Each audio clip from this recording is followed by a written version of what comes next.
Hello. Welcome back. I hope you guys are in the mood for a bit of a chill stream today because I am I am zonked. I'm quite tired. I know I'm usually tired, but yeah. I've been really busy over the last couple of days and it's not gonna stop. And so I'm just, I'm a bit drained. But I hope you'll have a blast today regardless, especially considering we're leveling and we're finishing Maldraxxus today. So that's exciting. Which means I'm gonna spend 36 hours over the weekend in Ardenweald.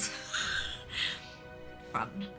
Although, depending on how close some of them get to 60, I might just polish them off before I go to the next one. I feel like that might be a good idea, but we'll see how we go. There's my bomber. That's a bomber. Good, I figured it out. Follow the link in chat, log in with your Twitch account and drag and drop your units to the battlefield.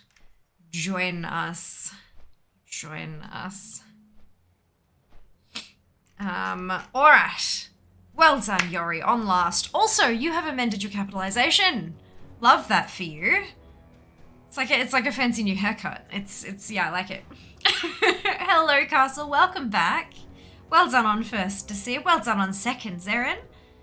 And third for Dupe. Fantastic. Well done, Desir. Yeah, look, Sheebs, it's been a bit... Yep, It is fair. Hello. It's perfect. I'm so glad. I was trying to get it, not too loud and not too, clangy, but yeah, I think I did an alright job. Thank you.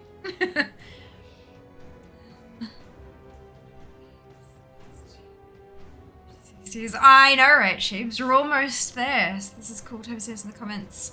Is it global truth setting? Oh, wicked! That's so good. I'm glad they updated that.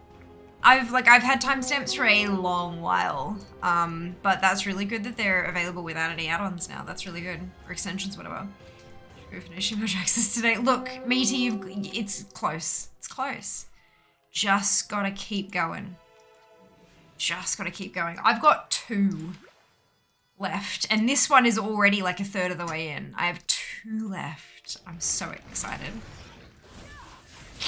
How do I feel that one? I feel like in the middle of a video with a client today. Oh my goodness, Saren. Oh no, I have a call tomorrow morning.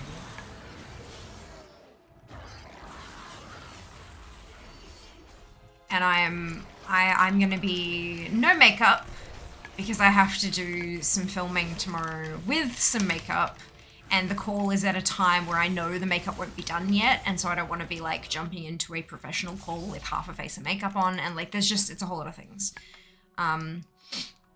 Because it's a work day tomorrow as well, a day job day for me. When I have things to do on a Thursday, it's all just a bit much. Plus we have the house inspection tomorrow. It's gonna be a bit much. But that's okay. This is what I asked the universe for, and it hath provided.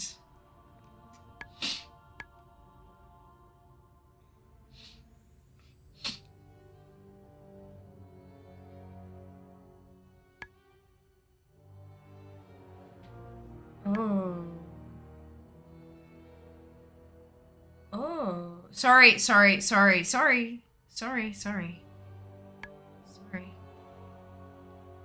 I can't tell you, but that's... Well...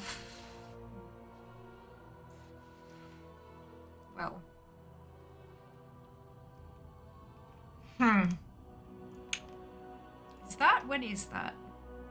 Okay. Alright.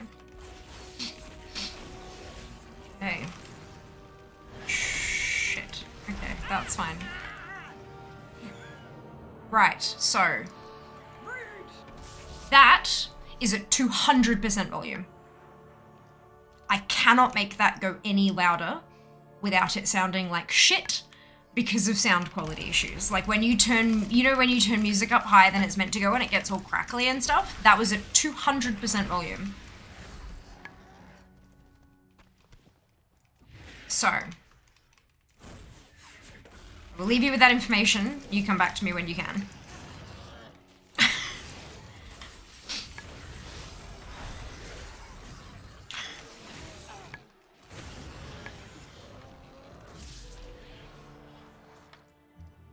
Cool. This one.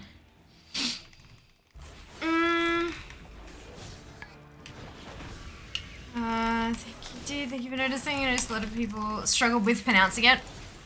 Yorib. I imagine you got that a lot. Or not, or something close to it. Yeah, no, it's, capitalization definitely helps. It also helps with accessibility. If any of you use hashtags on most platforms, some platforms automatically lowercase everything, which is really irritating, but Twitter doesn't.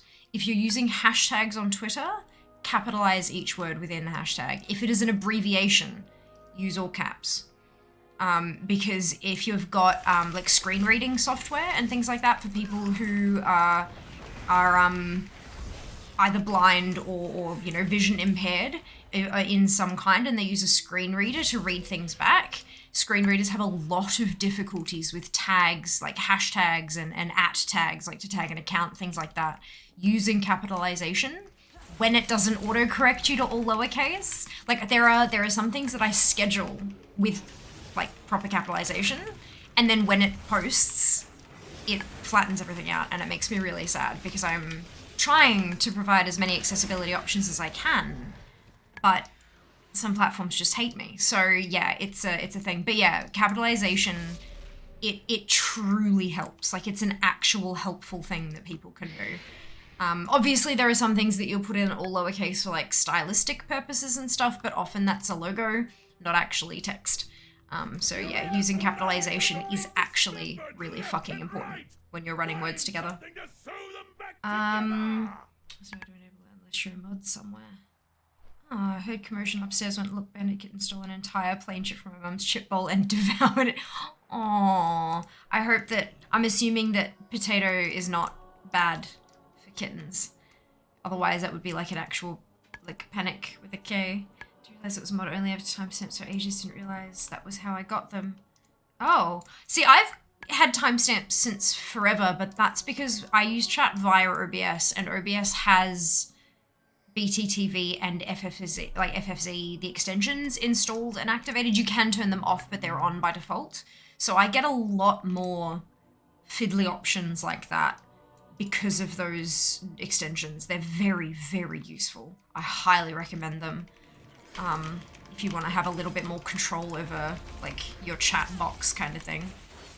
Someone needs to invent that makeup boxing from Fifth Element. She just puts it around her face and poof, her makeup's done. That would be great. However, I also have a lot of, like, if I'm, like, tired, yes, I can just, like, put it on the bench and just be like, ugh, and then be done, and then stream. But sometimes I have a lot of fun playing with it. So I wouldn't use it all the time. I just use it, like, sometimes. Can't tell us. Rude. Correct. Cannot tell. I want to know. You already know, Shiva. It's information on stuff you already know. Hang on. I have Discord closed because I had a whole bunch of stuff closed off today. Give me... Why do I have a tag? Oh, shit.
Exactly that. Hey, Drama. Welcome back. Hope you're doing well. Hello, Mystic. Doing very well. Totally fine, just one chip because mega. Okay, alright. Yeah, that's, like, when I hear things about, like, animals stealing people's food, it's like, oh, is that a thing that they can eat? Or is that, like, poisonous human food? I mean, I'm gonna make sure. Ah, fantastic, Yori. So exciting. They're so worth the purchase. I'm so happy for you. Mass murder on a spider family today was not fun. Oh, Lord. Oh, Lord. Yeah, this is why, like, you know, people try to squish spiders. No. Don't squish spiders. If you try to squish a spider, there is a chance they'll explode into babies. No, bad. Wrong, bad, incorrect. Spray. Bug spray. Or fire, but usually start with the bug spray.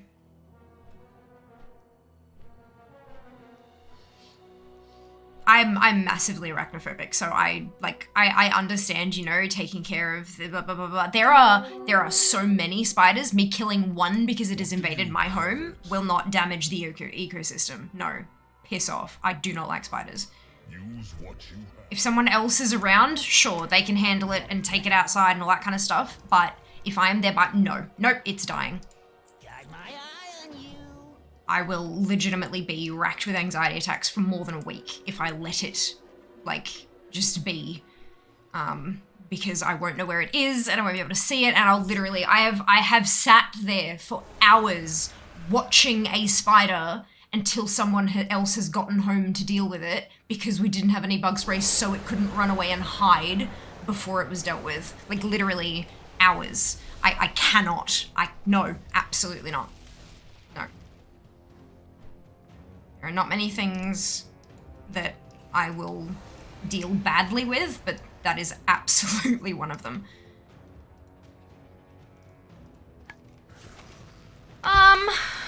Spider bro? No. Spider bro would have been a spider bro if they had stayed outside.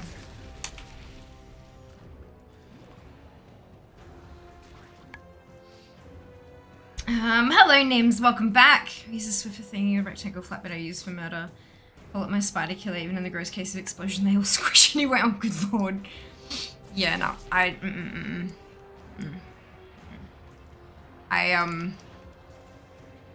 once we squished one and it didn't explode, but when we were trying to clean it up, that whole, you know, that like leftover electrical activity or whatever, and it twitched as I went to, nah, never again. Nope. I cannot tell that it's actually dead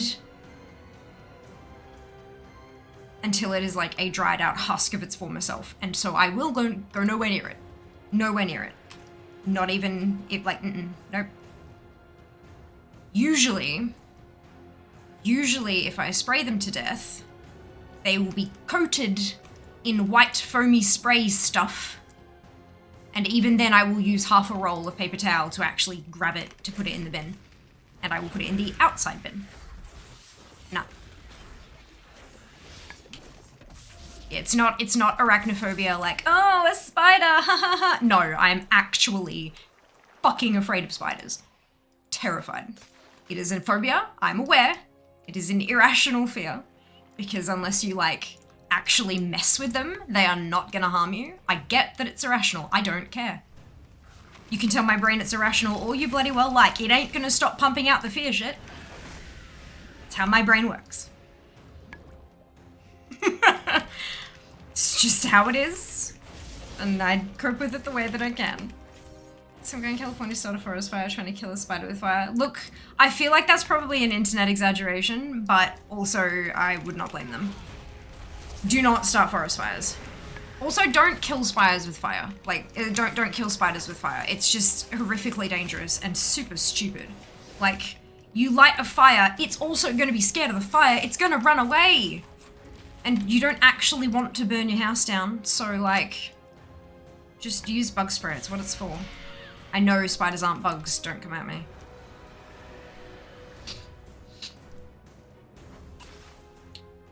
I think that happened. I'm allergic to mozzie bites, as in without medication, bites sort of size of golf balls within minutes. I'm happy to collaborate with spiders cohabitate with spiders to eat the mozzies. See, I'm allergic to, not golf ball, like they don't raise up that way. They spread like super, super quickly on my skin. To the point that my knee stuff, like my autoimmune stuff, was in remission. It was in remission for nearly 18 months. And I got a mosquito bite that they told me it wasn't infected, but it got gnarly, and it got gnarly quick, and it re-triggered. Like, it was enough of an immune response that it re-triggered the swelling in my knee, and I'm back on my autoimmune meds because of a fucking mosquito bite. Still don't like spiders. Don't care. Bugs for there's spray for the mozzies too, and I have a bottle of repellent on me at all times. It's fine. It's fine. I'm not sure if I dropped that or not. The spiders you've down there in Australia, I can't even. Those ones don't come anywhere near homes. Like, unless you live in, like, a farmhouse, or if you live in, like, not even rural, but, like, suburban. So you know how you have, like, urban, which is, like, city living and inner city living, and then you have suburban, which is, like, houses are more spread out, it's not so much apartments, everyone has, like, a small block of land, and then you've got rural, where everyone has acreages. And farms and shit. Like, suburban, you might find them down the back of the backyard, maybe, but the super dangerous ones, humanity has scared off all of their food. There aren't enough critters in urban areas for those kinds of spiders to eat their diet, so they're just not there. Occasionally, you'll find one, but not often at all. The kind of stuff you find in, like, where I live, like in an urban area, are the itty bitty, like the little baby ones, like little baby jumping spiders and stuff like that. Oh, God, no way. But they're not like the get to a hospital within an hour or you're dead kind of spiders. They're just not. Because they need a different environment. They need more natural stuff around, and we just don't have it in the urban areas, which is sad, but means the spiders aren't here. How do you go with spider bosses in games? That's fine, because they're not real. Like, my dad, back when the very first time I introduced him to WoW, when he leveled on stream with us, this was years ago, he did a Walking Druid.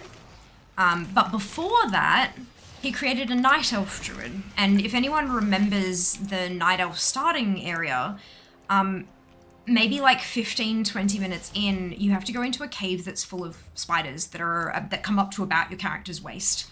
And the moment that one of them, you know how you approach something and when it gets within drawing distance, it kind of phases in? When it did that, he threw the mouse. It was wired, thankfully, back then in those days, so it didn't go very far. But he threw the mouse, leapt back from and just left the room going, nope. He can't do it. I can do, like, computerized spiders are fine as long as they're not part of a horror game. Like, when they're a part of a horror game and they're just a little too real or they're trying to eat my character or something, I just, no thank you. But, in terms of in WoW, I can go and do, like, Mexna and stuff in Nextramus with no issue because I know it's not real. It can't touch me. It can't get anywhere near me. And I can kill it really easily. So it's fine. But no, computer game spiders are mostly fine as long as they're not supposed to be scary. That's scary. But yeah, I can understand why you asked. Back in the day when my guild had a problem with rock bar and slave pens, like a lobster type thing. Yeah. It is interesting how, like, you know, 5 different people can have arachnophobia, but they all respond to it in different ways. Each kind of arachnophobia is triggered by a different representation of a spider and stuff. Like, it's really interesting, hey? Psychology is fun. That's good, except Sydney Funaweb, they live in suburban backyards, especially those with pools. Yes. Yeah. Yeah. But again, it's kind of like, don't go sticking your hand in holes. Like, if you don't know what's in there, don't investigate with a squishy part of your body that could be injured. It's pretty, like, I don't know, but I guess maybe I have that common sense response because of my fear. I don't know. Once rich with anima. No. And like bang out your boots and stuff. I could never, ever leave my shoes outside. I had one friend, I think in primary school, whose mum had like a really strict no shoes inside the house policy, and so you had to like take your shoes off at the front door and leave them outside and then come in, and I just flat refused. I think she ended up putting them in like a plastic shopping bag or something to put them inside, and then I just didn't go back there again. The friend came over to my place, but I just, no. That's not what we do with our shoes. That's how you get spiders. I'd rather fight than... May I tempt you with my work? Need something? I've got glory to earn. Best way to do with spiders and bugs, move to the desert. Haven't had to think about spiders and bugs in a long time, my goodness. Yeah, I'm not sure I could do with the heat though. I definitely do deal with cold better than I deal with heat, personally. How can I serve? The spiders just want hugs? Well, they can get them elsewhere, because they're not getting them here. Got some meat on your bones. No hug is worth a week of panic attacks. No, get fucked. You look oddly hale. Go all the way away with that noise. Hello, Crumb. Welcome back. Hope you're doing well. The sweet Killing spiders with fire, but only in WoW. Correct. Absolutely. But that's because I kill everything with fire in WoW. Let's be fair. Let's be fair. It's in the house. Tactical nukes from orbit. Oh dear. Blame a mod. The Sheba started the spider conversation. I'll accept it. Accept it. Good morning, Vorian. Welcome back. You're doing well. You new here? Some else 53. Well done, matey. Watch yourself. Well done. I might replace This one's about to ding 56, I reckon. It might be in that little portal area with the big annoying boss. Listen, I'll take the blame. That's alright. Look. All good. This is how the vast majority of our conversations work. If we didn't have some random little comment that triggered a rant, would we even be talking? Like, we are having a conversation. We are connecting and learning about each other. Stay a while and listen. Exactly! Everyone should stay a while and listen. Thank you, dude. My face hurts. I went to the dentist today. My face hurts.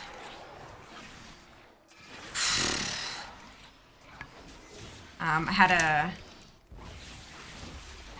an appointment a couple weeks ago. I think I told you guys. I had an appointment a couple of weeks ago, and they took a whole new baseline of scans and photos and all that kind of stuff. Not just to kind of figure out where I'm at now after having the implant surgery and stuff, but also preparing for Invisalign. And so today, I had a couple of little bits and pieces done, and my mouth just hurts. And so does my face, because my cheeks and my jaw still, anyway. And had a conversation about what's left. What the next steps are, what order it's going to go in, and how everything's going to work. And they also showed me some pictures of what my face looks like right now.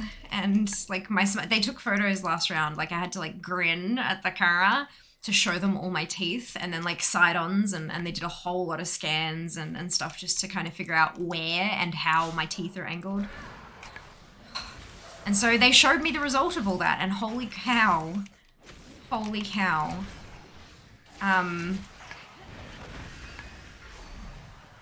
Like, hi. Hello. How are you? Ribena! Yeah, I found Ribena. Oh, I love Ribena. Ribena's so good. How was work? It wasn't too bad.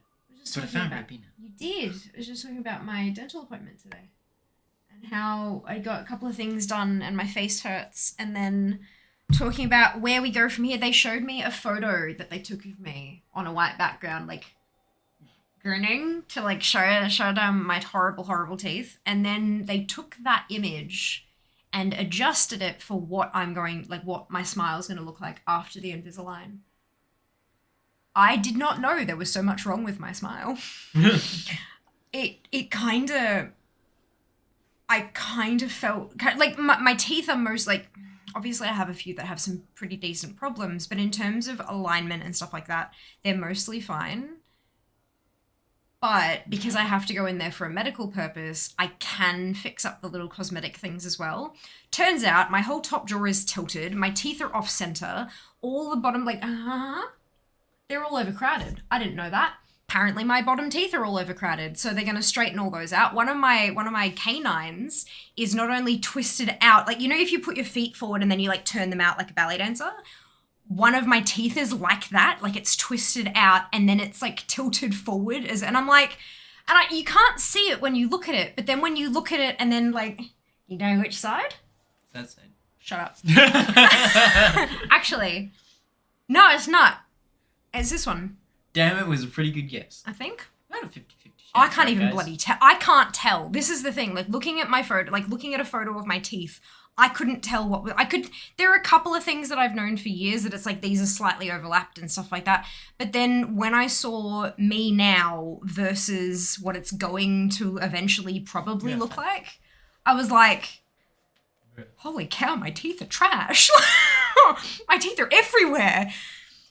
So that's terrifying. But also we were talking about whitening, which is like, I have a feeling I'm going to cry after that all happens because that's something that I've been so self-conscious of my entire life. And oh boy.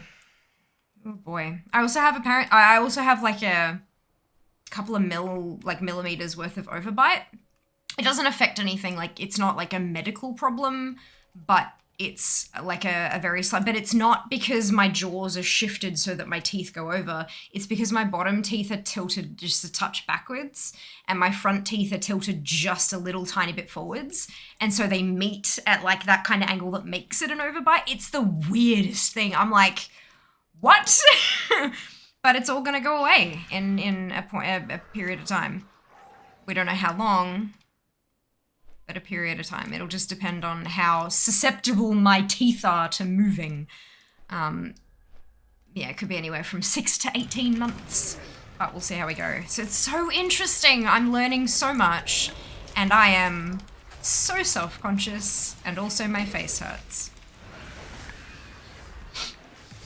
So glad I requested that one. Absolutely. Best conversations are the ones that start on one subject and end up on something completely unrelated with no clue how it ended up at that point. That's how most of my conversations with my father go. We'll be sitting there and we'll kind of like, we'll catch ourselves in a conversation and be like, hang on, how did we get here? And then we kind of step ourselves backwards to what we were originally talking about. And then I go, oh, that's right. I called you because I wanted to tell you something. An hour and a half later, it's, yeah, they are. And I agree. They are the best kind of conversations. Best kind of conversations. And here we were thinking you had a nice smile. I thought I had an okay smile, but it's worse than like, I've always hated the color of my teeth. They've always been yellow. And so I never smile with my teeth. You go back through and have a look at all my photos on Twitter. I never smile with my teeth. Never. Because I hate them. Like, I hate the color specifically. But we're going to work on that.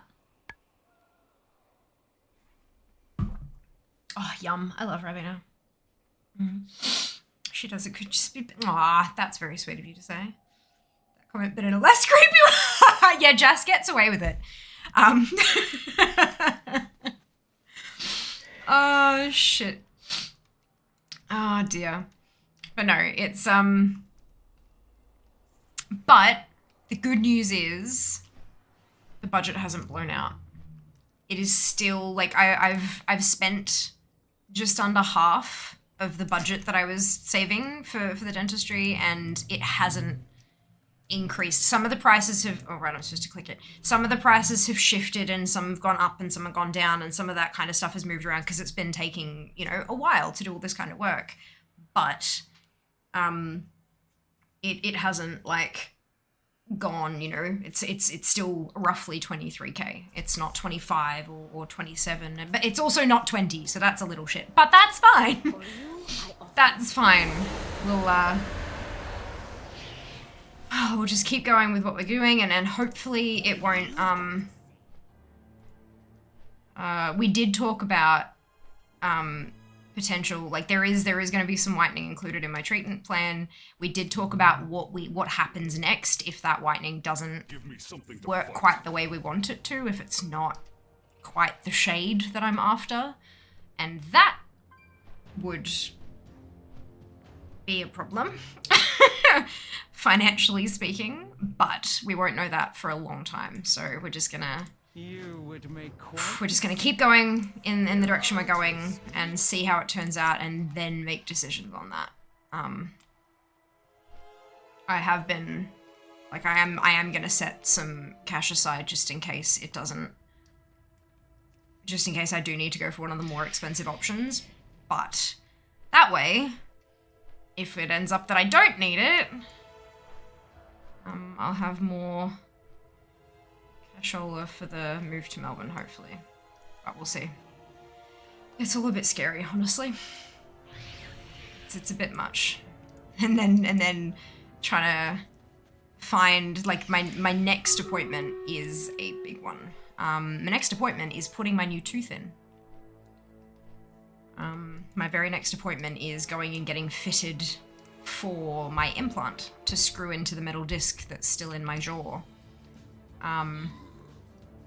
So they have to take measurements and scans of that specifically, and then send away for that to be made and then shipped to the dentist, and then they install it, which is a big step. And that's happening next week. The measuring is happening next week. And that's a $3,500 appointment. So that's fine. But they're like, okay, so will you have any availability like 2 weeks from now? And I'm like, no. No, like, okay, well, can you do it at like 3 p.m. next Wednesday? And I'm like, no. So they had, yeah, because they wanted to get it done sooner rather than later, because every day that we leave it, the teeth either side can, like, they can shift in and stuff. So they're like, all right, we'll shuffle some things around next week and get you in. Sip2 and Neke, congratulations to you both on your bonus shit. Your comment, right. Use white paint, probably. Yeah, look. Technically, so the first one that they're looking at is, basically like, you know how toothpaste has like grit in it that's used to scrub off stuff? Like it's like super fine. It doesn't scratch your teeth or anything like that. It's like a super fine grit to help kind of polish and get, like, scrape the stuff off the teeth that isn't meant to be there. It's kind of like that, but harder core. It's harder core, and it has to be administered by a dentist so that you're not taking chunks off your tooth. You're just like polishing the surface just to kind of lift those like surface level stains. So that's the first thing that they're going to try. And if that doesn't work, the next step is essentially white paint. It's, you know when you get a filling, and they call it these days a composite filling because it's like a composite material of a bunch of different things. And that's colored, and you can, like, you color it to match the color of your teeth so that you can't really see that there's a filling there. Those are the composite fillings. The step up from the polishing treatment thing is essentially that, but thinner and painted over the top of your teeth. But in not in the same shade as your teeth, in like a whiter shade than your teeth are. So yeah, it's like a composite, I think they call it a composite veneer. But yeah, they basically just paint your teeth with composite, and it's slightly whiter, and so it looks nicer. It only lasts like 5-6 years, and then it starts picking up stains and stuff. Or, you know, over time it can become stained if you drink a lot of coffee and things, just like your tooth can. And it can chip off like paint. And then the step after that, but, you know, it has those drawbacks, but you don't have to like file down your teeth or anything. You just put it straight on top of the teeth that are there, and so you save the tooth. Whereas the next step up from that is ceramic veneers, which you might have, like, if you are of the youth, there's been a massive trend on TikTok of late of like 16 to 18-year-olds getting ceramic veneers. And that's not good, because ceramic veneers only really last 10 years. They're fantastic and they look beautiful. Perfect alignment, beautiful smooth surface, gleaming and white and beautiful. But when you put them on, you've got to file your teeth down, and they sit on top of, like, they file it down to like a tooth peg, and then they put a cap on the peg, and that's now your tooth. It's like a crown. It's basically a crown, except a like far more like cosmetic application rather than trying to protect it from death. And that's like the last resort, basically. If the cleaning, if the deep clean doesn't really help, and the composite veneers don't really help, then that's when you go to that level. But fuck, they're expensive. They're so expensive. like, dude. It's so interesting. I'm learning so much though, and I love learning all this information, and it's, yeah, super cool. Love that.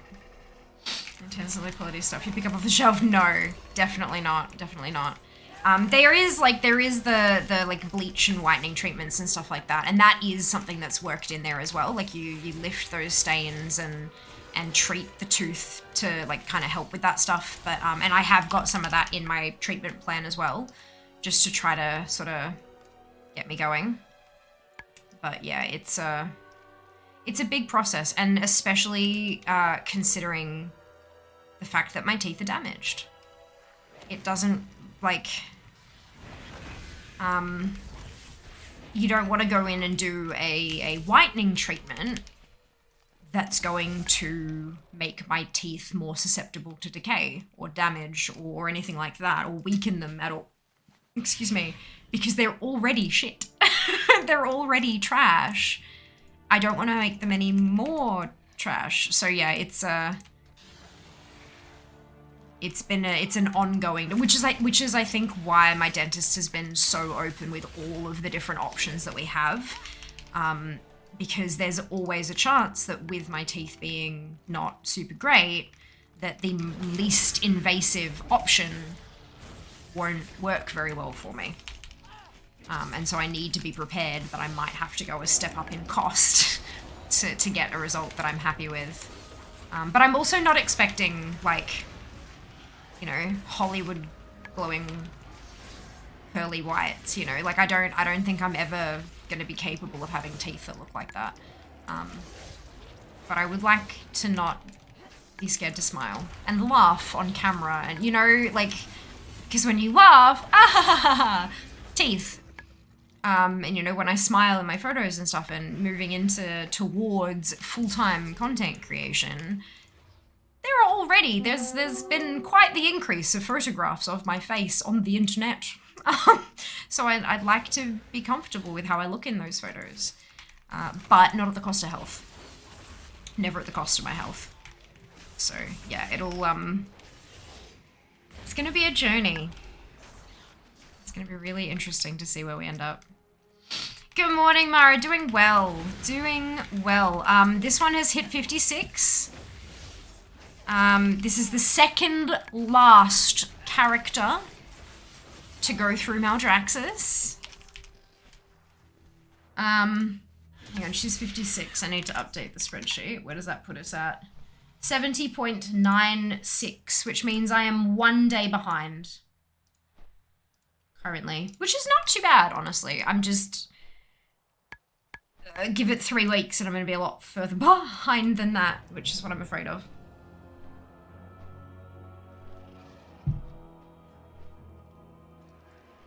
How do you serve the Margrave?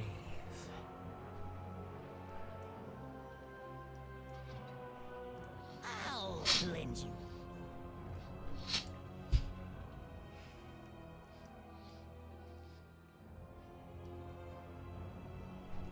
Ooh.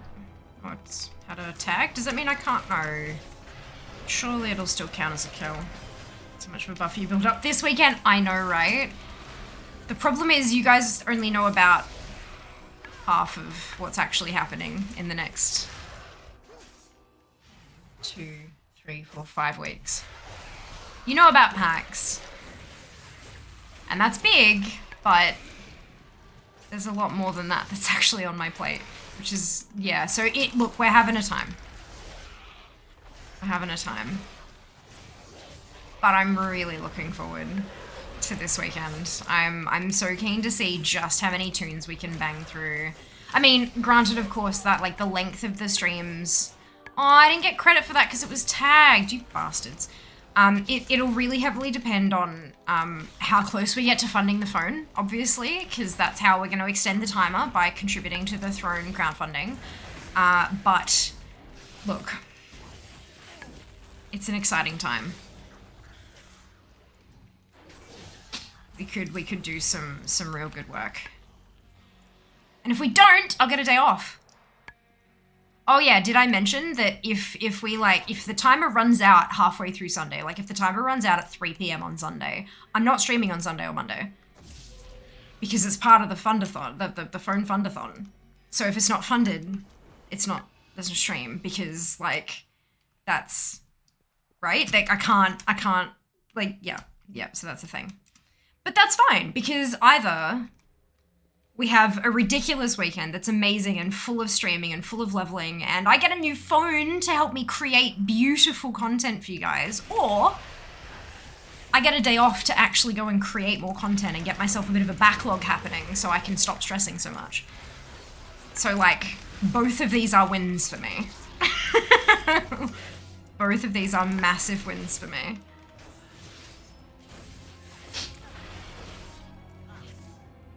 Oh boy. Oh boy.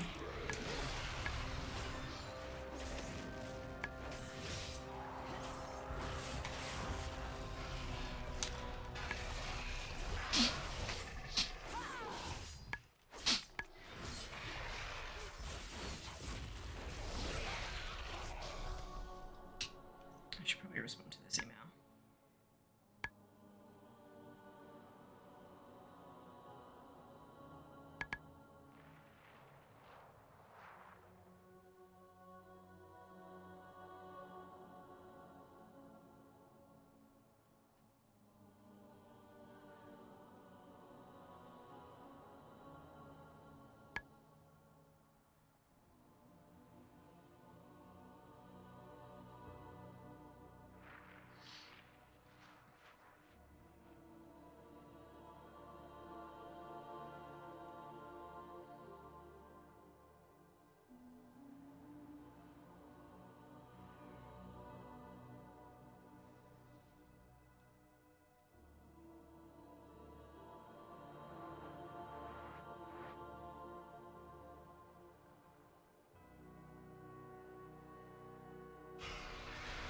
Good. Except I already killed this. That's fine.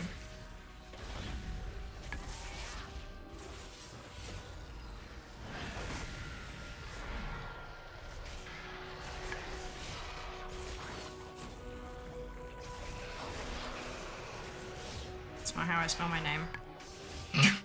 Good.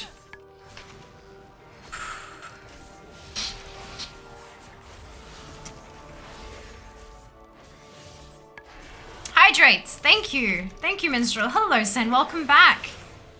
Sorry, I had an email earlier that I had a mini little freak out thing about, and then... Yeah, it's fine. It's totally fine. Everything is fine.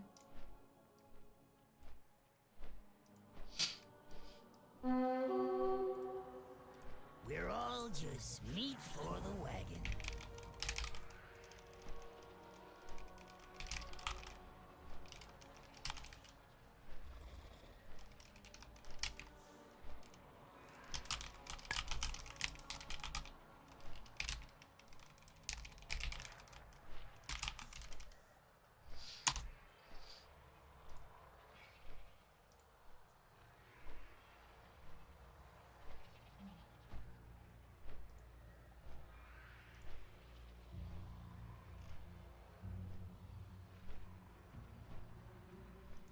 Good. All right.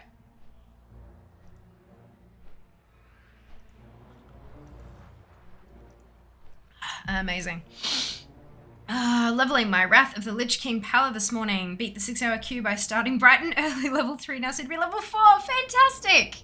Oh, that's wonderful to hear. I hope you're having a blast.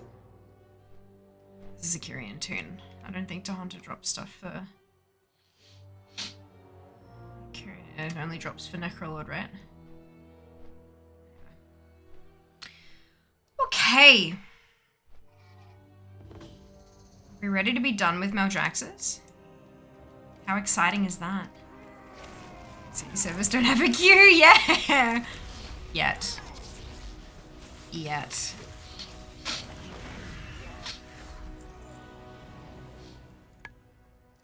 I'd say they likely will on launch day. Yes, we are. Yes. I'm so excited for you, Meaty. You're smashing it. You're doing so well. I'm so excited for you. I am like 100% certain you are going to hit your goal, and that is just so cool. So cool. I'm approximately 100% certain that I'm not gonna hit my goal now, but that's okay.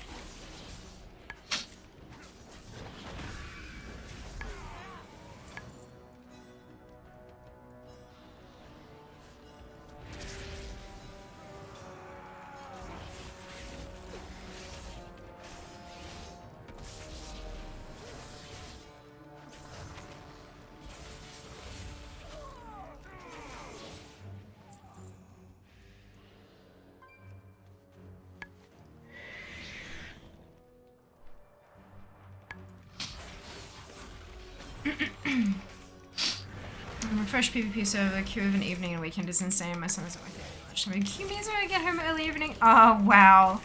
My goodness. It's like the good old days.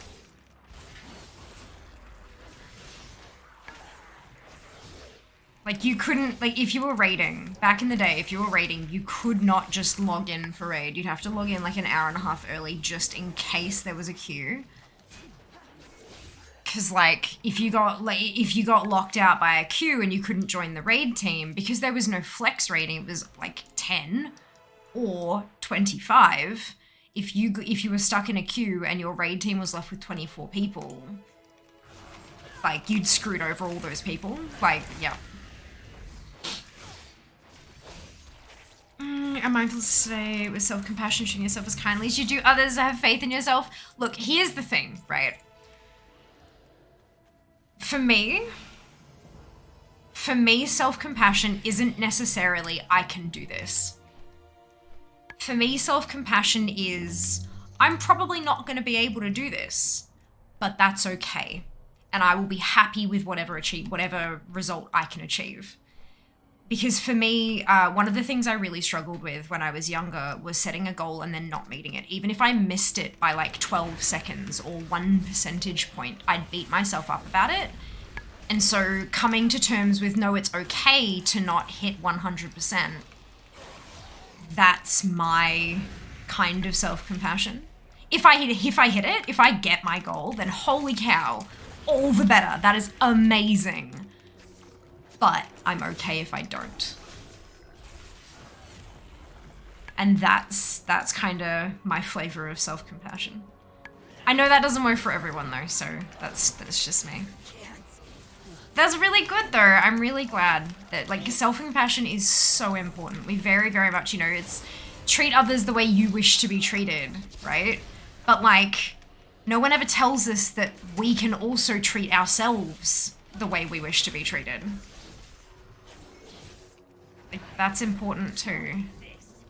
Self-compassion is so important. We don't have to just get our compassion externally.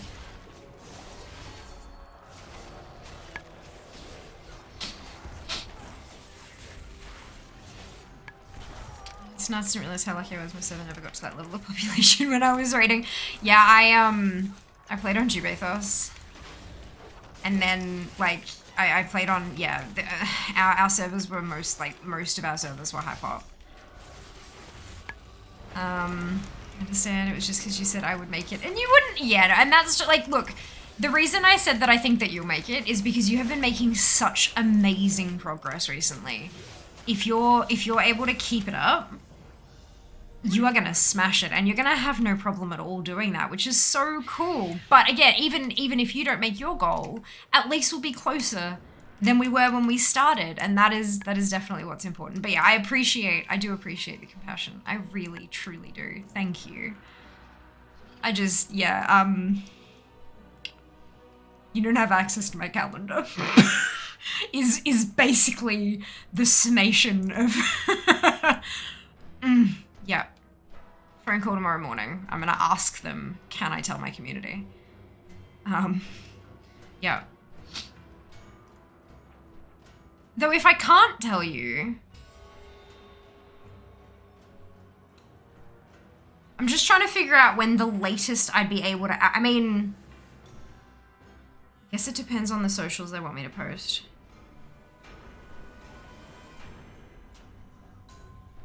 Two weeks maximum. We're good, we're fine, everything's fine. Absolute maximum is 2 weeks. We're fine. Fine.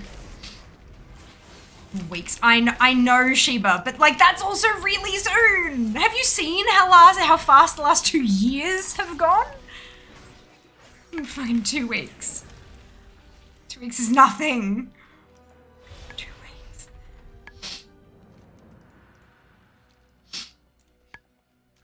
My class really struggles with negative mindset. Optimism and self-compassion are high on the rotation. Yeah, no, absolutely. I can imagine. Like, negativity, like having a negative mindset like that, it's so pervasive. It's so easy to get sucked back into, even once you've kind of mastered the art of recognizing that you're in one and guiding yourself out of it. You still find yourself in one so often. It's like you're never, one of the things that I learned fairly early on in therapy is that I'm never going to fix myself. I'm never going to be fixed. It's never going to be all sunshine and lollipops. What I'm learning in therapy is not how to be happy. It's how to self-soothe and how to self-guide out of those kind of, so you know, when something happens, when something goes wrong, not if, when something goes wrong, and I find myself in that place, instead of needing to make an emergency appointment with my therapist, I'm able to get myself out of the depths of it and then kind of debrief with a therapist later and talk through how it felt and how I went with it, and, you know, can I improve upon my tool set and all that kind of stuff. Like it just, yeah. It's never going to go away. It's not something that's fixed. It's just something that you learn to live alongside. Sadness is a part of being human. And worse than sadness is a part of being human too. Some people only experience it when something absolutely tragic happens. Some people experience it for no reason at all. They're both valid. But it you know, everyone deserves to have their toolkit that they can use to help get them through those kind of circumstances. And it's not always like by yourself. Like when I'm saying self-guide and self-soothe and all that kind of stuff, it's not like I'm in this place and I'm gonna get myself out. No. One of my tools is call mum. One of my tools is tell Jas I need chocolate. Like I have a support network that I can reach out to when I'm in this place. There are things in there that I can do myself, spend some time crafting, take a long shower, go for a walk, have something tasty. But then there are other things that you know, it's, oh, okay, it's time for me to engage my support network and reach out to someone because I need help with this one, you know, and that's okay. That's okay. It's a beautiful thing to have those connections in life. Liz, with the resub, thank you so much for your Prime Gaming sub, love. 18 months. Good Lord, that's a year and a half, if my counting is correct. That's a year and a half. Yes, good. Look, second guess myself a couple times there. Far out. Far out. I hope you're doing well. I don't know, you've got a huge few weeks coming up. I have a week and a half of school left. 2 weeks planning programming in between leveling. Oh my goodness, meaty. Hang on. So a week and a half. So you're clocking off on like the 23rd-ish? Yeah? And then 2 weeks planning and thingamajiggy. So you're going to be finishing up your 2 weeks during PAX weekend. There you go. We're both a bit busy, aren't we? Holy cow. Wow, yeah, no, that's... You have a huge few weeks coming up. You have a huge few weeks. Wow, hello, Fel. Welcome back. A long last time. It's been a hot minute. Happy to use my... Aw, thank you. I appreciate it. It's been a long ass time. That's totally... Yes, it is a long ass time. And it has been a hot minute. And that's perfectly okay. I acknowledge and understand that life happens. And we don't always have time to sit and watch people on the internet. And that is totally understandable. An orc just punted me at the top of HFC. Oh dear. Oh dear. We have a lot of kids from trauma backgrounds, so they have a very small window of tolerance. Yeah, our goal is to get them to a place where they can accept our help to regulate. And it's not easy. I have, I'm not sure if I've actually like told you directly, but I have a massive amount of respect for what you do, Meaty. Like, what you do and the help that you provide in these kids' lives and the path that you help them find towards their future. Like, you do life-changing stuff. Life-changing. And I'm sure that you appreciate that. But, I don't know, sometimes, like, you know when you know something, but then when you hear it from an external source, you know it, and it's just a bit different. So I don't know, I just kind of felt like it was something that needed to be said. I hope that's okay. I'm sincerely apologetic if it's not. There's always time for video talks. Yes! We love that. We love that. I derped hard unlocking a garrison invasion and not picking up the pit daily before heading off to the... Oh, no, Phil! Oh, do you know what? It's fine. You look. I know exactly what you mean by that because I've done it countless times. Countless. It is a thing. Thank you. I think I teach from perspective of lived experience. Yeah, absolutely. Absolutely. And you know, although obviously it's not the ideal lived experience to have potentially had, but the fact that you're taking that and you're using that to lift others up, that's beautiful. And it really takes an immensely strong human to be able to do that. You are an awesome person. Hope you know that. I genuinely hope you know that.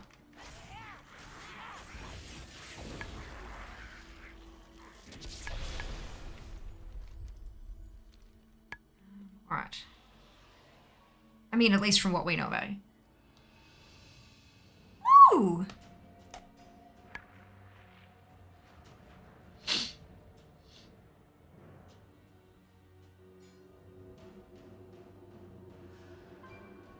What about my other one? 2, 3, 4, 5, 6. It's fine, it's fine. My merch just shipped. All but one piece. It's fine. It's fine.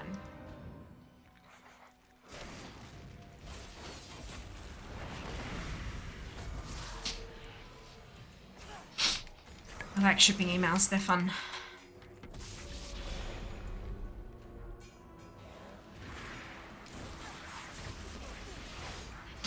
I also really like packages. They just, I don't know, there's some measurable amount of joy in knowing that there is a parcel to be opened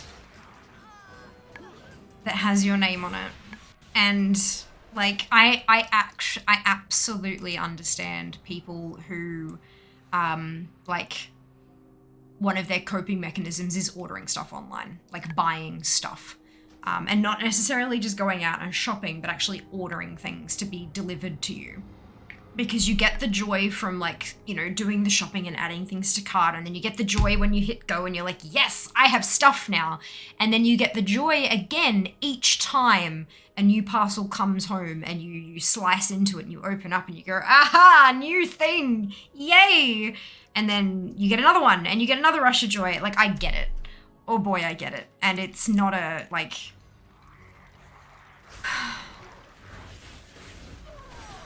I do not have the income to be that person.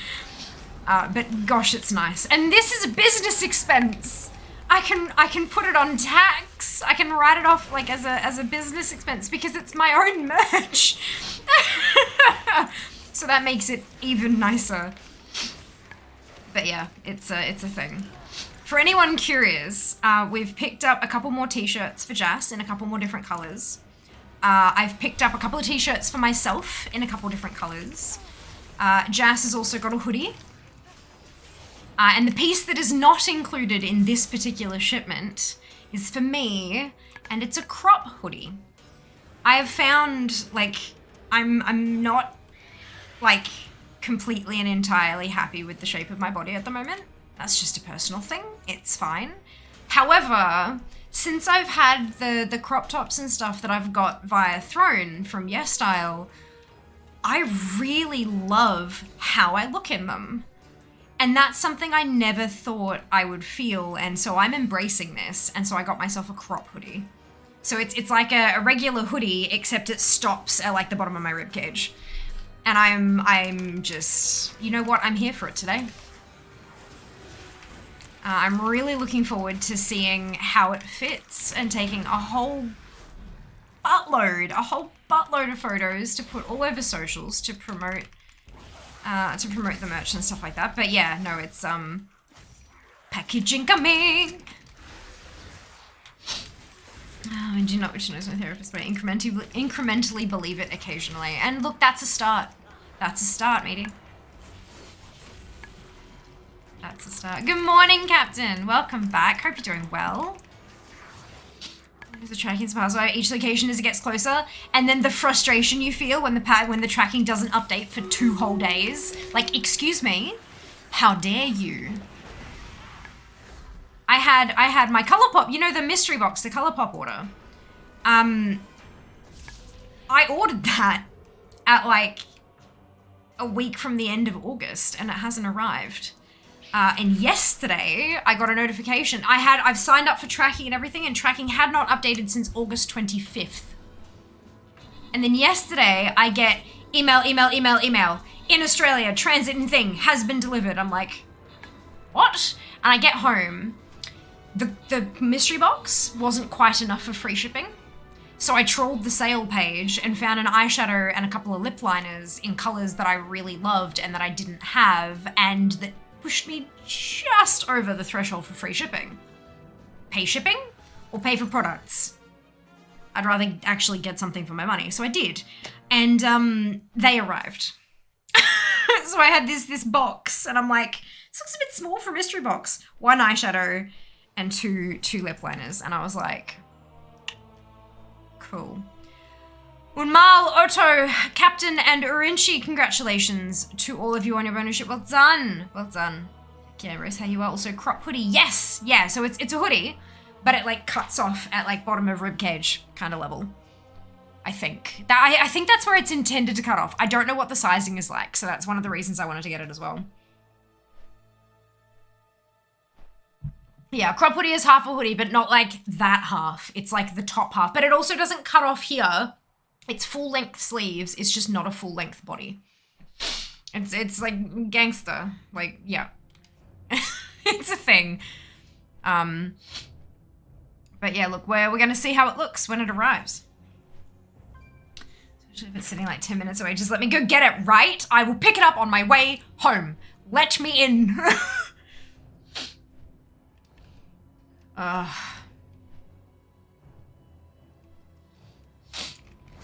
Something new today. There you go. Christian functionality or such. I'm sure they're aesthetically pleasing. Well, that's literally it. Yeah.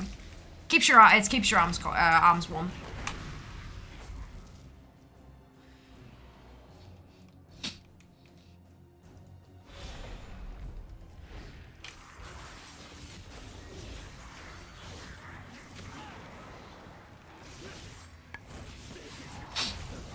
I mean, it's like, you think about the functionality of like a bikini. I mean, there ain't much. It's just to cover the bits that society has deemed need to be covered. And I mean, yeah, the hoodie keeps your arms warm, potentially keeps your head warm if you get the hood up. Plus it has the bird on it, which is beautiful. But it's also like fashion. Spelled F-A-S-H-U-N. Thank you very much. Google that. You'll get quite the giggle, I feel like. Fashion. Torso freezes. Now, actually, like honestly, I've not felt like my torso has been freezing in the crop tops and stuff I've been wearing. I don't know what it is. Like, maybe it's because I've been exercising slightly more frequently or something, but my body has definitely seemed, not my extremities. My extremities still run cold, but my middle seems to be running a bit warmer, which I'm okay with. Hello, Minnie, welcome back. I'm doing very well. Hope you can say the same. Emmy Society. Welcome back, Yori. Spell that with 2 H's. Or like F-A-H-S-H-U-N. Some people spell it F-A-R-S-H-U-N, like fashion. But it's you know, it's fashion, darling. It's that kind of, yeah. Basically, whenever you look at a piece of clothing and go, what the actual hell is this? The answer is 99.8% of the time. The answer is fashion. Yep.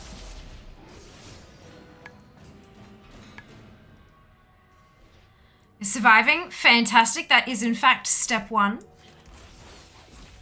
First you survive and then you thrive. Eventually, later, after maybe having some food and a nap. It just made me laugh. Well, that's the thing, but that's literally like it's a whole thing. It's a whole thing. There is an anonymous Australian blogger who runs their blog basically through a Facebook page, like a Facebook thingamajig. I think it's Fashion Critical, I think is what we're assuming she calls herself. Everyone refers to them as she. I believe they have implied that they are she, but no one knows. No one has ever seen their face. They don't know their name, nothing. They know nothing about her, but oh my God, it's like an Australian comedian narrating red carpets of the world. And it is a beautiful sight to behold. Beautiful. I highlight, and it's not even, you don't even need to know anything about fashion to kind of, because she'll, you know, and it's all very, very much Australian. Like there was a particular dress a few years back that someone wore that was kind of, it was almost like a dark pink, but then it was covered in these big white, big like pink kind of fluffy pom-pommy type things. And they looked lovely. Like the dress was actually, I know it sounds horrendous, but the dress actually somehow worked. It was really pretty. And they're like, such and such looks absolutely darling, but I did mistake her for a moment for an iced Vovo. Like, it's so Australian, but it's just beautiful. Yeah, so look, if you're looking for a giggle, I do recommend it. Oh, a nap. Yeah, naps are lovely, except that my body seems to hate them, so that's fun. I go like, yeah, I'll have a nap 6 hours later. Every time. Apparently the ideal nap time is 28 minutes, and I'm like, people actually manage to fall asleep in 28 minutes? What? That's not a thing, surely. Because I certainly don't. So that one to fall asleep or more. Yeah, usually it takes me about an hour and a half to manage to fall asleep. Yeah, it's a time.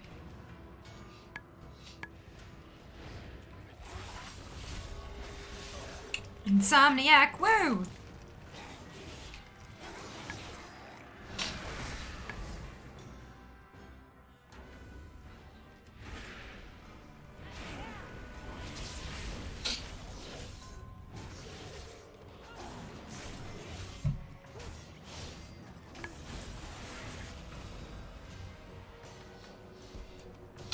I contend with napping wife quite frequently. Got home from an appointment today. House was quiet. Walked upstairs. My dog greets me, so I turn on the bedroom light next thing here. It's so bright. Why are you sleeping? Fair enough. He's super annoyed with Mr. Meaty. He's asleep within 2 to 3 minutes of laying down. Oof. Yeah, I've never known that joy. But that's fine. Look. Nothing I can do. Well, you know, I've done all the things that apparently I could potentially do about that. And so far nothing. But yeah, the last few days now I've had genuinely terrible sleep and it's been really not fun. Which is really not good considering I'm heading into busy season, to put it nicely. But look, we'll see how we go. Hey, Narian! What's your best advice for leveling 58 to 60 when the bonus quest, world quest, and 4 Covenant aids are completed already? Just stay questing. I'm surprised that you managed to do that, Naren. Torghast daily is a really good way to do it, but then world quests, like as in they reset every day. Yeah. Dungeons also are an option for you. PvP is an option for you. But yeah, that's, yeah. If you want to grind it out, you're going to have to do, like if you've cleaned the entire map of world quests and you want, and no bonus objectives left and none of these little questy bits and stuff, I would, yeah, you're looking at, if you want to grind it out today and you're cleared, you're going to have to do either dungeons or PvP. I'd probably suggest going and picking up, like, you know those one-off dungeon quests? Like there's a quest to go into Plaguefall and do stuff. I would recommend doing those because that'll give you an extra chunk of experience for doing that particular dungeon and you can just queue for that one specifically. But then, yeah, beyond that, if you really want to avoid dungeons and you really want to avoid PvP and just do solo activities, you'll have to wait until tomorrow and do another round of Torghast, or because it's a daily quest, or like clear your world map again. Yeah. I'm quite surprised you managed to get to that, like clear everything. Yeah,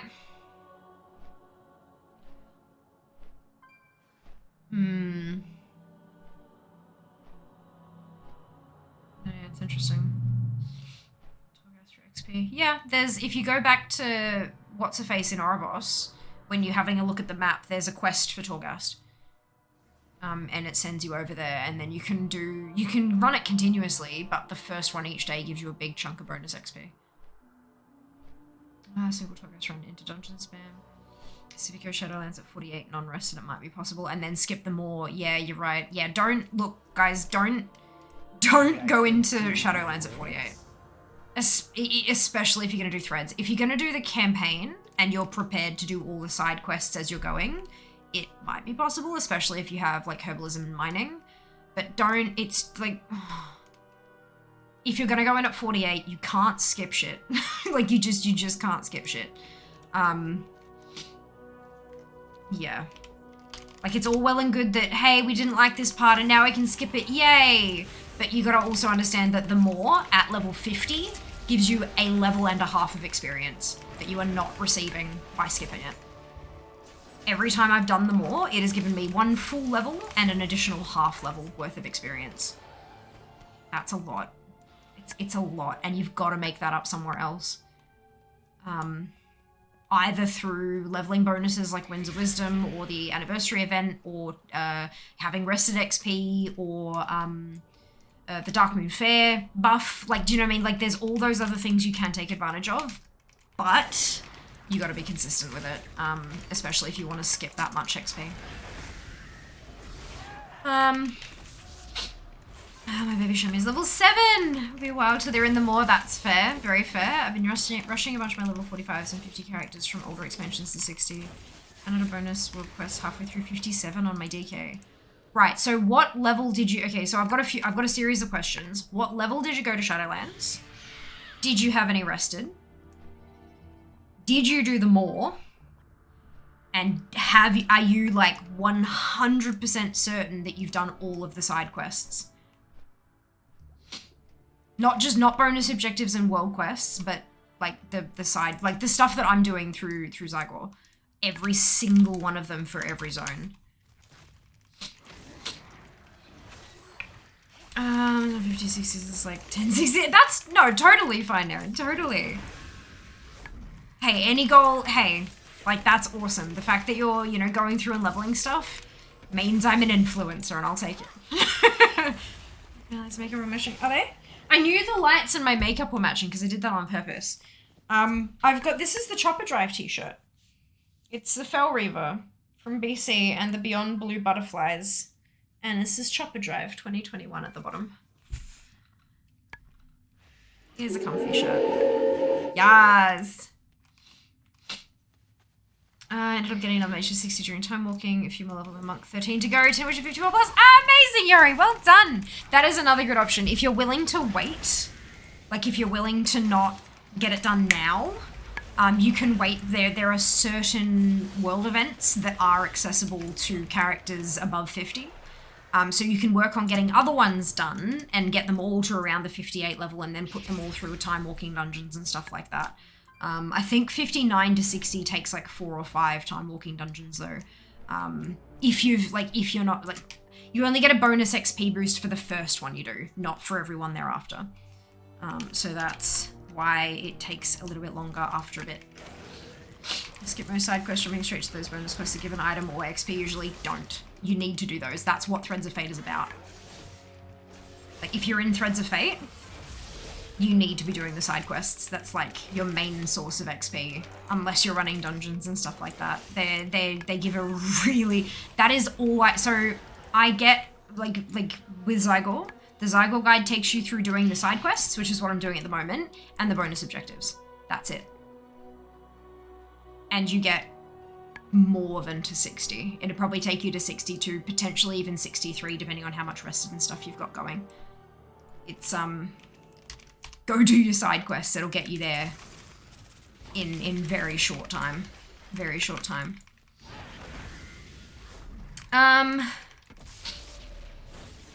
PG, skip your side quests. Halloween buckets should be a good option. Look, we'll see. I reckon they probably will be, especially if you've got a character that hasn't explored the continents, then yeah, it'll be a good one. You usually get a handful of levels from that, and because the experience you get from bonfires and candy buckets and midsummer fires and stuff like that, the XP you get from those scales. So you get a bar, like for example, if you got a bar at level 1, you would get a bar at level 58 kind of thing. So it's a really good option. It scales really well.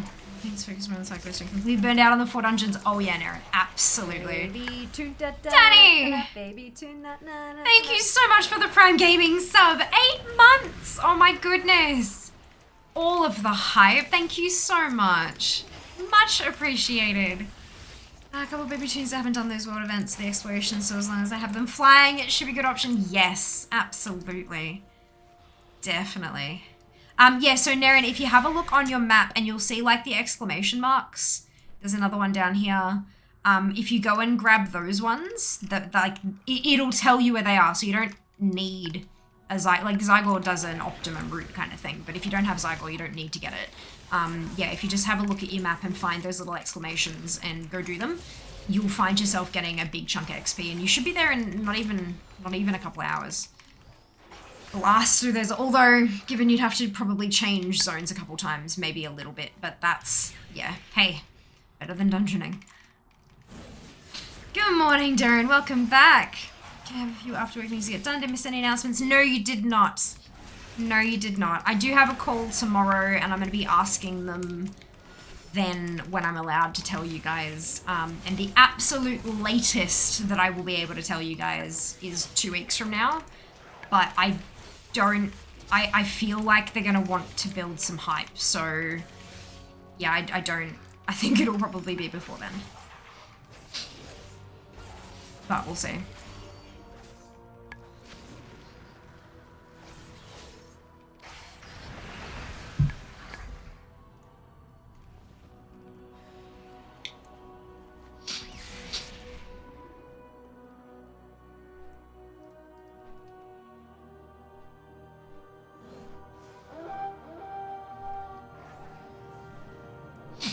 Zygo, is it free? I don't know if this guide is included in... So they do have a free version. The add-on itself is free and it comes with a whole bunch of leveling guides and things like that. I don't remember exactly which leveling guides are included with the add-on, and then you can pay a subscription fee to unlock additional guides that plug into the add-on. But I don't know what's included in the free version because I've had the paid version for like a decade. So I'm sorry, I'm not quite sure. I do think they have a breakdown on their website though of what's included just in the download and then what you can unlock if you so desire. Is there a thank you? Dupe has dropped the link for you. Feel free to take a look. That is a referral link. I don't make money from it. If people sign up using my link, I get $1 off my subscription for each active person. So I don't get paid, but I do get a benefit. It's important for you to know that. That's good. You know, Fears on social media. I am on social media, and you should definitely follow me on all of the platforms that you have, because some things only pop up on one platform or another. Especially when those things are sponsored. Teehee. I couldn't wow with that, Zygot. Look, I have become very reliant on it over the years myself. I adore it. I love it so much. And especially considering I use it every time I log into the game. Like, that's kind of... Yeah. There's so many different guides as well. Like, just so many. No, it's not just a leveling add-on. It's an everything add-on, but, you know, it's not within everyone's ability, and that's totally okay. Nothing wrong with that. See you back later tonight. Not a worry at all, Dupe. Enjoy. I hope you have a fantastic evening, and we'll see you later. There's over a lot lately, leveling professions, and it's freaking amazing. Yeah, their profession guides are really good.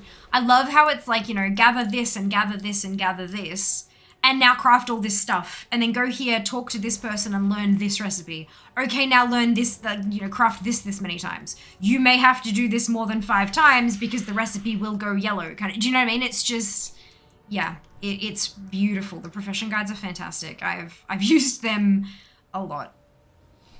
Can't wait to finish leveling and get into other guides like Mount Pet Toy. Yes!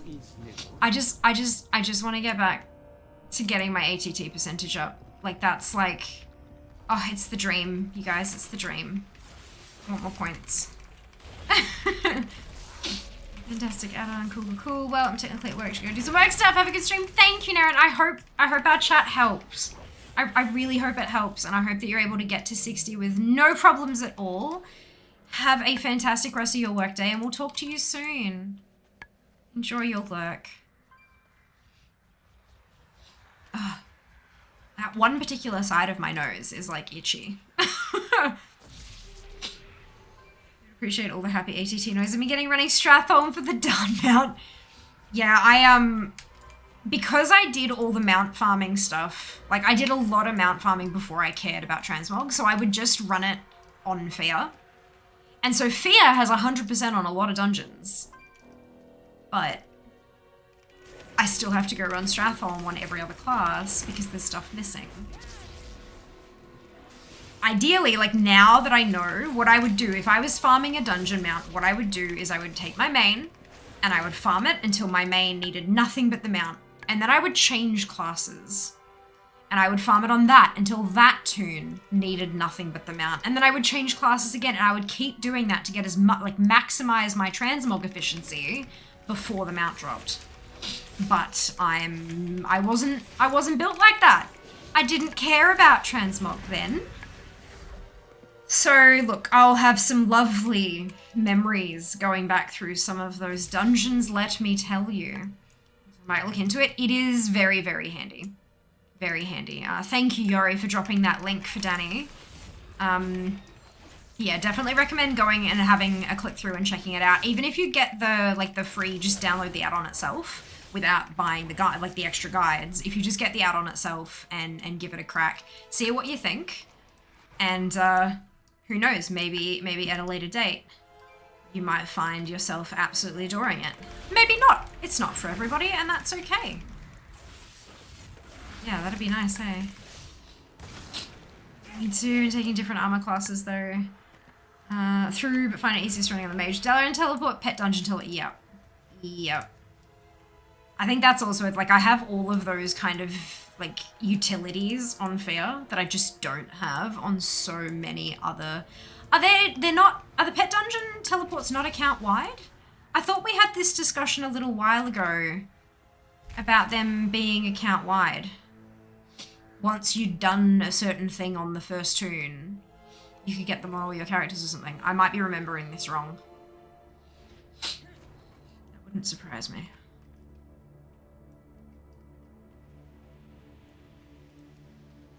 There they are. Oh, I'm just going through it the first time teleport unlocks on all. Fantastic. Because yeah, it's like it's an account-wide dungeon. You can only do it like... Pretty sure it's like the pet battle dungeon is weekly and it's account-wide. So once you've done it weekly on one toon, you can't accept it on another toon. Otherwise, oh boy, I'd go get all those rewards.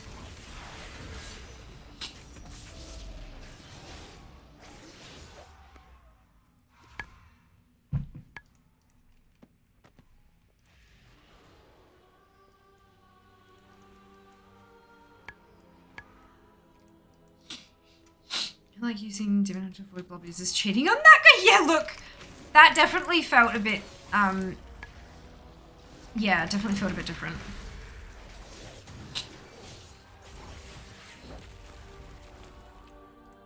I'm not going to complain though, because I mean, I've done this how many times now? I think I deserve being able to jump over the blobbies.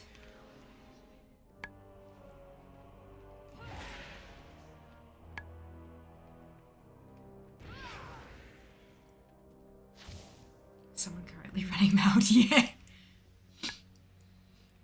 For you, I offer Yeah, camera all the angles fun. definitely help. Like they can absolutely help or hinder when you're running up those stairs. Using your camera to your advantage is yeah, very much advised. This is the end of my second last run of Maldraxx's. I'm certainly excited. Question is, do I start working from the bottom now or keep working the way I have been with Tell me leapfrogging what them? you need, my friend. I feel I should keep leapfrogging them and just like see how far I can push them. Because I've still got a couple of 55s. I've got two 55s that are going to need to do Ardenweald. And I think they're only going to get to 57, which means that they'll have to go through Maldraxxus and then probably a run of Torghast or, you know, something extra. But, You honor me with your I've got a few that are like, I've got 158. So she's definitely going to be hitting... Oh, should not have done that. There we go. She's definitely going to be hitting 60 probably within our Ardenweald, if not like all goods and dipping a toe into Revendreth. Instead of a date traversal process. Yeah, I think that was like a last minute panic response. I think that won't be until January, honestly. If I get to January and I'm like, well, I need to get as many 60s as I can before Love is in the Air hits, I think that won't be till January. And I think it'd be more likely that I pull the plug on Dragonflight content for a little bit and just get them all leveled so I'm done, and then get back into all the other fun stuff.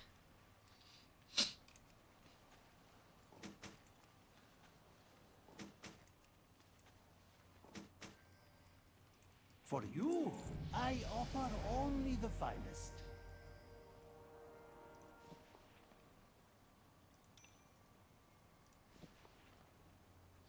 There we go, 57.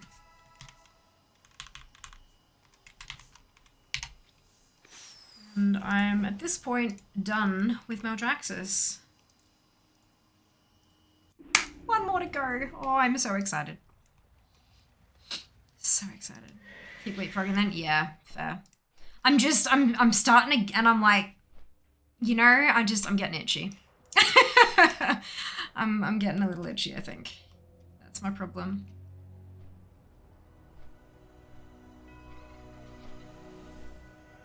I somehow have in my head that Ardenweald is the last zone. I keep forgetting that they're actually probably going to have to do like half of Revendreth. But look, half of Revendreth doesn't take as long as all of Revendreth, so it'll still be quick. Once I start getting them through Revendreth, it's going to be quick. It's going to be like 4 or 5 60s a stream.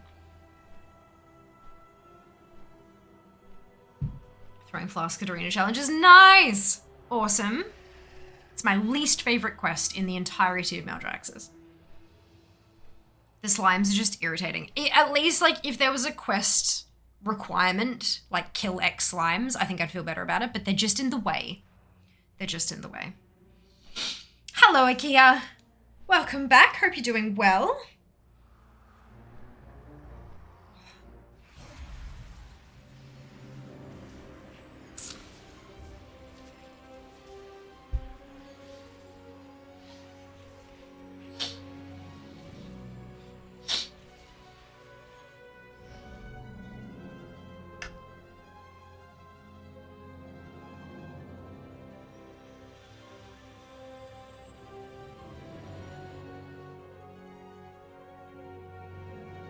About to ding last 53. That is amazing. So for a little bit of extra information there, a lot of the people who are currently leveling alongside us are kind of leveling them all up consistently, rather than getting one from blah to blah and then another one up and then another one up and then another one up. We're kind of like leveling a bunch of them to a point and then doing them all to the next point and then doing them all to the next point.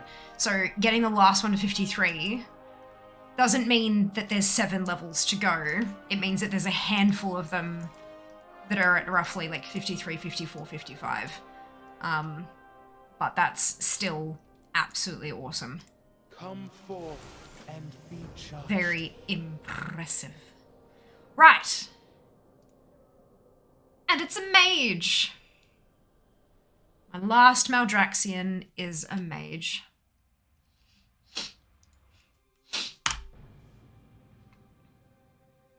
Congrats, Meaty, indeed. Oh my gosh, sorry, on my screen, I don't know about you guys, but I've got Ikea, Meaty, and Durin all in orange. So all my chat window, and Koalatron's orange today as well, so my whole thing is just orange.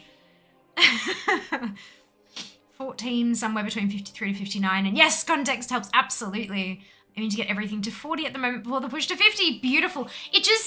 It feels like you've got more achievements along the way for me when you do that. Like, this is my last tune to do Maldraxxus. And then I'll still have 33 characters to get through Ardenweald, but they're done with Maldraxxus, and that's one huge milestone. So it's it just feels like that. I'm gonna hear me in orange though. I've got you in orange on my screen, Durin. I wonder because if you haven't chosen your name color, it will just randomly, like anytime you join chat, everyone who sees your name, the website will pick a random color for you. So I've got you as orange on my screen. If you were intending to be green, you'll have to pick it manually. Fun facts.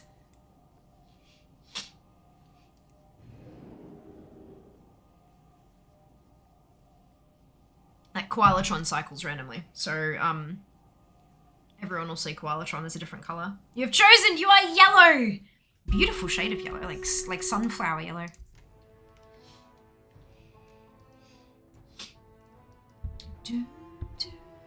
Still green. Gold, yeah. Yeah! Durin and Koalatron is purple today, go random, there you go. Amazing, Koalatron is green for me, there you go. Ah, it's so cool! I love that. It's funky, hey?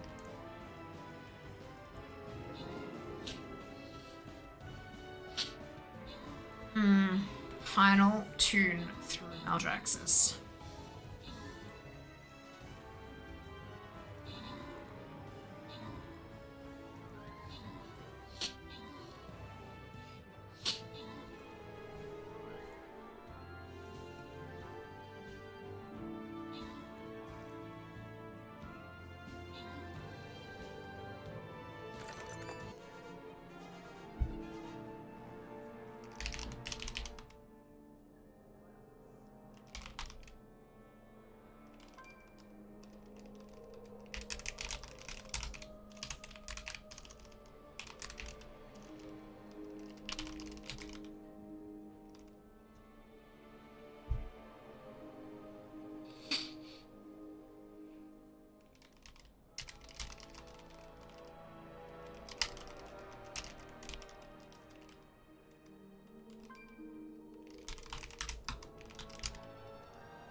Meaty, Naren, Cade, Mara, Landar, congratulations to all of you on your bonus shit. Well done. Well done. Fear, do you have a cold? No, I have an autoimmune condition, which breaks my body.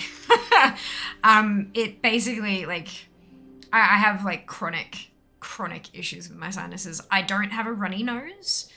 What I have is, like, a sinus lining that's irritated beyond belief, and it's not that my nose is blocked, it's that, like, I can't get air.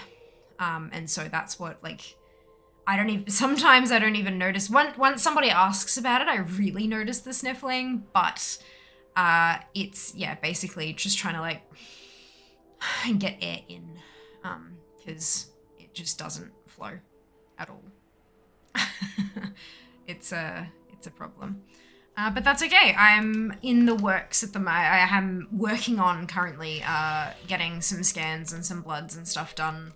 My GP is looking at sending me to an ear, nose and throat specialist to see if we can get some concrete answers on what is going on in there. And then hopefully from there some treatment. But we don't actually know if it's treatable at this point, which is just mildly upsetting. But, you know, we play with the cards we're dealt. Sorry to ask. No. It's fine. Okay, you couldn't possibly know. You could not possibly know. Yeah, it wasn't a malicious thing. I mean, I've had people come in here and, like, their very first message in chat ever is accusing me of using cocaine or something, you know? Like, it's not like you were being accusatory or insulting or anything like that. You were asking out of concern, are you unwell? And technically, yes, it's just not a cold. It's totally all right. I get the question a lot, can you tell? Don't notice this feeling. Sometimes I do, sometimes it's worse than others. Quite often towards the end of a stream, it almost kind of feels like, if you guys have had the COVID tests, where not the home tests, but the ones where they get you to, like, tilt your head back and they go and tickle the back of your brain with the, that burning sensation afterwards, where it's kind of like, when I described it, when I had to get a PCR test done, I described it as almost like someone had touched a warhead to the back of my nostrils, because it had that kind of sour, burning sort of feeling. It sometimes feels like that all the way from the sides of my nose down through the bridge and then out through my cheeks, and sometimes even up into my forehead as well, because there's sinuses up behind your eyebrows. And it's inflammation, I'm assuming, because there's not many other explanations for it. So sometimes it feels like the inside of my face is itchy. And when that happens, I get a lot more sniffly, because it's almost like and like pulling that air past it real quick almost scratches it, if that, I know it doesn't make sense, but it, I don't know how else to explain it genuinely. But yeah, so towards the end of a stream, when my body is starting to be like, nah honey, we need to go to bed, it gets worse. But yeah, it is what it is. Yeah. And I usually, when people come in and say that it's really annoying, it happens occasionally, I just tell them, trust me, it annoys me more than it annoys you. I'm the one who has to feel it. And like, look, their concerns are valid. If you're, you know, it's almost like, to me, the constant clack, clack, clack, clack, clack, clack, clack of a keyboard in the back of stream kind of annoys me a little bit, which is why I don't have snappy mechanical switches in my keyboard. I get brown tactile switches. But yeah, and I get that. For some people, it's a triggering noise, and I'm not gonna tell them, excuse me, that they're wrong. So yeah, sphere sick AEs, you know, stuff. Dumb human body still in alpha. I know. I'm waiting for that patch day. Hey, waiting for the patch day. Look, it's been 32 years, but hopefully we'll get one soon. How to deviate a septum, use this all the time, how to operate it on, hopefully they can fix someone to help you. Thank you, Topia. Yeah, when I spoke to my GP, she did mention a couple of things that it could potentially be, and a deviated septum was one of the things that she spoke about. But look, it's they're not going to know until I can kind of get in there. But that's what the referral is for. So I'm getting a whole bunch of bloods to check for bits and pieces, and then some I'm getting some scans and stuff done and x-rays, because I've also got my jaw pain. Like my jaw has been locking up pretty much ever since my first dental surgery. And when I spoke to my implant specialist about it, he said it could have been like, you know, it could, like my jaw has always been a bit clicky. And then it could have been exacerbated by being held open for surgery for such a long time, like strained it, and then it's not being able to heal properly because, like, it not being able to repair itself, because if you're having trouble breathing overnight while you're sleeping, one of the body's reflex actions to not being able to breathe is to clench the jaw. So even though I do my best to relax it and massage it and put heat packs on it and stuff during the day, the fact that my jaw, my sniffling is a thing might be meaning I'm undoing all that hard work each night overnight. So in an effort to alleviate the TMJ, we're looking at the nose stuff as well to see if that is, you know, if we help that, maybe the jaw will resolve itself. So yeah. We're looking at an ENT, we're looking at a physio, like specifically a jaw physio. I think they're called like a jaw, head and neck physiotherapists. And yeah, look, it's I'm going on a bit of a medical journey at the moment. Not that I haven't for the last handful of years anyway, but hey, why not add an extra side quest or 5? That is annoying though. Oh yeah. Yeah. Yeah. But it's alright. It look, it could be worse, I'm sure. I still don't need to announce it, kind of rude. Oh yeah, no, I get it. But that's also like the people who come in here and the very first thing they say is boring stream, I'm leaving. They want a reaction. They want attention. They want me to get upset or something like that. And it's just like, okay, bye. Hope you find someone you enjoy watching. Best of luck. It's alright. It's, some people don't, like, everyone needs attention, right? All humans need some level of attention. We're social creatures. That's how we work. Even the most introverted of introverts, we still need some, even if it's a teeny tiny little amount, we need some level of acknowledgement and appreciation and social connection like that. And so if people are feeling attention starved, sometimes they'll lash out and try to get attention in ways that aren't necessarily good. And so they'll try insulting others, because then that person will get upset with them or yell at them, but that's still engagement. It's still interaction. It's acknowledgement of existence. And honestly, that's heartbreaking. That's genuinely heartbreaking. I can't imagine being in a position where the only way I could get somebody to acknowledge that I exist and that I'm worth interacting with is by behaving, you know, acting out to try to get, it's just, yeah, it's what kids do, and it's heartbreaking. So yeah, I usually just wish them all the best and hope, you know, there are hundreds of thousands, if not millions of streamers at this point. So there's bound to be somebody out there whose content they enjoy, and I hope that they find that content creator. Because, you know, it's a good thing. Finding something that brings you joy. Explosion, no slime. Ow.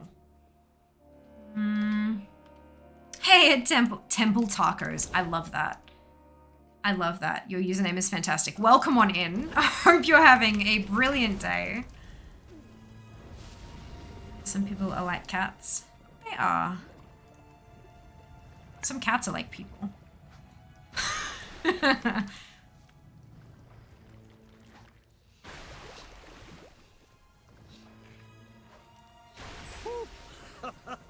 An unexpected result is an experiment's great. I didn't turn it in. Oops. Thank you for your assistance.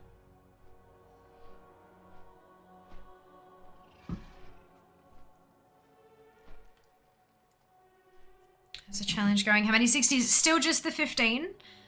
Because what I'm doing, I'm not leveling them one at a time, like 50 to 60, and then the next one 50 to 60. I've got them all sorted from lowest to highest, and I level the lowest one, update it, and then resort the list so it'll drop down, and then I grab the next lowest and level that one, and then it'll drop down, and the next lowest, so I leapfrog them. But my lowest is currently 55, and my highest is 58, so I've got 33 characters between 55 and 58, which is not bad, I reckon. And this is the last character to go through Maldraxxus. After this, all 33 of them are going to go through Ardenweald.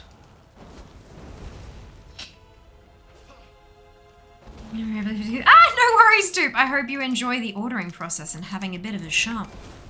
Good idea, keeps kind of fresh. You'd rather you be getting bored of doing the same content over and over. Look, a little bit, but not as much as you might think. I'm definitely looking forward to seeing the end of Maldraxxus, but I think that might be because Maldraxxus is my least favorite zone to level in anyway.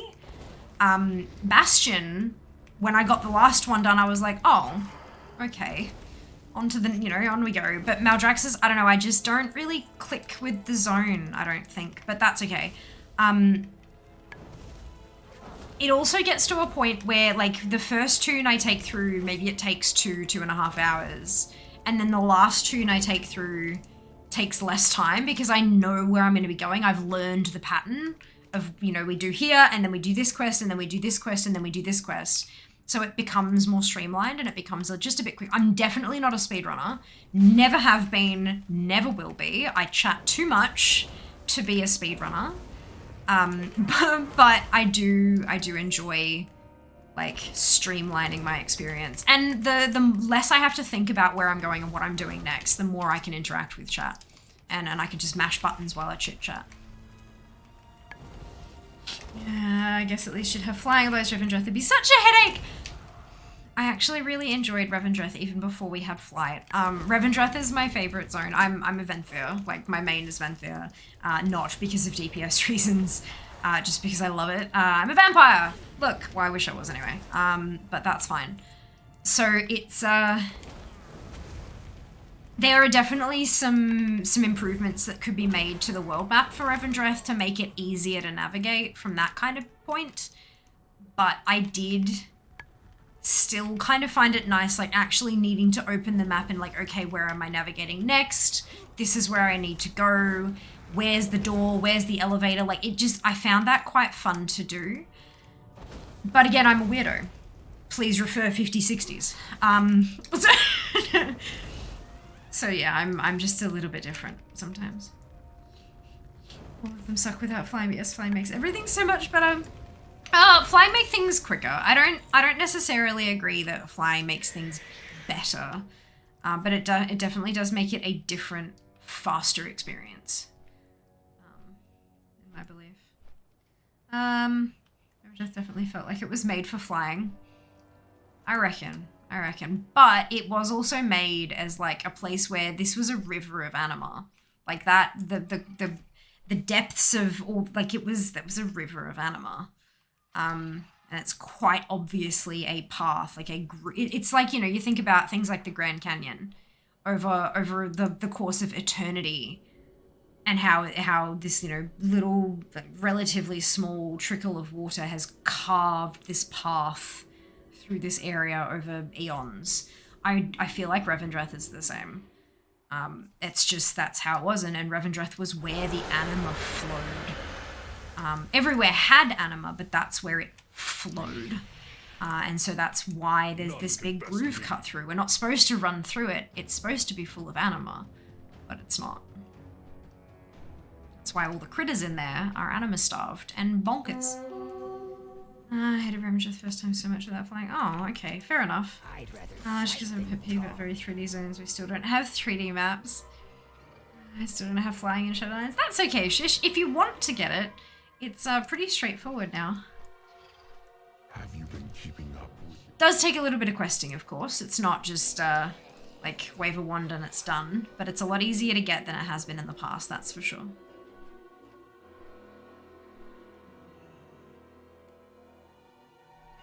Oh, we're close to 56 again.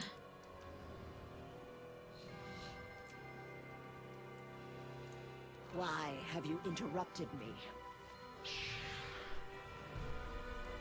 State your intent. I think this one started at a higher level than the last tune did. Like a higher percentage of XP. Side note for viewers, if you're currently logged in, don't log out. Add-on is booked. Oh no. Glory is earned, not No, is it on the launcher? Yeah, it is. We're currently investigating an issue affecting our authentication servers, which may result in failed or slow login attempts. There you go. You look oddly. This is hard. I need to do 3 guys in pain. No one is ever on to help. Yeah, May it's I not tempt you with my wares? it's not the most popular of things anymore, especially when there are easier ways to get the anima and stuff. You might be able to find someone in the Has your group weapon finder, found a target today? possibly. I was usually able to find at least one other person in there that, and you know, we struggled, but we got it down. God, I got put in queue for 35 minutes. Oh wow. Oh dear.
Both? Oh no, wait, I already cut the first one. Never mind.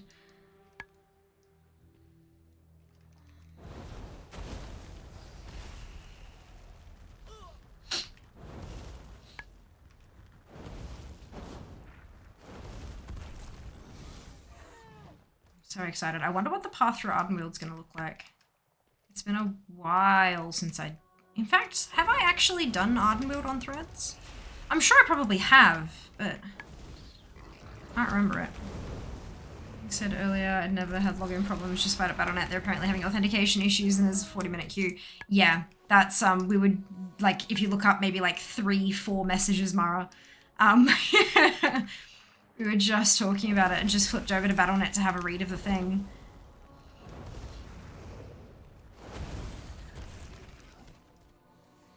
Yeah, look, it happens occasionally. Sometimes tech does stuff that was not going to be expected, and it's alright. I'm sure they're working at top speed to try to get it fixed. Not an ideal time for it to happen, obviously. Well, for Aussies at least. I do wonder sometimes how often...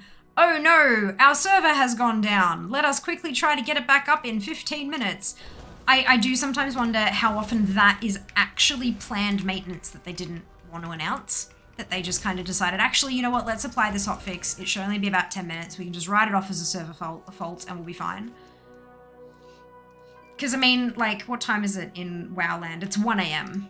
Like, this is the appropriate time to kick your players off, if you're going to kick them off, you know. But, I mean, it also doesn't kick... Not many people are going to be logging in at 1 AM their time. Whereas people who are already on, like myself, we're not being booted off. It's just the authentication servers.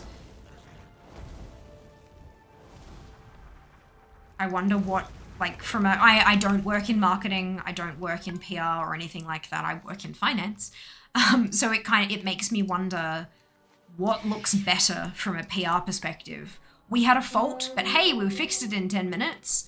Or we are going to be shutting down our authentication servers for 13, 15, 20 minutes at this time, blah, blah, blah, blah, blah, blah. Not saying anything untoward is happening at the moment in terms of that, but like, I wonder if anyone else has ever thought the same thing.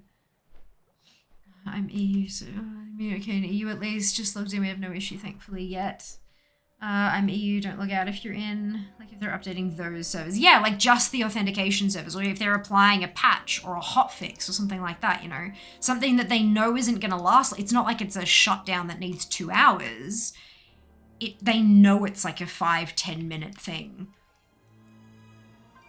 Yeah, except me, I'm US West Coast, it's 1 AM, I'm trying to log on. Yeah, well, there's always going to be some people, and staying, it's 6 PM in Australia on a Wednesday. This is when people are getting home from work. Like, this is when all of us log in to have our evening session. So, like, what I'm talking about is from their perspective. They're very limited, like, we are in that area kind of, there's not many. There are fewer people logging on right now than there would be at, say, 6:30 PM your time, There's still always going to be people logging on, just fewer at this point. Only resets, I think, are done a lot of the time to clear camp players and bots. Well, I mean, there is also, like, there is actually a thing where if you leave a computer on and running for too long, things start going funky. So having restarts actually is beneficial for the software and the tech and stuff. But I wouldn't be surprised if, clearing bots is not like a side of, like a welcome side effect of that. That's a really interesting thought. Yeah.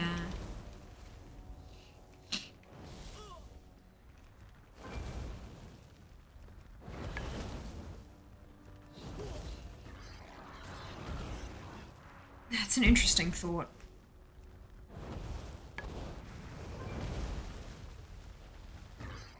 Excuse me, that's very rude.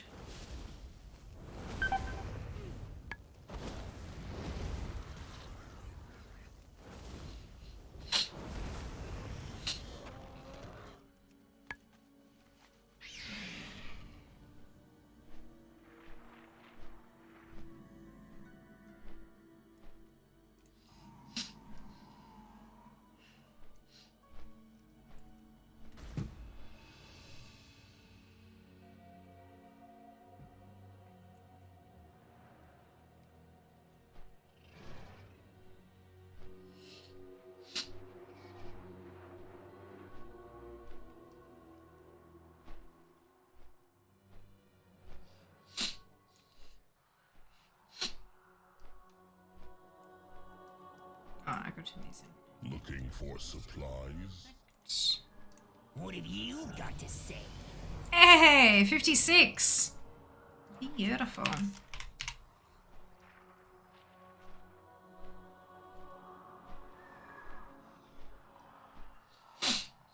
Here we go, in the arena.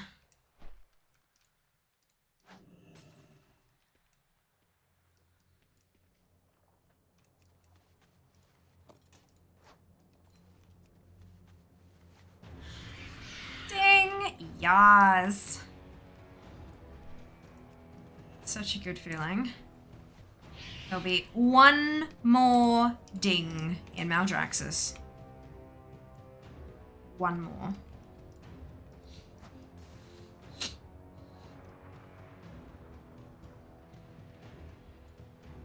Lovely trying to get them to now. Oh, I'm just trying to clear Maldraxxus.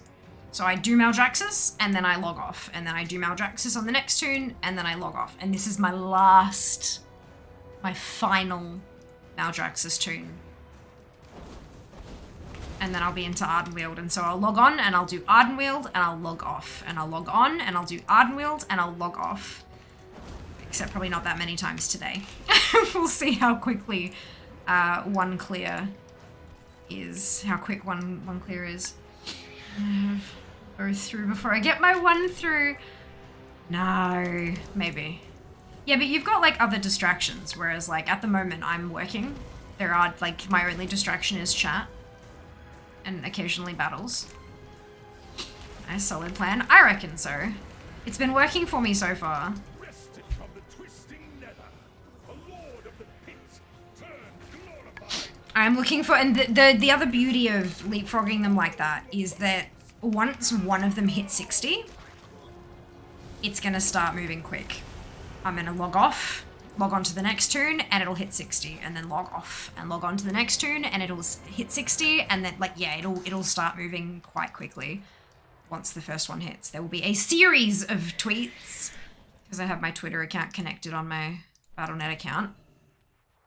So it'll send the tweet from in-game.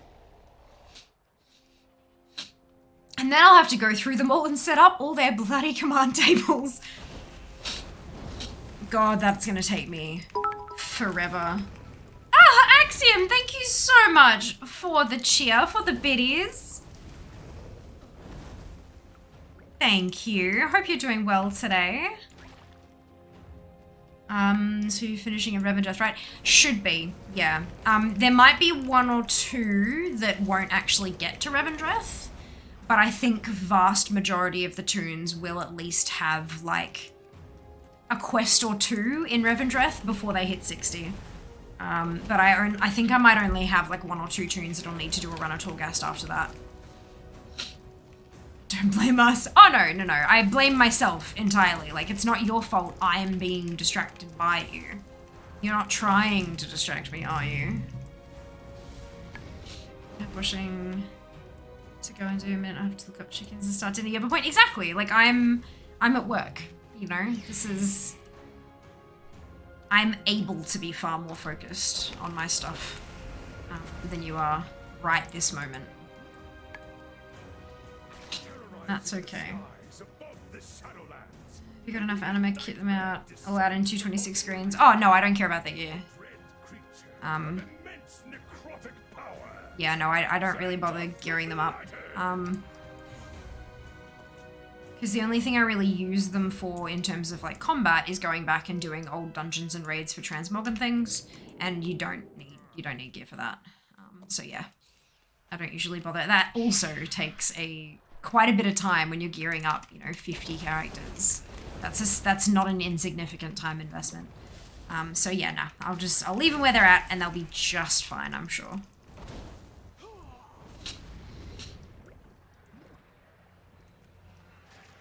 Then learn to open cupboard doors. Yay. I feel a hint of sarcasm coming off of that yay. Distract you, heavens, no, that's rude. We would never try to distract.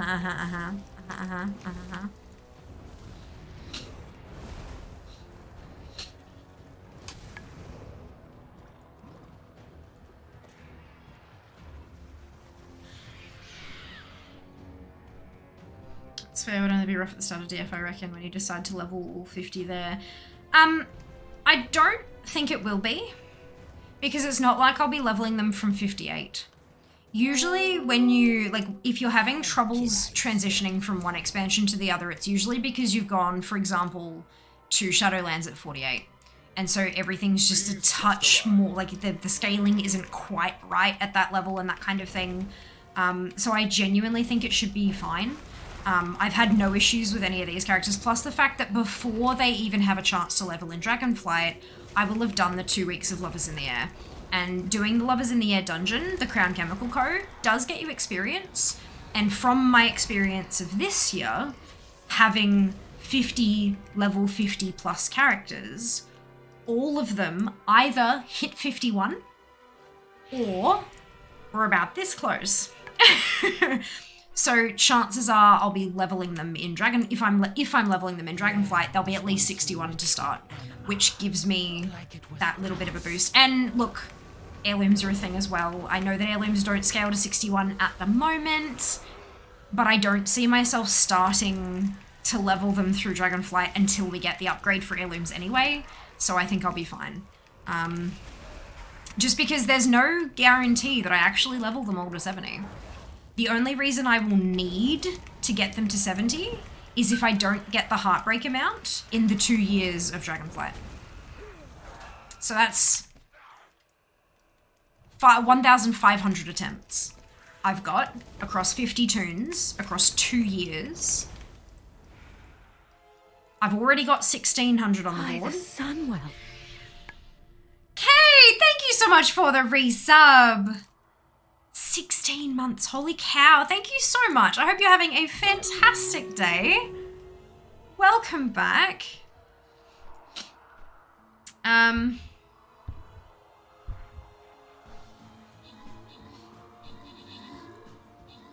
Who is sneezing or sounds like it? I have no idea, sorry. Hey, Abaddist. About to ask you to keep rolling from 60 to 70. Look, potentially. It depends on a few things. Like, leveling an entire account worth of characters takes quite a while. And I do have other goals I would like to achieve. So, maybe? Maybe? But I won't need them at 70 unless we get to the expansion after Dragonflight and I still don't have the Love Rocket. Or the Heartbreaker, sorry. My mistake. Look at that off. Gives them rest at XP.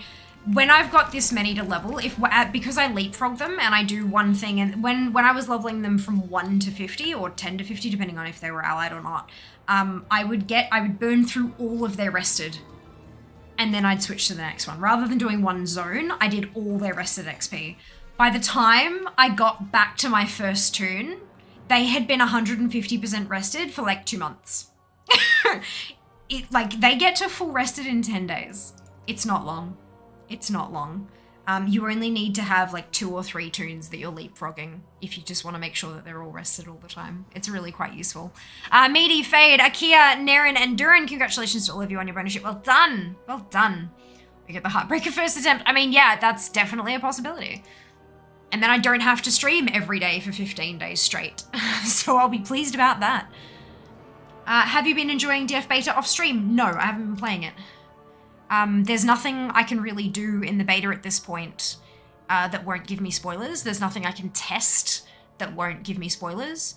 And I have far more important things to be doing rather than just fucking around in a beta version of a game where nothing I accomplish will transfer over.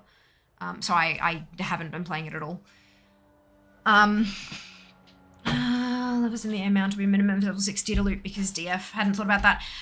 In all likelihood, yes. That is what has happened in previous years. There was one particular year, I think it was BFA, I think it was Battle for Azeroth, where they announced that the required level would be jumping up to the max level from the previous expansion. But they only gave a couple weeks notice and people were pissed. And then with Shadowlands, it became level 50 requirement. So I am assuming that with Dragonflight, it will become a level 60 requirement. We have no confirmation of that, but I would much rather have them at 60 and then say, no, it's fine, you can just have them at 50, instead of leaving them at 50 and then 2 weeks before the event, they say, by the way, it needs to be 60, and then I have a whole army of toons that are useless to me and 2 weeks to level them. Like, yeah, nah. No, thank you. Plus, having them at 60 does have other benefits as well, so that's fine by me. Looking for a fight? Happy Wednesday, I can't believe it's been that long already. I know, right, Kay? What the hell? We've been having quite a few resubs this month where I've just kind of been like, no, that can't be right. You did hear your name, Durin. Congratulations. Wouldn't blame you for taking a holiday. Yeah, look. I mean, I'd still do my regular stream schedule. Please don't get me wrong. But this year, for Lovers in the Air, I streamed 15 days straight. On my usual stream days, I started at 4 like I normally do. I did 3 hours roughly of Crown Chemical Co runs. And then the remaining 3 hours of stream, because I have like a 6-hour stream block, right? So the rest of stream, we just did something else. And then on my normal off days, so like Tuesday, Thursday, Saturday, I would jump on, do my 3 hours of runs, and then piss off as soon as I was done. No guaranteed length of stream, just this is when I'm starting, I will stop when I'm done. And I did that. And then the last day, because the final day of Lovers in the Air, it actually like reset, the daily reset is at like 1 a.m. and the event finishes at 4 a.m. So there's a 3-hour window of the 15th day. And so I started at 4 and I did my 3 hours of runs. And then I think we did Mount Farm Monday, because I think it was a Monday. And then 1 a.m. hit, and I started the runs again. And I was falling asleep at the keyboard. I was delirious. I was exhausted. I was just utterly wrecked. And I have so much gratitude. The community pulled through. Every single one of my 50 characters had a buddy. Sometimes more than one buddy. But every single one of them had almost instant queues because we had either a tank or a healer in the group queuing with me. And we got them done in like 2.5 hours. Which was like, the first day, it took us over 4 hours to get them all done because there were a few issues here and there and everything was a little bit wonky. But we got like that final day, it was like 2.5 hours. And I did the last run and I'm like, no mount! I'm out, bye, off. Like, it was just, that was it. I was gone because I was just so wrecked. So I hope I don't have to do that again this year, but if I do, at least it's more entertainment for you guys. And we got some damn good clips out of it too, because I was just wrecked. I want to say I was trashed, but I wasn't drunk. I was just completely screwed, you know? You know that point where you're so tired you feel like you're drunk? Yeah, that's where I was. And then the next day, so I, went to bed at 3:30 in the morning and then woke up like 3 or 4 hours from them and went to work. My day job. So that was fun. If only, hey, my thoughts are, I could play around with Evoker, but also leveling. Yup. So my plan here is to have my 48 toons at 60. And then when Dragonflight launches, because I have a digital pre-order, not a digital pre-order, sorry, I have a physical pre-order. I have a physical collector's edition pre-order, which means that I won't get my hands on that until likely 24 hours of within 24 hours of launch day. So I'm not going to have pre-patch access to evokers, so I can't pre-level them. So chances are I'll probably spend launch day obviously leveling Fia and getting her through everything. And then one of the first things I'll do, I'd say in the first 2 weeks, I am planning on taking 2 weeks off my day job for Dragonflight so that I can pretend to be a full-time content creator for a little while. But during those first 2 weeks, I'll level my 2 evokers and that will be my 50, 60s. Which is why I'm only level, I've got 15 60s. I'm leveling 33, which makes 48. And then my last 2 will be 2 evokers that I will level once Dragonflight is launched. But that would mean that once those 2 evokers are done, I'll have my 50, 60s and I won't have to worry about them anymore at all. I can just enjoy the new content and that's that. But my calendar is telling me more and more that I'm not going to make it, that I'm not going to get to 48 by DF launch. But that's okay. If that is the case, then it means that I'll have to spend some time in January leveling toons. Just polishing off the last handful we have kind of thing. But, that's okay. I can do that. If it means I get myself a Heartbreaker, then I'll do it. I'll do it. That was just a couple months ago. I know, right? It feels like no time at all, and yet at the same time, forever. Right, Kay? I was so terribly tired. I was destroyed. I was utterly destroyed. But I was so proud of myself. I said I was going to do something, and I did it. I did it. I did 50 attempts every day for 15 days. And that is a huge accomplishment. That's massive. And I'm so proud of myself for getting there. So yeah, I hope I don't get there this year. I hope that it drops before then. But we'll see. Only time will tell. Buddy system always works. We did so well. We did. I was so I was so tired. And then when I'd log in and I immediately had group request people from names I recognized as tanks and healers, I was just like, thank you so much. There were so many times that I was almost crying on stream. Not from like sadness, but just exhaustion mixed with gratitude, Yeah, look. It was a time. It was a time. I still need to order the box collector's edition. Was glad I left it too late to order the Shadowlands version. Yeah, it's if you can find a place, if you've got enough for your deposit, it's worth just getting the deposit down so that you secure it. Like I only had to put in, I think it was 20 or 50.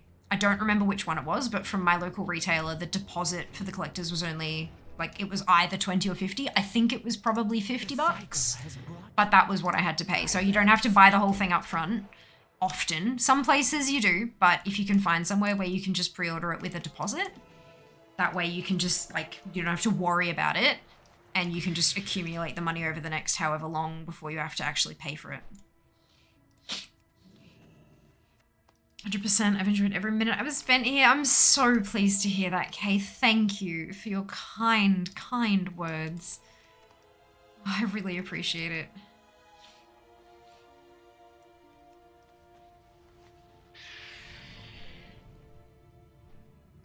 Oh boy.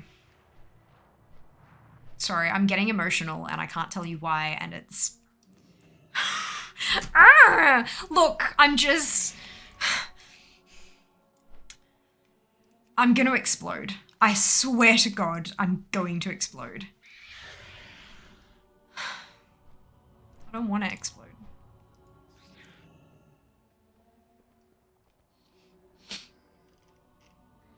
It's fine. It's fine.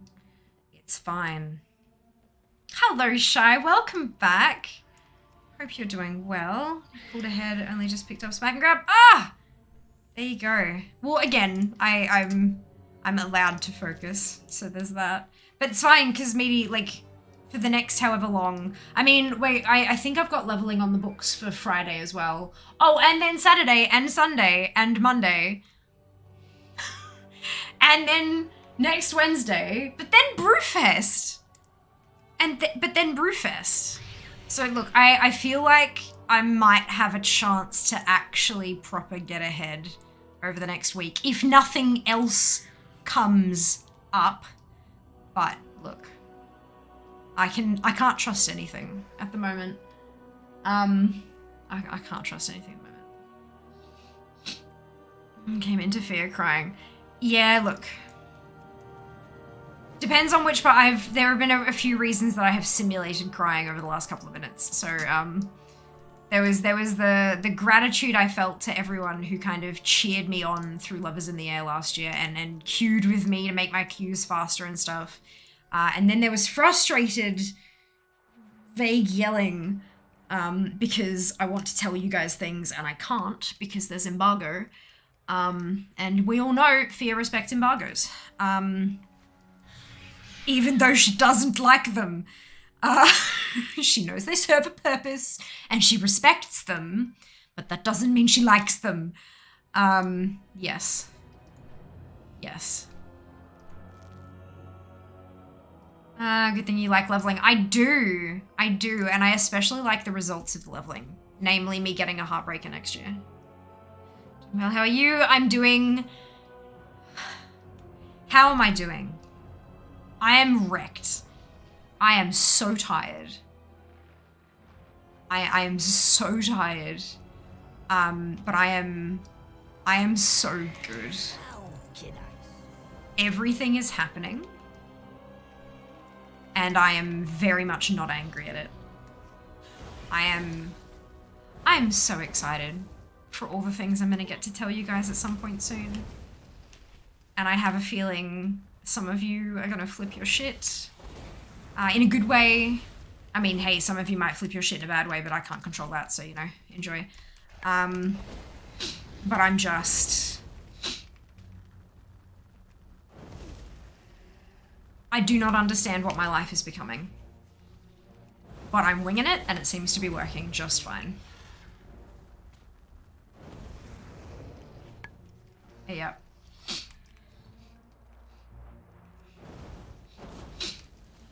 Yep, that's how we're doing.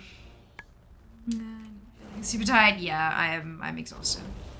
I am so exhausted, but like, yeah. Worth it.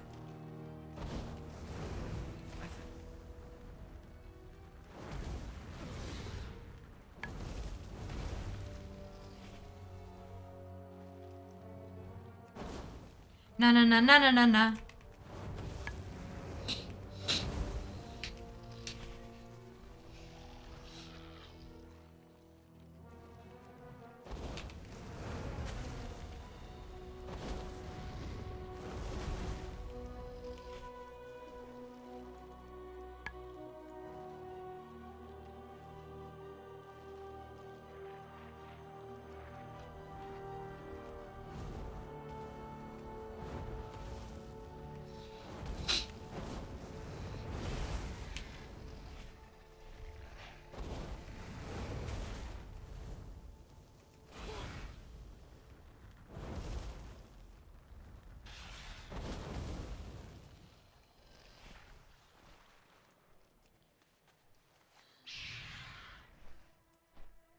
There you go. Turn in, smack and grab. Some other scenery to look at. Yeah, look. I can only imagine that it's all about, yep. Superior mount. I don't have it, Shy. Oh, lighting scheme. Right. Okay. I was like, you should have checked my thingamajigs because I don't have it. Okay, so are you happy for me to just pull a couple of random colors from the mount and make a lighting scheme with it? Or do you want to specify what kind of colors you're looking for? I'm happy to I'm happy for you to have kind of more creative control over it, but I'm also happy to just kind of wing it if you'd like me to. Your call. If you want to have a bit more creative control over it, we can get so you can you could send me stuff in. Okay, cool. I was going to say, for anyone else who is looking at potentially adding a lighting scheme to put on the panels, there are a couple of ways you can do it. Either you can give me inspiration, like a mount, and I can wing it and just grab a few colors and kind of go from there and put something together. You could also give me specific colors, like I want blue and grey and ice blue or something. Or you can even go so far as to give me hex codes, if you so desire. The more consistent your colors are, like if you have 3 or 4 shades of blue, the more likely you are to get that blue glow in the room effect. If you want to go for something like rainbow, the more it's gonna look pretty on the panels, but the room won't have that cohesive glow because all the colors will just kind of mix together, and so it'll just look bright. In case you're wondering how it sort of works, this is stuff I've learned over the time. But yeah, so if that's something that you're keen on playing around with, there's a few different levels of involvement you can have if you want. Yeah, so if you want to if you want to have some creative control there, Shy, feel free to send me a Discord DM with information. Otherwise, I'm happy to just go pull up a picture of the mount and grab out a couple of colors and whack them on the wall. Totally fine.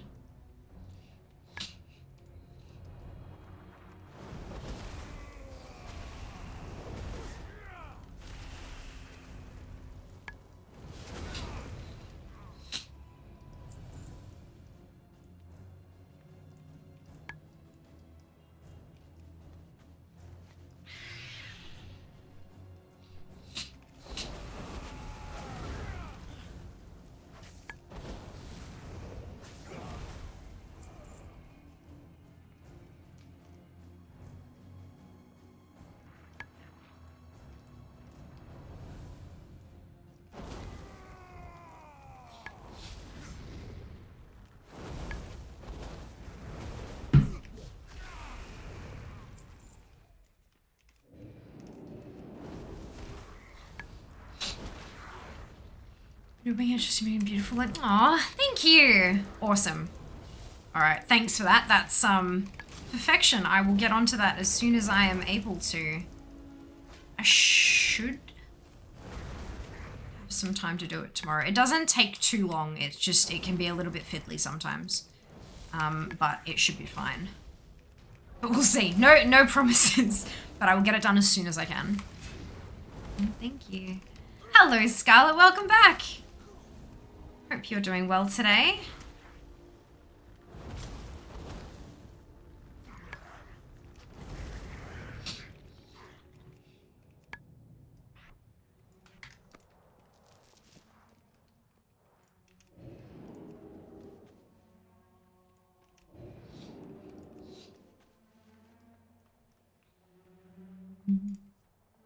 Doing okay? Okay is a good first step.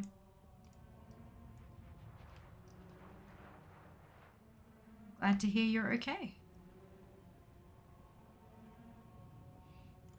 To let you know not to click out of that launch this 49-minute wait to get the client to log in. Yeah, there was oh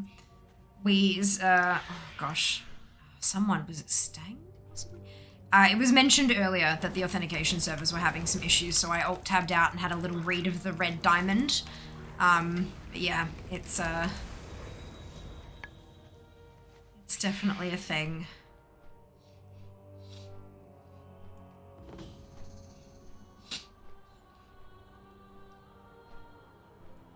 That's right, you got us here to keep you company while you wait in queue. I recommended. Ah, fantastic, Bardic. Welcome on in. Hope you're having a fantastic day. It always interests me, like, I wonder why I'm being recommended to particular people, like, because I know that there's a bunch of things that it can, so, for example, if you watch a lot of WoW, and I'm currently playing WoW, and so it recommends me. If you watch people who have a similar viewership than I do, it'll recommend me. If you watch people who are live at around the same time that I am, it'll recommend me. But also the one that seems to be the really big one is if you watch someone and then one of my viewers also watches that someone, it'll be like, hey, this person likes what you like. They also like Fear. You should check out Fear, which is, I think, really funky and also just a little bit creepy. Algorithms, look, they're fun and they're fascinating and they are full of data. Juicy, juicy data. But regardless of why you have been sent in our direction, I hope that you enjoy your stay with us. I hope we can provide some entertainment. Oh, I'm done. Oh, I'm in combat. Bugger. No, wait, I'm a mage. I can invis. Wonderful. Welcome indeed. Queue just completed. Now it's been connecting for the last 5 minutes. Yeah. Yeah. Authentication servers serve as an important step in the login process.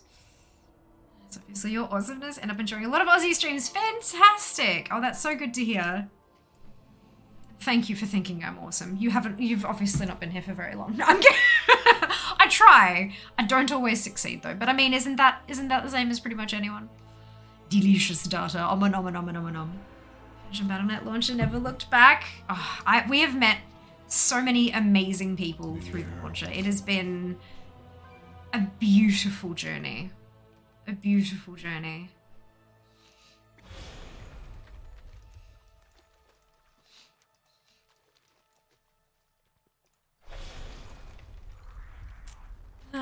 Awesome. 6 years of experience to confirm this. Brilliant. Brilliant. Look, maybe I'm awesome sometimes and not so awesome other times, but like I have a net awesomeness score that is positive. Speaking of data. But so I would leave while you can. Yeah, look, I have been told by a few that it is difficult to leave once you are a member of the community. Oh, holy cow! Shy, thank you so much for 6 months worth of sub gifted to Lander. Holy cow. Also, it's not, I am not the awesome here, it's the community. The community here that we have is just unbelievably awesome. Shy, thank you so much for your generosity. Oh my god. Thank you. Yeah, cursed people joke. A little bit, sometimes, maybe. You're stuck with me now. Look, I will take it. I will take what I can get. Oh my god.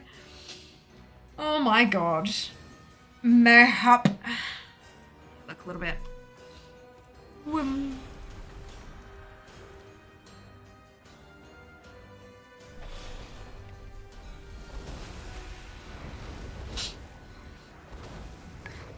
Do I know you? Am I supposed to?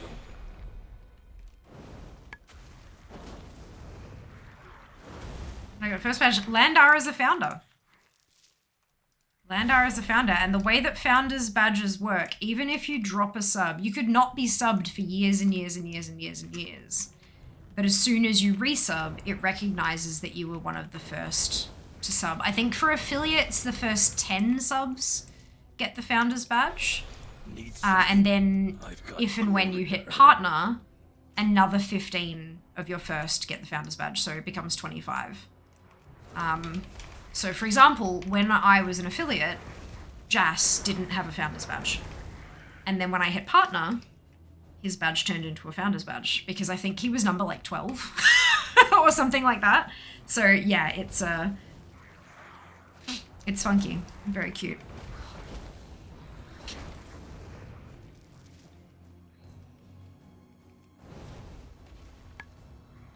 Have it on list. It'd be cool. You could see when you started to follow. I'm pretty sure I was throwing you away at the start of the fake. You can, Enzano. So you can type exclamation follow age, all one word. Or I believe you can actually click on your own name. Because I've got here... Oh. That's interesting. Right, so the user card's a bit broken at the moment. However, if I click your name, it says following since December 9th, 2018. It also has your account created date and that you were previously subscribed for 4 months. So yeah, it's a fun little bit of information there.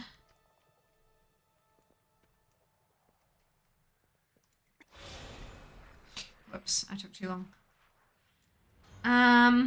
Something like that, yeah. See? Warcraft Fifty, Mark, I do. I love that one. The runes are so cool.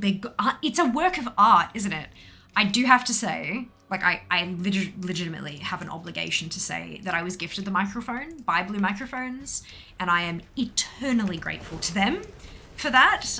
It was through that I then made contact with Logitech and have become a Logitech affiliate and all this kind of, but like, oh, it's a beautiful mic. Absolutely gorgeous microphone. And it's very heavy. The bass, you could probably injure someone quite grievously with that, but it's beautiful. It's absolutely beautiful. And clicking through the sound files, not the effect, because the voice effects are beautiful as well, just super fun. But the actual sound effects that are in the G-Hub software when you have the mic, they've got like voice lines from Sylvanas, Bolvar, Jaina, but they've not just got them in English. So going through and listening to what Sylvanas sounds like in Chinese, for example, was so cool. So that's, yeah, we did a bit of that on our, the first stream I had when I had the mic. It was good fun. Good fun. Hello, Mithril, welcome back.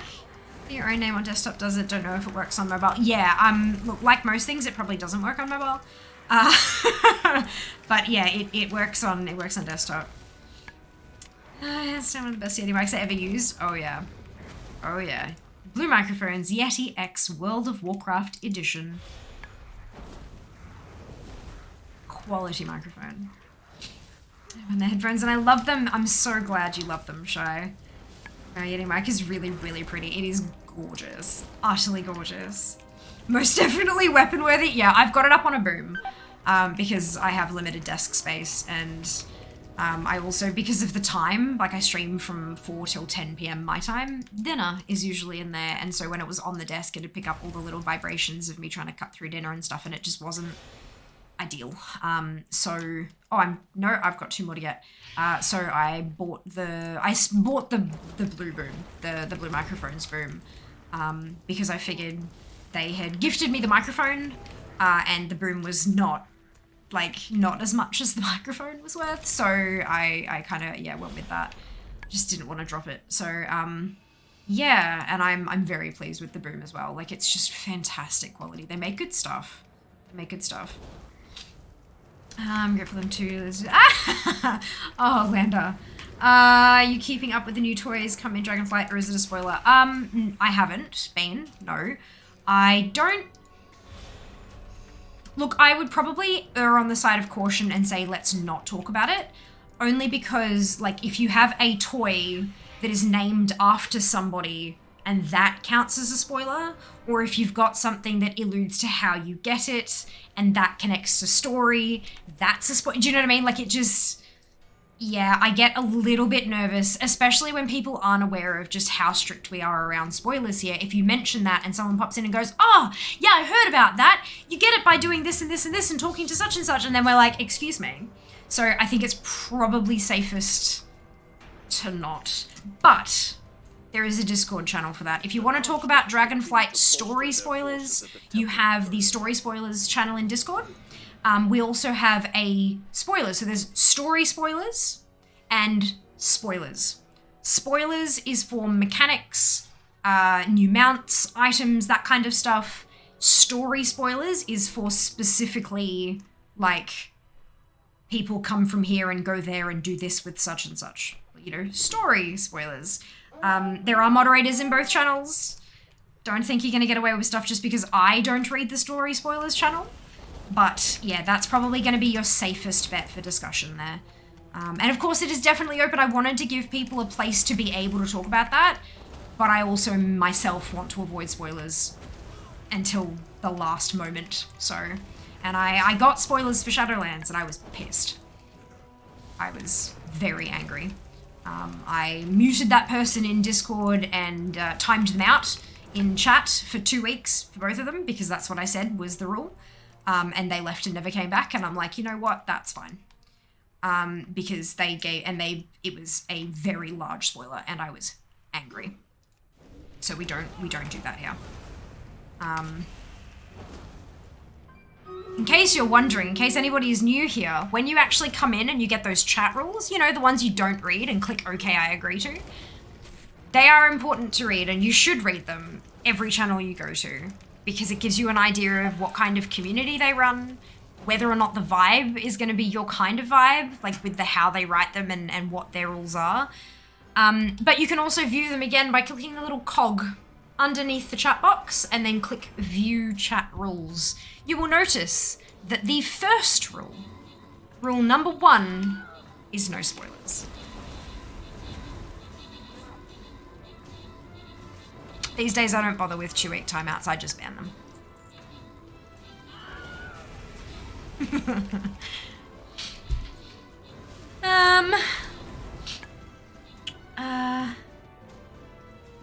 Keep meaning to upgrade my boom and forget half the time. Yeah, look, it's one of those things that because it's out of the way, it's so important. It's such an important piece of your setup, but because you don't really see it and you don't really once it's in position, you don't really interact with it that much. It just it's out of sight, out of mind, but still very important and very valued. Very valued. There we go. Words are hard. Year ends and Fade. Congratulations to you on your bonus shit. Well done. Praise noted, but in the safe the story. Yes, don't want the story part. Would like to know mounts and toys coming. Fair. I can't wait for you to find out. Oh yeah, it'll be good fun. It'll be good fun. I do especially love discovering things organically through playing the game. It's so beautiful, you know, especially when I'm doing it live on stream and you guys are seeing it, so you're getting those genuine first-hand reactions. It's more fun that way. It's more fun that way. It's like I'm on the beta, all I wanted to look at was the professions. Yeah, we played through the alpha, because I had alpha access, and that way I didn't actually have to, like, I mean, I had to level them to 25 to be able to see the specializations pane, but I didn't have to, like, get to a place in the world to then pick up the profession and all that kind of, so now that we're on beta and you actually have to play the game to unlock, like, we couldn't get dragon riding because you have to do storyline to get to the point where you unlock dragon riding and then do the dragon riding, but I didn't want to do the story because that's spoilers, so there isn't anything I can do in beta at the moment unless I spoil myself, which kind of sucks a little bit, but, you know, that's okay. I participated in the alpha. I submit so many bugs. Oh my god. And we focused on things that a lot of other people weren't focusing on, which was, like, the professions and stuff. I did get a couple of people who came in and said that they were struggling to find creators who, like, live creators, not YouTube, but like Twitch and stuff, who were not just, you know, leveling and playing with talent trees and stuff like that. Like, it was difficult to find people who were just reading through professions. But it was good fun. God, there's so much fun stuff coming. So much. The toy is so good. Brilliant, I'm glad you like it. Exactly. Chat rules are created for a reason. Honestly, kind of a pain to create, so I always read. Yeah, look. It is really hard trying to set boundaries and not come across as an asshole. It's genuinely so hard. Like, I don't want to be a bitch about it, but don't fucking bring that shit here. So, yeah, it's... But yeah, it is important to read. But they can also give you an insight into what the community is like as well. Like, if their rules are just full of memes, then I know I'm probably not going to fit in so well there, because I'm not, like, too old for that shit. So, yeah, you know, it's just, it helps you get the vibe of a creator and the community, as well as getting an idea of what's acceptable there. I don't think that's ever a bad thing. I read the rules, I'm just the most forgetful person ever, so sometimes slip up. Yeah, for sure. Look, it's always, like, it is definitely, like, I love the fact that you can access them later. It is good that you can hit that cog and check out the chat rules and that kind of thing, especially when you're like, if you see someone in a chat room, like in a Twitch chat, say something and you kind of go, whoa, hang on, is that appropriate? You can go back and check the chat rules to see, like, is this something, are they being hypocritical? Like, are they saying one thing and then allowing their chat to do the other? Or is it something that they just really lax on? Or is it something that they encourage? And then you can kind of figure out, hang on, is this a place where I feel welcome or safe or valued or whatever it happens to be, and then kind of go from there. Yeah, I feel like rules are important to have reference to because it sets expectations. People can come here, and it's not just for me. I mean, yes, the rule is there because I want to avoid spoilers, but it also means that others can come here knowing that if somebody attempts to spoil something maliciously, they'll be banned. So they know that they can also be safe here in their attempts to avoid stuff. So, yeah, especially when we were doing alpha testing. Because, you know, there are some people who want to avoid anything at all, so I was always tagging it as alpha, but there are some people who want to avoid everything. There are some people who want to see stuff, but they don't want the spoilers, and so they can't get it from Wowhead, because, well, so they're looking for creators who are creating without spoilers. So it's, yeah, it's helpful for people to know where they stand. Rules are important.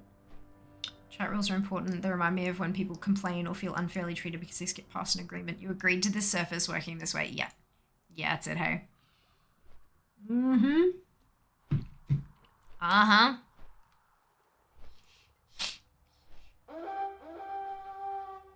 I salute you. I've not been testing profession stuff on the beta. It's trickier to test on the beta. Like, it's not as easy. Like, so on the alpha, you would go and talk to Professor Instructor or Instructor or whatever, and you just learn the thing. And then you could turn to your right, and you had a vendor that sold every ore in all 3 qualities, every element, every da-da-da. They just sold everything, and it was 10 silver a pop. And so you'd literally just buy 600 of that, 500 of that, 200 of that, and then just sit there churning out crafts just to see, like, how does this work? How does that bar fill up? How many skill points am I getting? How many crafts am I, you know, it says 1 to 5, but how many am I actually getting? All that kind of, like, it was a lot easier to do that stuff in alpha, but that's the intent. Alpha is just, like, testing very isolated bits of stuff. Beta is testing how it all interacts with each other. So, yeah, it's both stages are very important. But I would love to participate in the beta. I just don't think that I can without spoilers, which, you know, it is what it is. Now, don't quote me on this, but there might be dragons in the next expansion. Heard a rumor, I'm not sure if it's just fan theory or not. Oh my god, Shiba. I swear. I'm not hip with the cool cats of the younger Pogger generation. Yeah, look, neither am I. Neither am I. And it's kind of like, I interact with other creators who are my age, and I'm like, you're talking in emotes, and like, I mean, it's not, I don't dislike it, but the way that they connect with their communities are just so different from ours, and also, but also bigger. So it's kind of, I feel like maybe not giving in to the memes and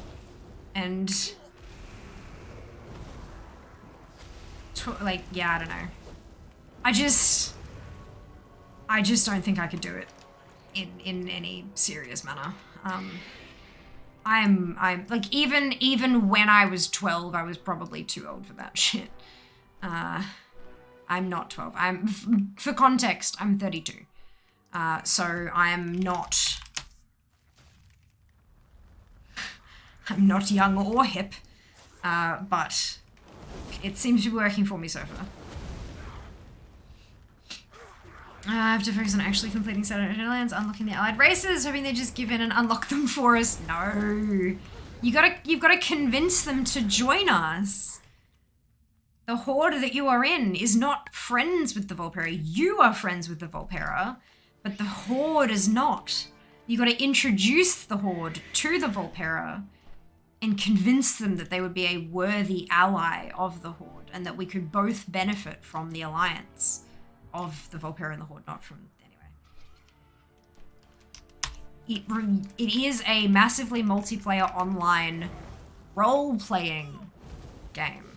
And everyone seems to forget the role-playing part doesn't just extend to dice rolls. You are your character. You have to go, like, you've made friends with this whole race of critters. You need to say, hey, why don't you join me and my friends? I reckon we could both benefit. And then introduce them and then go and help them and convince them, yes, see, we are worthy of your friendship. We are worthy, not just me. We don't even have to get the rep up anymore, but like, you still gotta at least talk to them. I hardly do anything on the beta, got sidetracked by dragon riding. Valid. Absolutely valid. Dragon riding is so much fun. I didn't dive too deep into like the customization or like the talents of dragon riding, like the expansion of that system, because I like it just, I don't know, there is still that kind of not super great feeling that when the beta ends, we lose access to all of it. We have to do it all over again. And I do have other competing priorities. But yeah, no, it's dragon riding is a lot of fun. Got like 360s and haven't really done anything. That's fine. That's fine. As long as you are enjoying yourself the way that you are playing, that is all that matters. There's no wrong way to play other than shitting on other people's experience. That's it. That's the only wrong way to do it. So if you're enjoying just having 360s and chilling out in Ouroboros every so often, then by all means, have at it. Fake gamer rage every 10 minutes. 35, I feel that, yep. You thought Volpera going to be Alliance? Yeah, everyone got, like, there were a whole bunch of people who got really, really pissed with Volpera being Horde, and it's like, it's a roller Horde. like,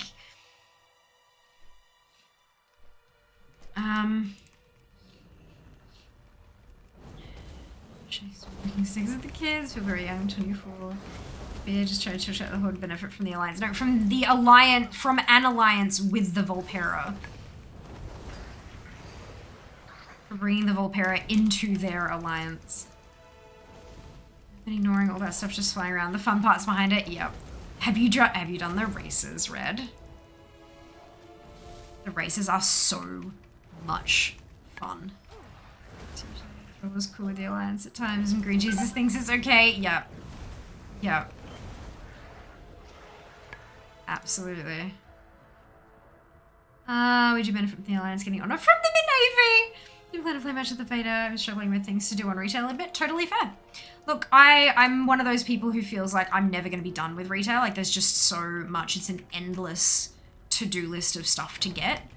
But I understand that not everyone enjoys all the different aspects of the game that I do. Some people literally only enjoy doing Mythic Plus. They only enjoy the challenge of Mythic Plussing. And that's okay. So once you've done those, and once you've got your KSM, like that's it, you know? Like, you've run out of things to do. And that's understandable. It's valid. But, oh my lord, there's just so much to do. From my perspective. So I don't think I'll ever run out of stuff to do.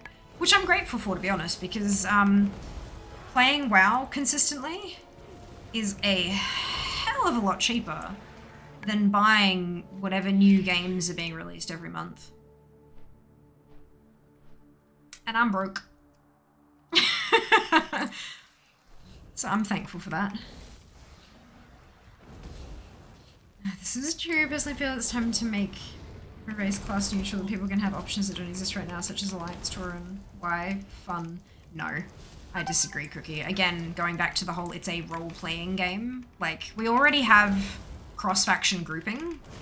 What would the benefit be apart from, like, it's, you know, there still needs to be lore reasons for stuff. It still needs to fit into the universe, and that it doesn't.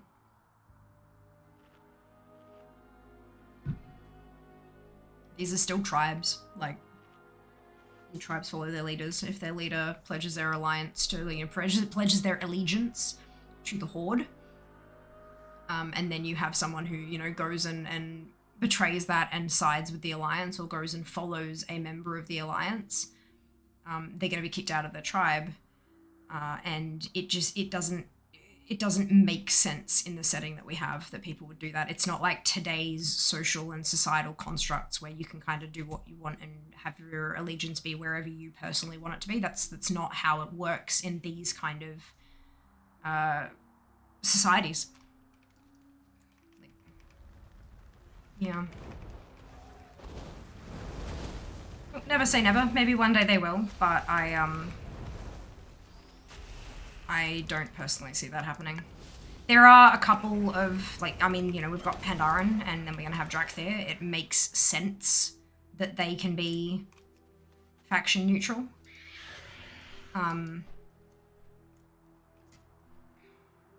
I'm assuming you mean make every race faction neutral, not class neutral, because they are working on the class neutral thing. But, like, there are the couple of races we have that are faction neutral now. They make sense. They have lore reasons, storyline reasons behind them. Yeah. Valkyria had to prove themselves to the Horde. We didn't convince them. Fair enough. I don't remember all the things. I do more races than anything else. Haven't done any of the rallies. I can't remember what the other bits are. Yeah, I couldn't. The group ones required too many people to actually do the thing, and in beta it's kind of difficult to have that many people in the same place unless you, like, pre-organize it. Plus, I didn't have, like, Dragon... Sorry, it's... Yeah. Then there are, like, the time trials where you've got to, like, just get as many of the hoops as you can within the time limit. Kind of, like, you got to get them all within the time limit, but it's not a course. I wasn't a fan of those ones, but I'm sure once people far smarter than I figure out the optimal course and make a YouTube about it, I will be just fine, and I'll get those achievements super quick. But my goals in retail, getting my 20 keys, doing the Faded Raids in Mythic, now I'm playing Wrath Classic. Fantastic, Cookie! Brilliant! That's the way to go. Hey, once you've done what you want to do, you can move on and play with something different for a while, and there's no harm in that at all. Guilty pleasure of soloing raids I never got to do because I was always PvP. Absolutely, and you get all that transmog goodness from it too, and some of them have mounts and pets and toys. Being able to change faction allows loads of RP options, people who don't like their leaders, for example. Yeah, but that's not the kind of shit that happened back in, like, the generalized time period. Like, you can kind of imply what sort of time period this kind of stuff is set in based on how individuals revere their military leaders and how they follow them into battle and all this kind of stuff. And in the, you know, approximate timeline where this happened, like, you've had a couple of characters who stood up against their leaders, and you've seen what terrible things happened with them. It's just not something that happened, Cookie. Like, I understand that potentially you've got, like, you know, you understand your worldview and how our world here currently functions, but that's not how everyone works. That's not how all worlds work. That's not how all of Earth works. Like, it's just not, it's not something that would happen in this kind of a society. Maybe the writers will write it in that the societal structure has changed in the future, but as it stands now, it's not going to happen. Bardic, thank you! Much appreciated. Thank you for the sub. I take it you're enjoying your time with us. Much appreciated. I only like to do keys the most. Fun guild runs in mounts and transmog runs. The guild I'm with also likes to do birthday group where they hold fun events for the person's birthday. I like to do mount farm, but I don't like leveling. Amazing how we're all so different. Agree has wow, it has so much to do. At least we never get bored. It's such a huge game. It is such a huge game, and even if you don't like most of the aspects, there's still enough to keep you busy, at least for a little while. Toron Rogue's gonna make me giggle. They're already making so many people giggle. But yeah, the class neutrality thing is on its way. There are some that just take more work than others, because like for example, you know, mage, rogue, priest, they're the first ones that are popping up. They're pretty easy to plop, you know, along all the classes. But then you've got things like a druid, for example. Druid forms, cat, bear, moonkin, travel, all the different travel forms. They're class specific. They're race specific. So for every race that cannot currently be a druid, the art team has to go through revision after revision after revision of designing those forms and then applying them to, like, making meshes for them and making their animations work and da-da-da-da-da before they can apply that class to that race. Like, there's a lot, and paladins with their pally mounts, all of the paladins have race-specific paladin mounts. And I'm not just talking about the button you push that makes you go zoom, it's an actual paladin mount and it's race-specific. So there are some where it's a lot trickier for them to just make that a paladin or make that a druid, but they are working on it. And that's exciting. That's so exciting.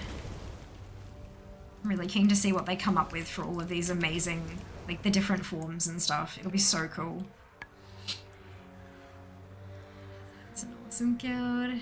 Is, yeah, I prefer the course ones, slightly significantly more enjoyable for one than others. At this point they are for me too, but I mean, achievements. I will get them all eventually, but I will probably follow a guide, and there's no shame in that. There are some things that I'm really, really good at, and there are other things that I know other people are far better at than I am, and I don't have the time to try to become as good as they are, so I'll just learn from their videos. Keep in mind, this game is World of Warcraft. Removing the factions just wouldn't make a whole lot of sense. At the very end of the day, it will always come down to Horde versus Alliance, no matter what happens in expansions. The two might get on friendly terms every so often, but everyone is still a hairpin trigger.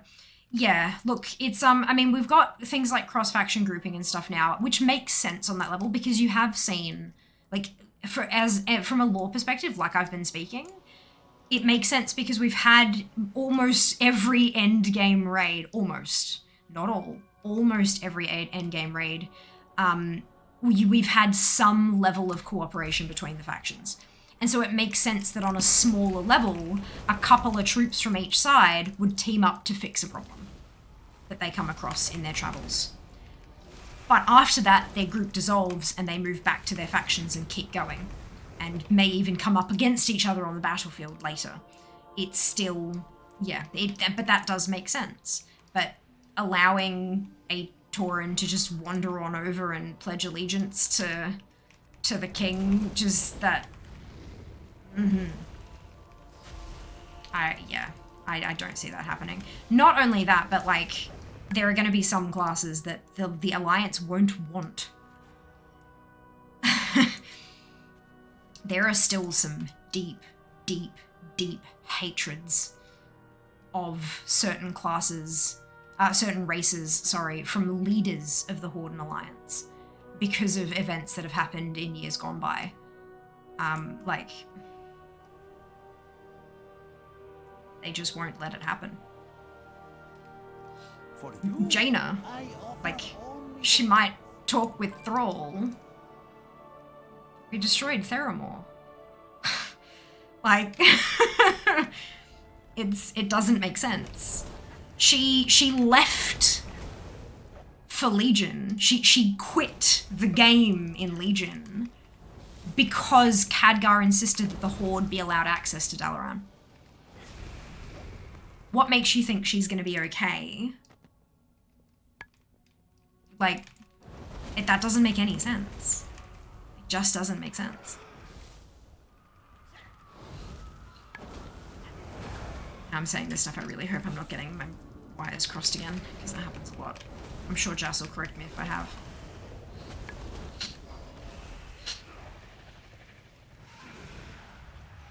You have my undivided attention.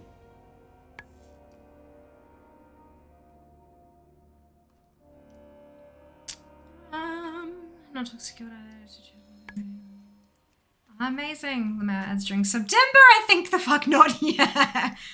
Yeah, we do. I do run mid rolls, and it's to turn pre-roll ads off. Yeah. I mean, yes, of course, I get paid for running ads. Like, that's no secret. Like, partners get paid for ads, but it is most like my deciding factor on running ads was to get rid of pre-rolls, because it's like the data shows people are more likely to bounce during a pre-roll than they are to bounce during a mid-roll. And so we retain more viewers, my numbers go up, and I'm able to secure more sponsorships, which leads to full-time fare. And that's what that's the goal at the moment, is full-time fare. So yes, appreciate your patience, and I hope that you find your subscription worth it. Welcome indeed, Goblin Druids. Oh my god, I didn't even think of that. I know, right? Right? Teeny kitty cats. Kittens. People forget how minor changes make massive work for Blizzard. They do, yeah, absolutely, Cookie. Remember the argument about adding extra character slots a few streams back? Oh, yeah, a few streams back, and a few streams before that, and a few streams before that, and the stream before that, and the stream before that, and twice in the stream, 2 streams before that. Yeah, it's it's a big deal. But I also don't blame people for not thinking about that stuff, because you log in and you play a game. Not everyone super critically thinks about everything. Like, the only reason I think so critically about the game that I play is because it's also my job. Like, my job isn't critically thinking about the game, but the game is a big part of my job. And so over time, you develop an appreciation, but then you're introduced to all these amazing ideas and thoughts and possibilities from all these different viewers and stuff who drop by, and you learn things and you put them all together, and then you make these opinions. So yeah, it's a journey. It's a journey. My question is, will there be lore adjustments for things like Pally, or is it just other Pally taught me to Pally? I would imagine it's just other Pally taught me to Pally. There's of course going to be a reason that your character sought to be taught how to Pally. I mean, even Pallies, like, think about it this way, right? Even a Blood Elf Paladin learned how to Pally from someone. In the past, a Blood Elf wouldn't Shaman, because they just didn't really feel an affinity. Like, the race as a whole didn't have an affinity for those kind of magics, and so they just kind of didn't. So it might take extra work for a Blood Elf to be a Shaman, but it's going to be up to you why your Blood Elf became a Shaman. In general, it'll be the Shaman teacher taught the Blood Elf, yeah, but the reason why that Blood Elf went to learn how to Shaman, and how long it took them to learn because they didn't have a natural affinity for nature magic, and all that stuff, that backstory, that's the RP part. That's the bit that's up to you. But for the rest of it, I think it's just, so I went to the teacher, which, yeah. Looking for a fight? I think that's enough, personally. It might not be for some, and that's okay. They may choose not to make a Blood Elf Shaman because they don't feel that there's a valid enough reason for that to exist. And that's their prerogative. They're absolutely able to do that. I won't, because I don't have any character slots. But that's fine too. Mechanome Druids be like a transformer, oh my god. Only good horde is a dead horde. Ouch! I'm offended, Sen. I'm a hoarder. Jaina and Mummy Sylvana's just drinking tea. Nah, aggressive hand-waving at Tyrande. She's been through shit. She would never allow it. Much rather have mid-roll than pre-roll. Well, yeah, that's the thing. So that's what we do. That's why we do. Enjoy your lurk, Yuri. Nothing worse than trying to check out a new streamer all of a sudden sitting through 3 Applebee's commercials. Yeah. Yeah, at least, that's the reasoning behind it, is if you jump in and you immediately get hit with an ad, you're just like, well, I'm not committed. Out I get. Whereas if you've been sitting there for 5 or 6 minutes at minimum, sometimes even up to half an hour if you've come in just after an ad roll is finished, you're invested, you're connected, you want to see what they say next. You may have asked a question and you're waiting to hear an answer, and so you'll stick through it. So yeah.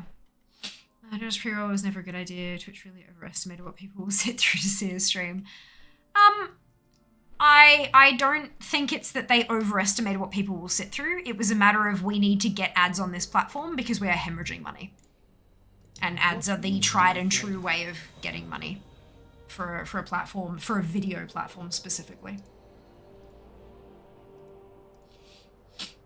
I think the part that doesn't quite work yet, and that they're working on, I know, like, I've seen stuff that suggests that they are working on it. They're testing a few things out. But like a YouTube video pauses, plays an ad, and then picks up exactly where you left off. But on Twitch, if you have 90 seconds of ads, which is what is required to turn pre-rolls off for 30 minutes, you miss 90 seconds of content.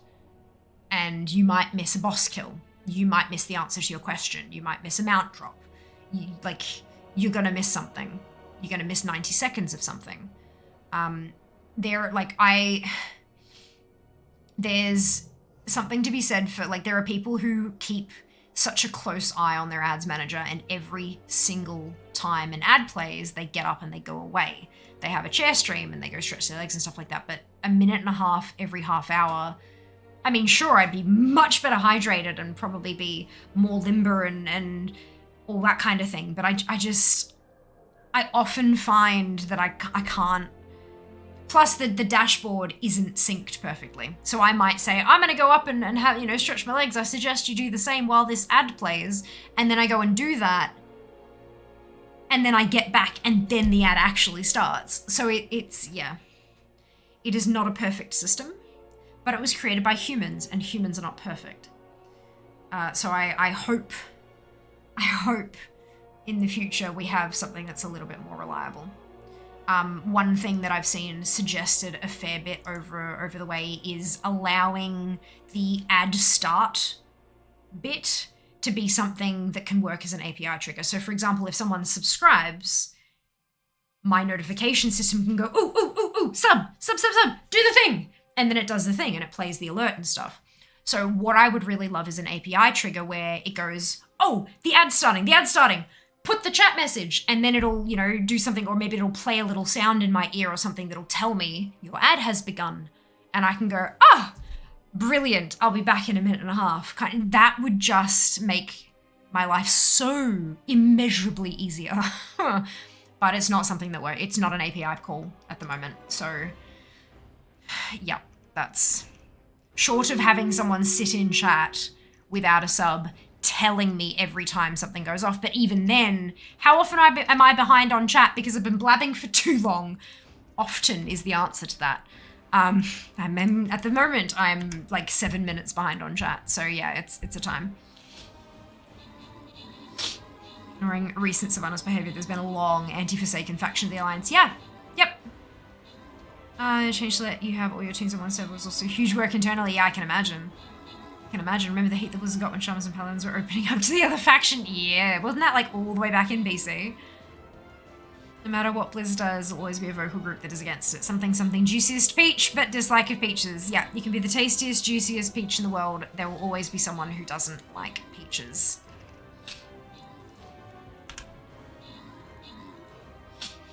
There's my fresh PvP server, no alts, no maxed out professions, and some random level 70 play just gave me 4 8-slot bags and a gold. Aw, lovely, Sen. Well done. 1.5 minutes of ads every 30 minutes is actually worse than the level of ads on TV here. I don't know where you're from, Cookie, but like everywhere else in the, like, most of the English-speaking world, that's bullshit. So TV shows that run as a 30-minute slot, for example, The Simpsons, running as a 30-minute slot is 18 minutes of Simpsons with 12 minutes of advertising. I don't know where you live, but I do not believe you, genuinely. I just don't believe you. Unless you've got pay TV, in which case maybe I'd believe you. But yeah, no, free-to-air TV is, no, it's almost half and half. It is much, much, much better on Twitch than it is on television. Right. Haley, Dean, Tub, 84, Mara, and Ern. Congratulations to all of you on your bonus ship. Well done.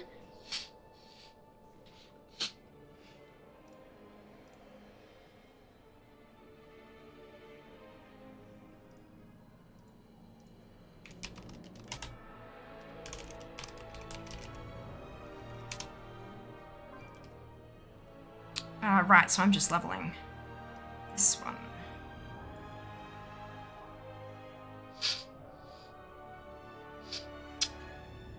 Okay.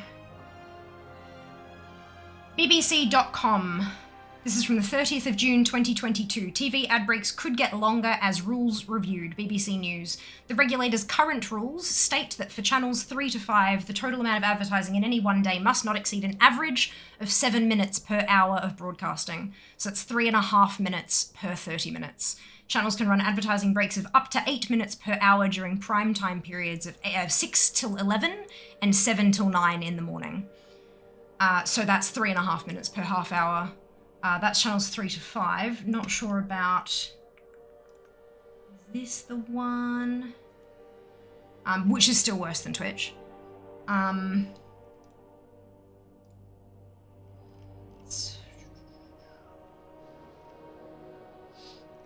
So that's channels 3 to 5 only was the 7 minutes per hour. And then in the period 6 p.m. to 11 p.m., 7 a.m. to 9 a.m., it's average of 8 minutes per hour.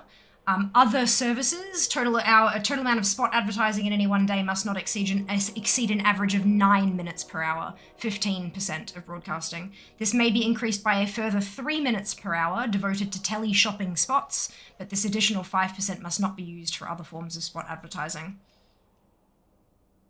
In any one clock hour, there must be no more than 12 minutes of advertising spots and or tele-shopping spots. So that's still 6, and the 9 per hour is 4.5.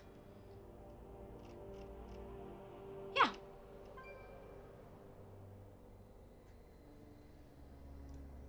Still worse than Twitch. Not by much, but still worse.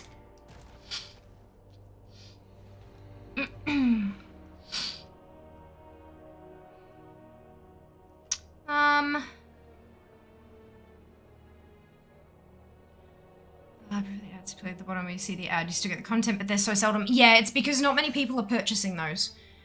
Twitch can... You are not prepared. Cricket, thank you so much for the raid. Welcome on in. I hope you're doing so well. How is your stream? Welcome back, everyone. Hope you're doing well. If you haven't been here before, I'm Fia. It is lovely to meet you. We're having a chat about ads at the moment, which is interesting. It will never be an API call since not everyone gets ads at the same time. Yes, they do. If you are running mid-rolls using an ad manager, yes, they do.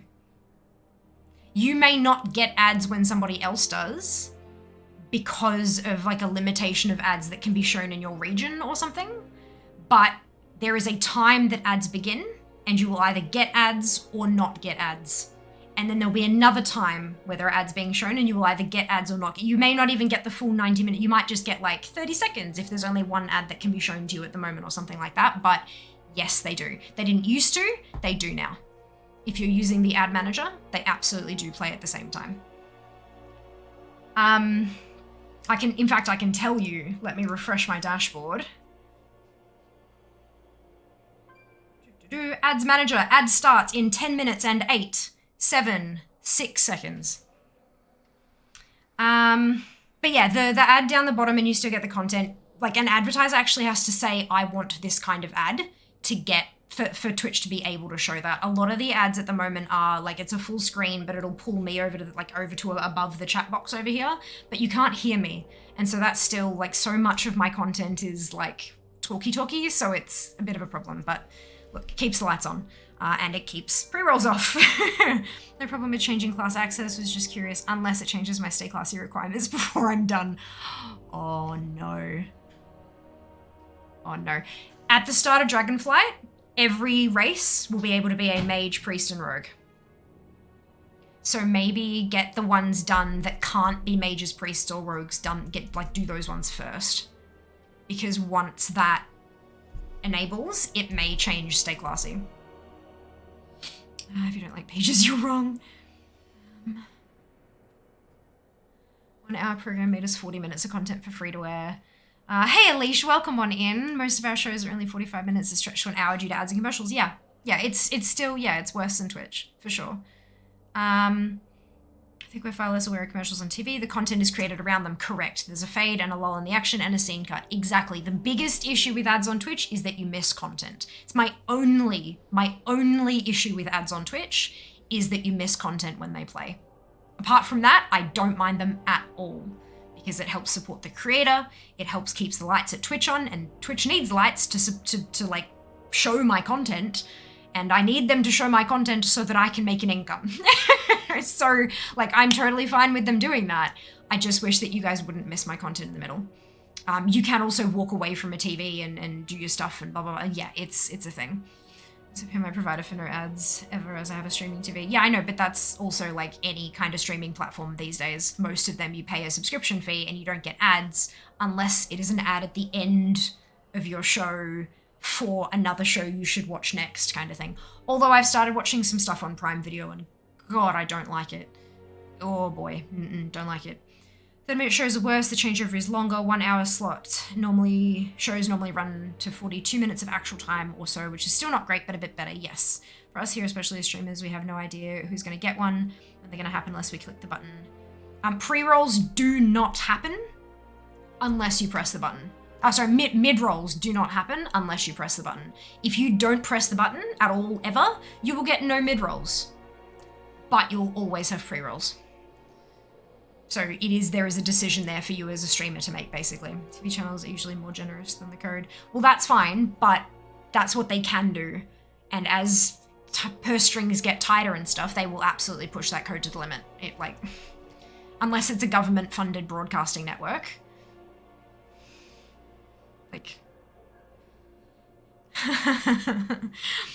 Akamita, welcome back. Hello, Skell. Stream was laggy. Oh no! Oh no.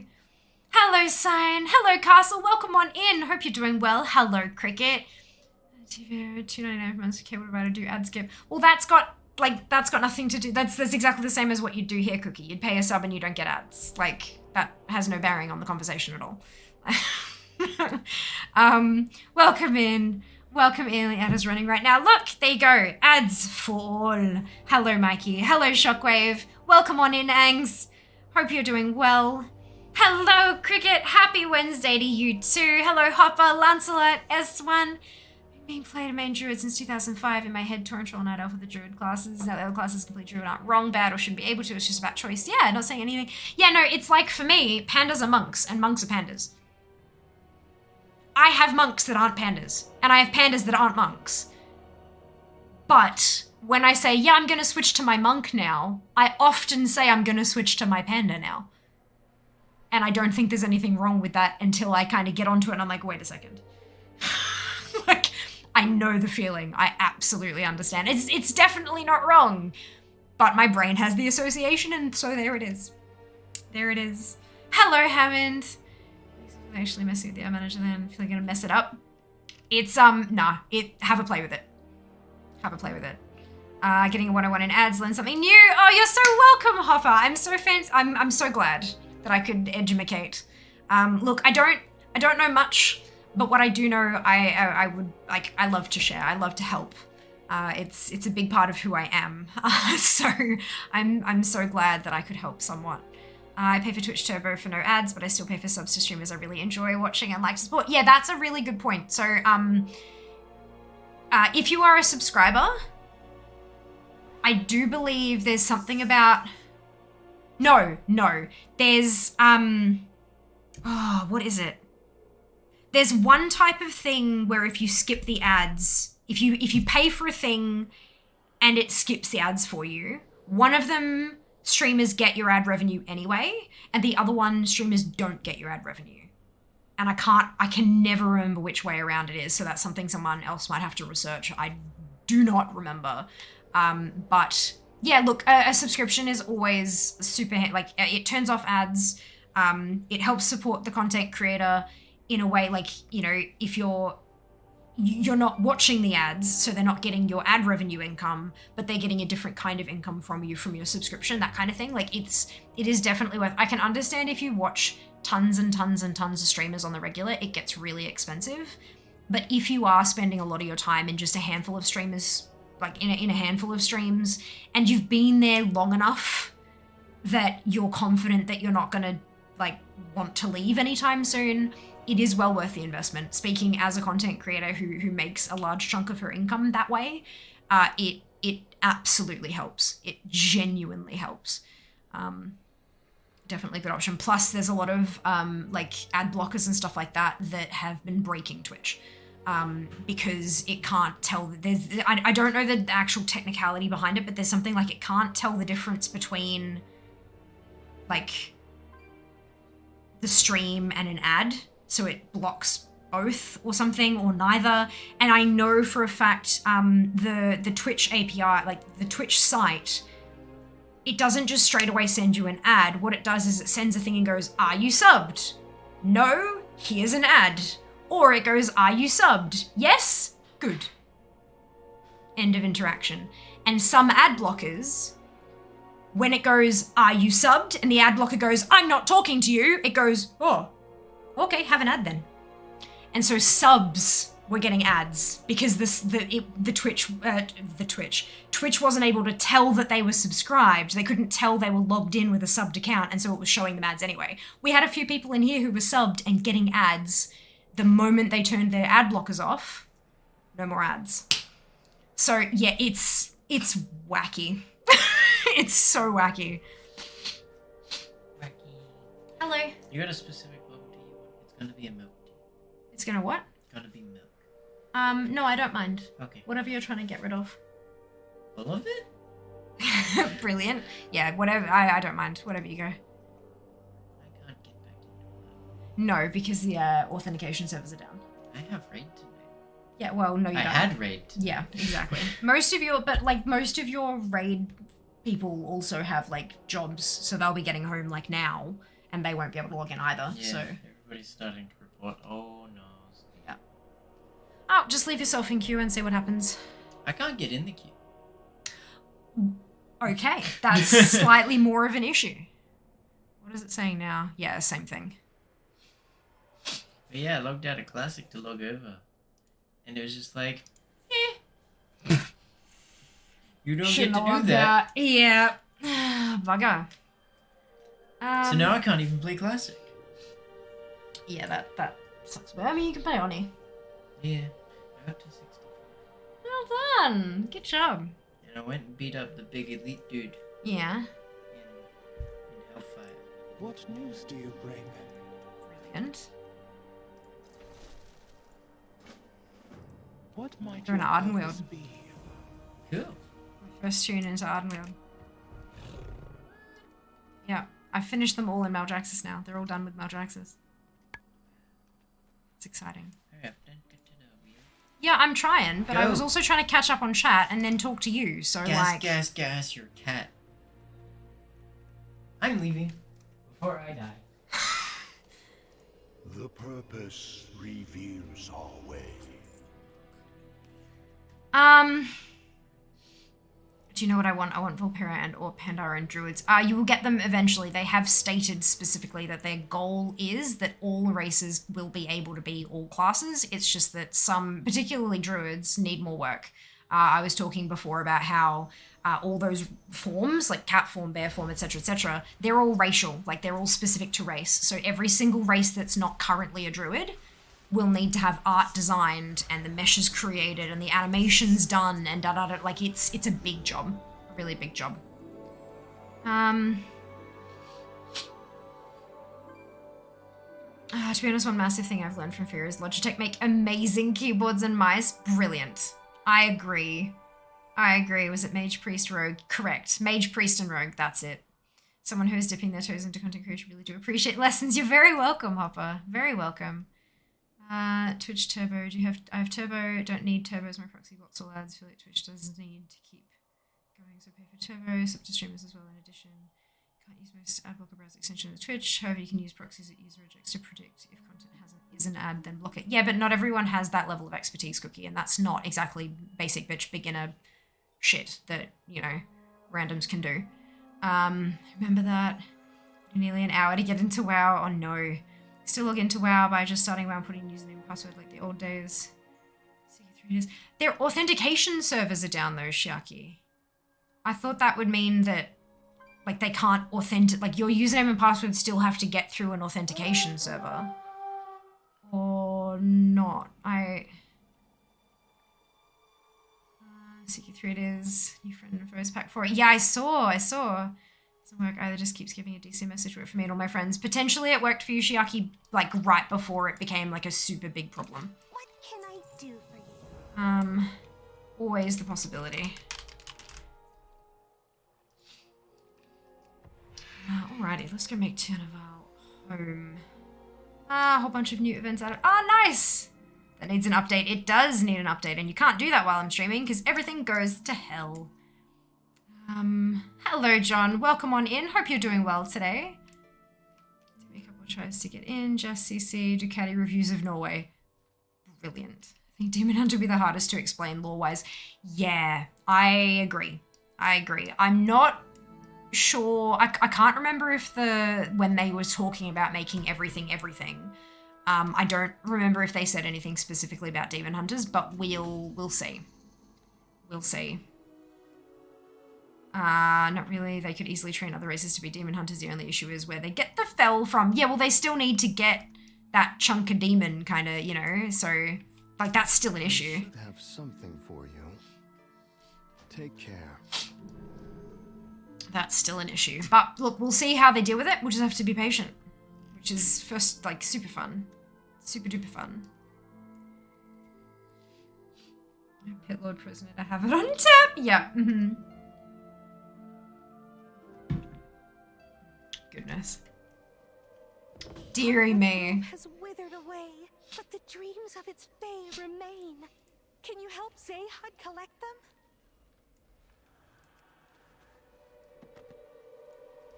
Love doing this stuff on Druid.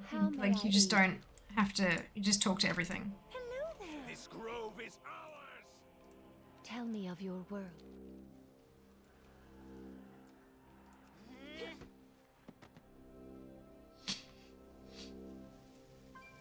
Welcome to the wheel. Greetings, friend.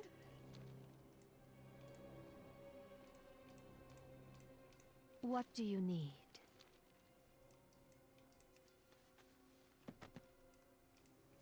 Greetings.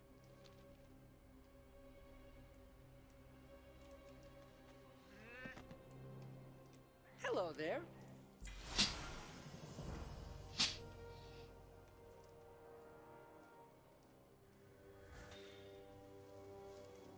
Most of my ults are going to be renown 80 when they ding, aren't they? This is going to be awesome.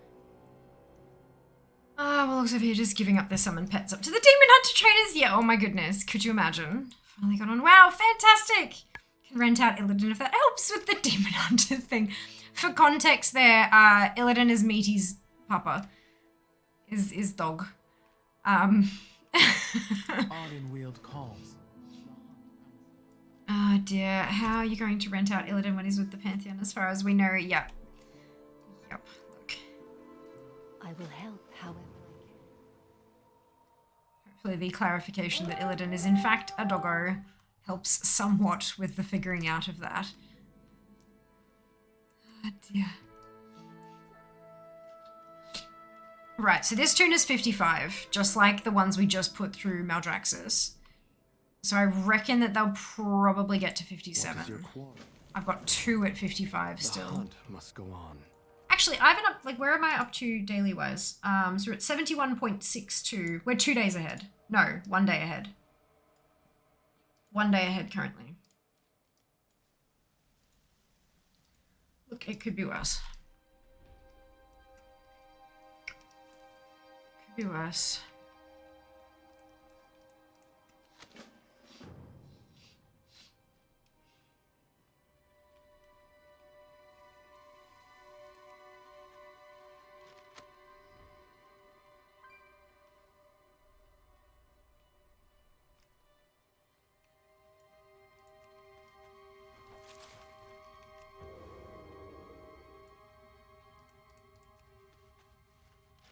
I'm gonna lurk and listen.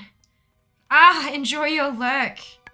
Enjoy your lurk. I cosplay Illidan as Illidan, clearly. Who do I cosplay as? Maiev.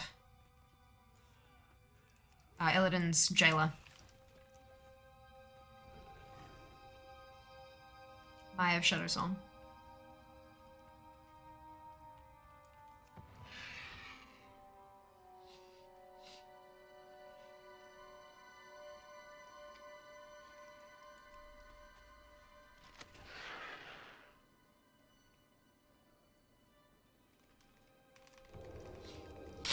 Good point, yeah. Because chances are you'll probably have Illidan on a leash, which I think would be Maya's dream.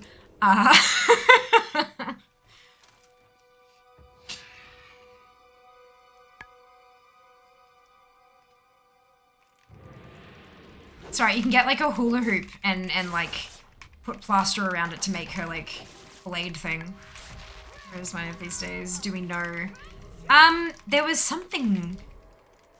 I don't remember.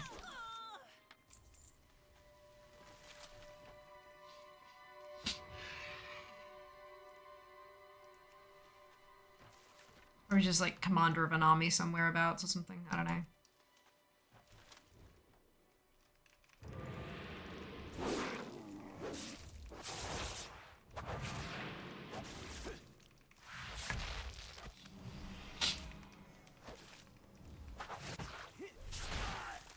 Hey Isabella, game looks so fun. Oh good.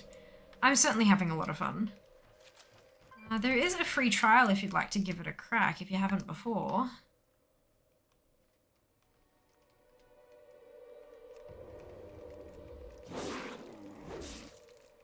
You're having a brilliant day today.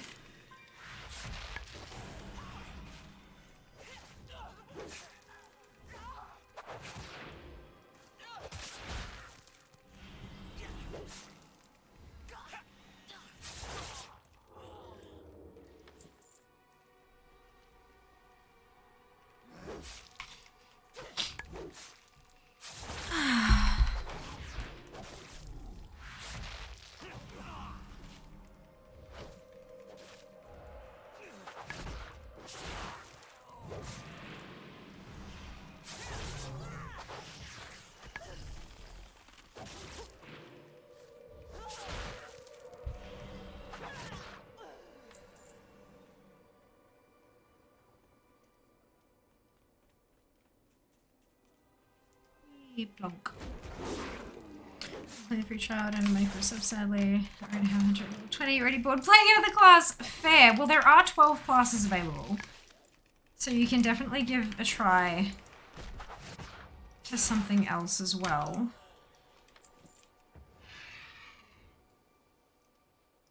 Give all the different classes a try if you so desire.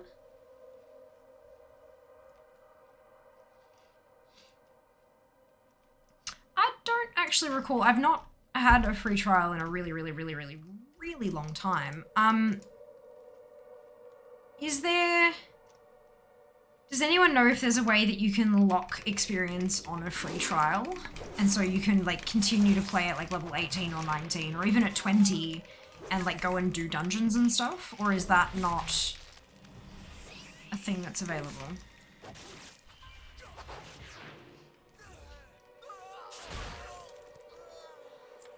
I know there's a limit to how much gold you can hold, so you can't really...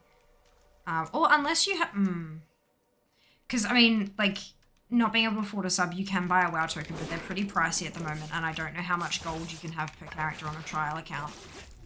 And I don't think you can use the auction house, so it could be tricky. Probably Nazareth, she popped in Shadow in story at least once, though. Did she? I don't remember. Then again, my memory's trash, so...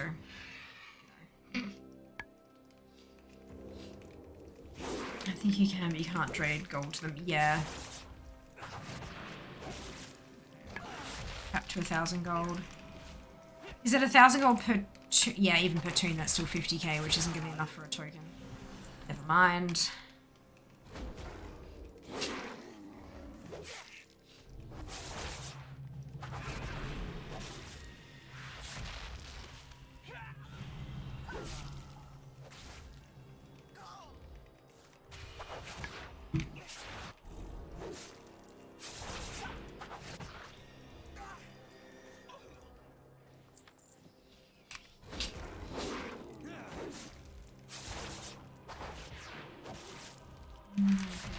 that soon anyway. Absolutely. Absolutely. Hey, Anab. Doing well. Off we go.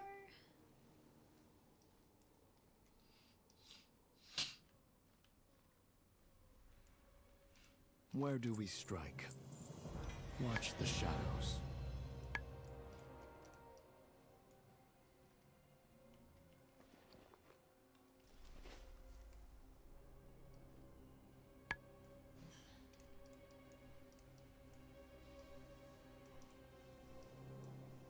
Speak plainly.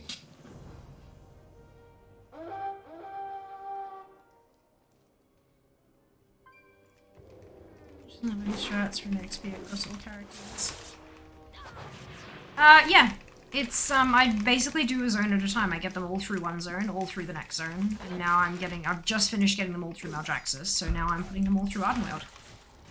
Means that I get much more efficient in the particular zone because I've basically practiced the route. Yeah, I'm having fun. It's definitely not for everyone, but I'm enjoying myself quite substantially.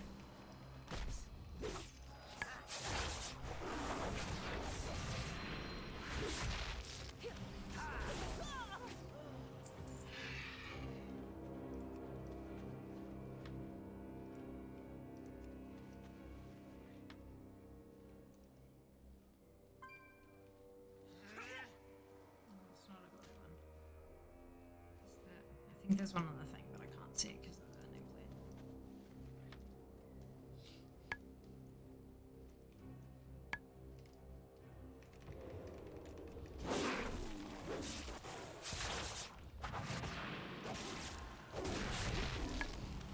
You burn out if I leveled like that? Yeah, and I'd get burnt out if I went from 50 to 60 on one toon before I could start the next one.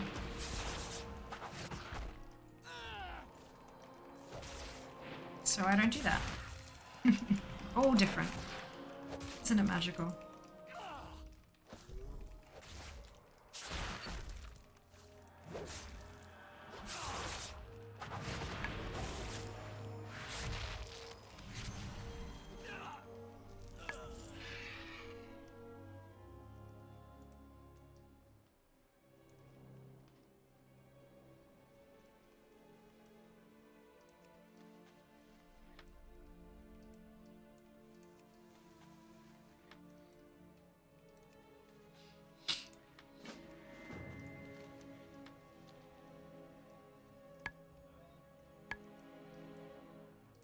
I think that was just saying that he's in.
What is your quarry? Dang! 56. 71.83. Well, not quite another day of progress. I'm not ready tonight, at least I know brute force will get me into the classic servers. Well, yeah, it's just waiting. You'll be fine, you'll be fine.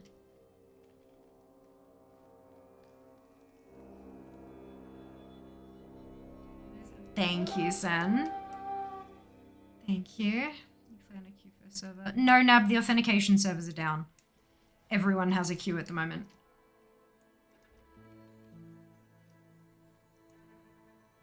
Yeah. There's a little red diamond with an exclamation mark on the BattleNet launcher. Yeah, the authentication servers are a little bit oopsie at the moment. This button. People were waiting up to, like, it was saying that they had like a 49-minute queue to get in just because of how long it's taking people to be authenticated. How can I help? Any specific guess? Nope. Nope. We've had people talking about how they were EU and they were having the same issue.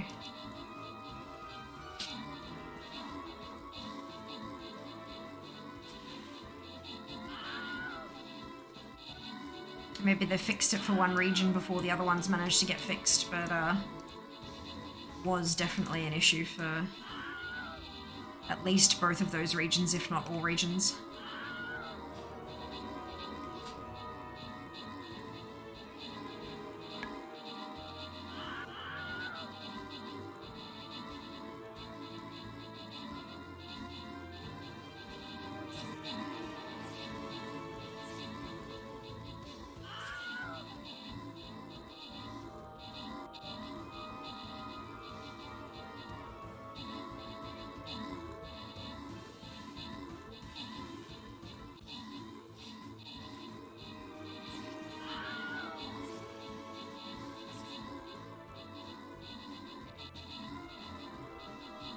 Interesting.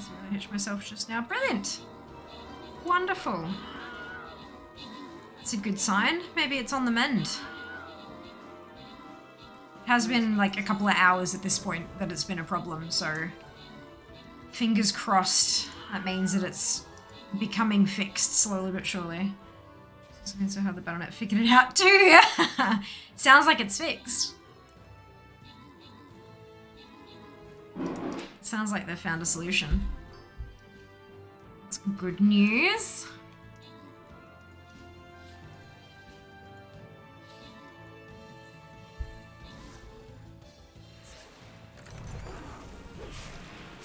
Excuse me.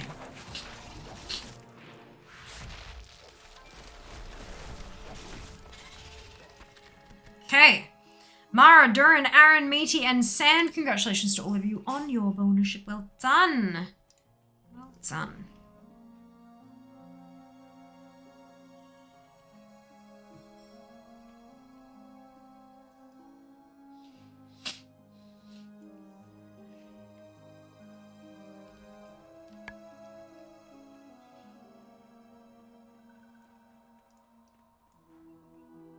Just fix it. We need an opposite of blame a mod. Thank a mod. I mean, blame can always be used in a positive manner.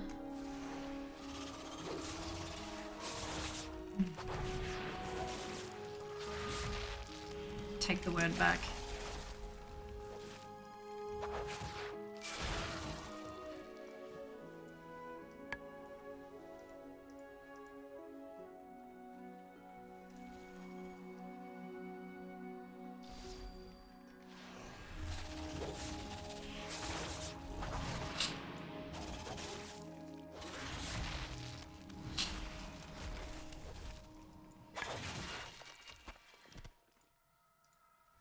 I'm enjoying the change up of music.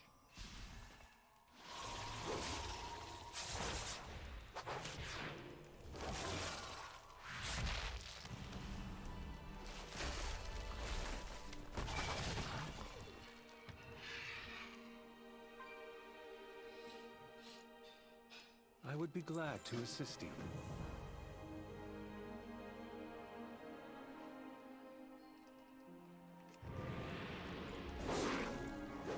And on poopy green hue? Yeah, that too. Agreed.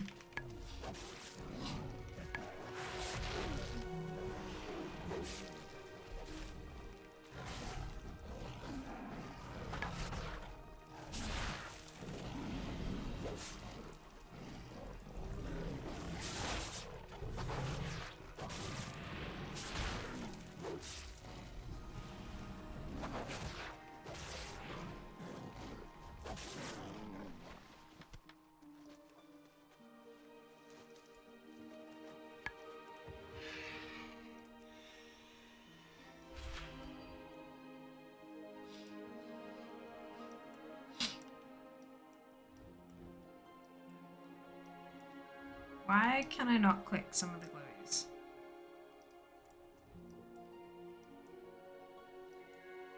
Oh, do I have to animacone and then infuse the... Gotcha. That's why. I never actually knew what these did. I just knew that sometimes I could click them and sometimes I couldn't.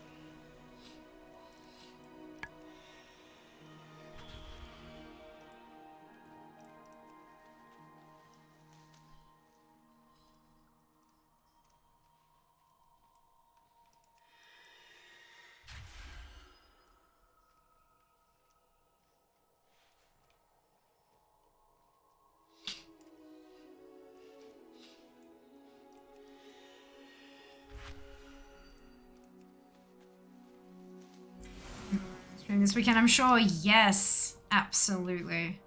I'm so excited for you, Midu.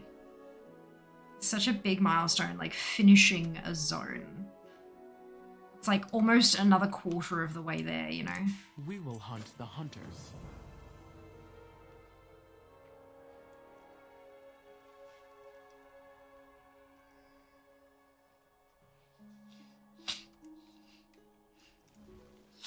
Depending on how long this takes me, I might knock off all my 55s today. And have a minimum level of 56. Our prey cannot escape. Because this tune's 56, I've only got one left. So if I can finish this tune and then just get started on the next one, that could be good. Oh, goodness.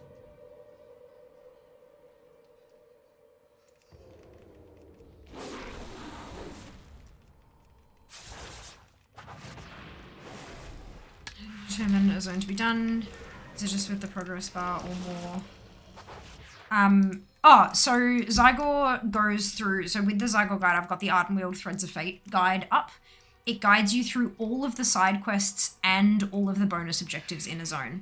So that would mean that if you went back there later on to level, all you'd have left is world quests. No bonus objectives, no side quests, you're done. That doesn't, there's the bar that you do, like Aid the Night Fae, it's more than you need to do that. You can fill that bar and then leave and still have a couple of bonus objectives and side quests left, but I'm finishing all of them. Just because it's extra XP for only little effort and I don't have to move, like I don't have to change locations and it saves me time in the long run. So yeah, when I've finished the Zygor guide and I go back and turn it in to turn the zone quest in Oribos, that is when I determine it to be done. Question? Is that saying you have a question, Isabella? I'm not sure I understand, I'm sorry.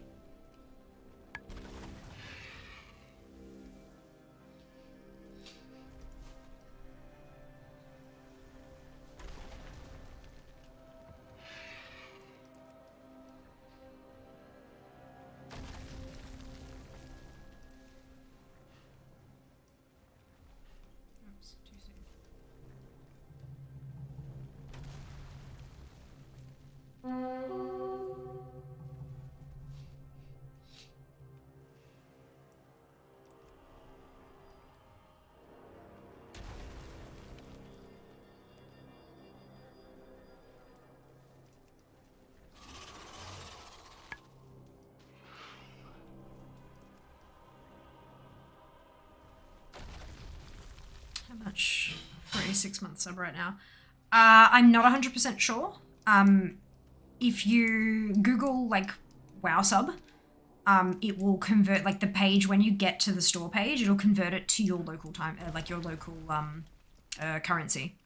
If you're in a country with local pricing, otherwise it'll show it to you in USD, and then you can plug that number into the Watsuduva. I don't actually remember what it is per 6 months at the moment. I just know that it comes out of my account every so often. I think it's 80 something, maybe, Australian. I'm not sure what it is in other currencies though.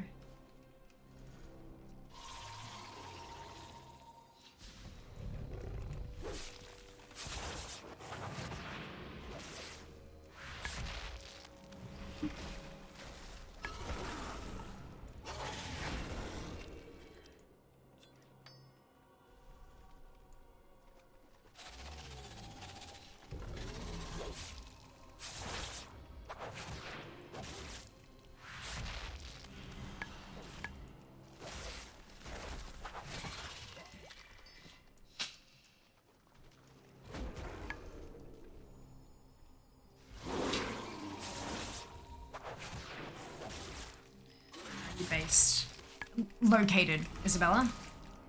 Like, where is your base of operations? Where do you live, country-wise?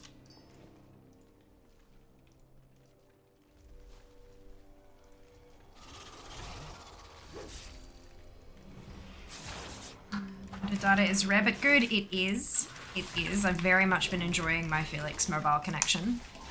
It's fantastic. Like, genuinely, it's been so good, and I love the environmental impact they have as well. That's super important to me, and at like such a reasonable price. It's fantastic.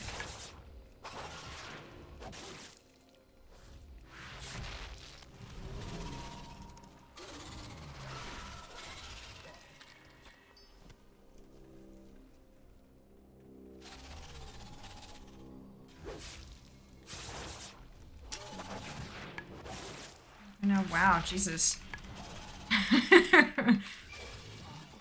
It's unnecessary, but great. Oh dear. It's just,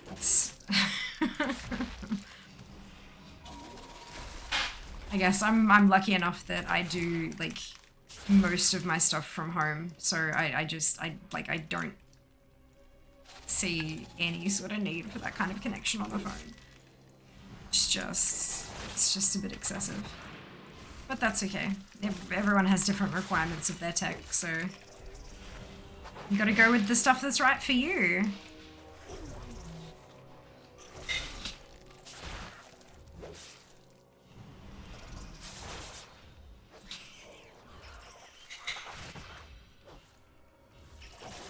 Yeah, IKEA, thank you for providing the UK information, and then, yeah, I've got the Australian information, but I don't think that's going to be very useful to Isabella. I think what Isabella will need to do is just Google World of Warcraft sub, and when you go to the store page, it will tell you exactly how much it is in your own currency, and then you'll have your answer.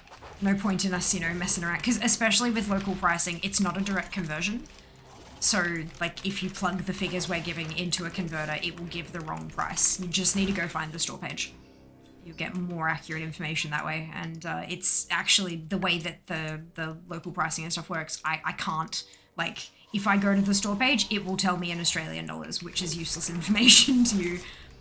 But it will also tell you the 3-month and the 6-month options for prices as well, so you'll have a few different options there to see what might be in your budget in the future.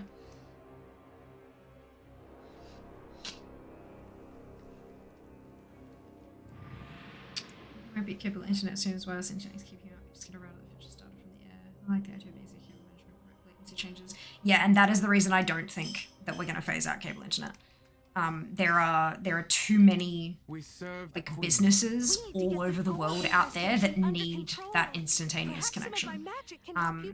Even if you're using like a wireless FPOS terminal from here to the receiver, is a hell of a lot better than it having to connect up to somewhere and then talk to the bank and then the bank to go back up, and it's not instant enough. Like, business needs faster connections.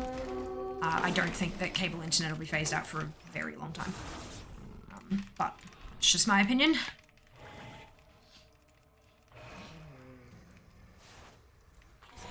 To my...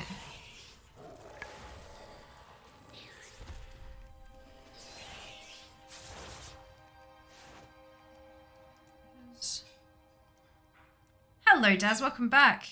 I don't mean for business. I mean for end users. Why would they phase out cable internet if the infrastructure is there? They might as well make money off it. I don't understand. But I mean, also, like, a business is an end user as well. Thank you. Yay, dinner. I love dinner. Thank you. What? Bubble tea? Went to Blizzard page, it said the 6-month special offer is $12.99. Fantastic. If that's what that says and you can claim that and pay for it, then perfect. That's what your offer is. Right, because I've got you a bubble tea. Yay! Thank you. Drink your water. I will. When Now. people redeem hydrates. Redeem the hydrates. Now. Lots of things need to be. I'm just trying to figure something out. That's fine as well. Yeah, if it says that there's a special offer for you, it might be because it recognizes you're a new player or something. Like, I don't know. That's not necessarily the month thing, Akia. If that's what Isabella is saying, then that's correct information. Whether or not that's actually what Isabella is saying is up for debate, obviously, but who knows? They may have a special offer out at the moment. They do also have a special deal where if you there was some kind of sub thing with getting Shadowlands for free. If you did something or something, like I remember seeing, I've forgotten most of it because it didn't apply to me or most of my viewers, but yeah, like they're doing a lot of promotion for Dragonflight at the moment. It wouldn't surprise me if they had a special one-off 6-monthly deal. It wouldn't be $12.99 a month ongoing. It'd be like your first 12 months, your first 6 months for that amount or something like that. But yeah, I couldn't tell you. For every occasion. Just cable will always be better performance than wireless, less interference, less packet drop. Yep. Many customers simply don't care. Wireless headsets sound worse than cable ones, but they're still more popular. Yeah, because not everyone else needs super awesome audio quality. You do need super awesome speed and connection quality to be able to listen to your music without hiccups and bumps every so often. Like, that's comparing apples to oranges. It's not valid. Good morning, Psychic. Welcome back. It's good to see you. Good to see you too. Hope you're doing well today. Can I buy a sub if I get a Blizzard gift card? I don't know how Blizzard gift cards work, but I believe so. I think that you would add the gift card to your Blizzard wallet or your Blizzard balance or whatever, and then I think you can use your balance for a sub, yes. Just read the terms and conditions on the gift card page. Make sure you can do that. Go and read the T's and C's. I am not Blizzard. To be very clear here, I am not Blizzard, and I can't speak on behalf of the company ever, at all, ever. So all I can tell you is information that is accessible on the internet to everybody else as well. And always, even if you get advice from a creator or some person on the internet, always verify the information yourself. It is not worth it to just take them at face value and assume that they're correct. If they are wrong, you are the one that has to wear the consequences, not them. So always verify information you get from people. Blizzard stuff from time to time. Some free hosting customer account, you may play the Castle 3X pack. Pretty sure Shadowlands for free was for returning players. Ah, cool, okay. Brilliant.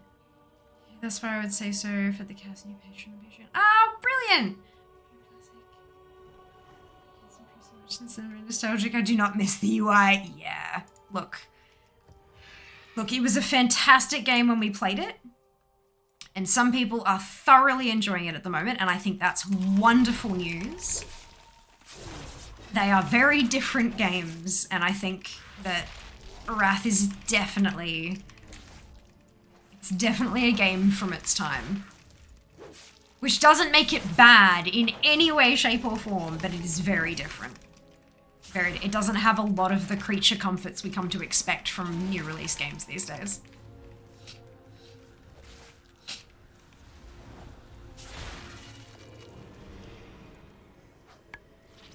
Can I compare ultra low range connection to connection to the internet? Yeah.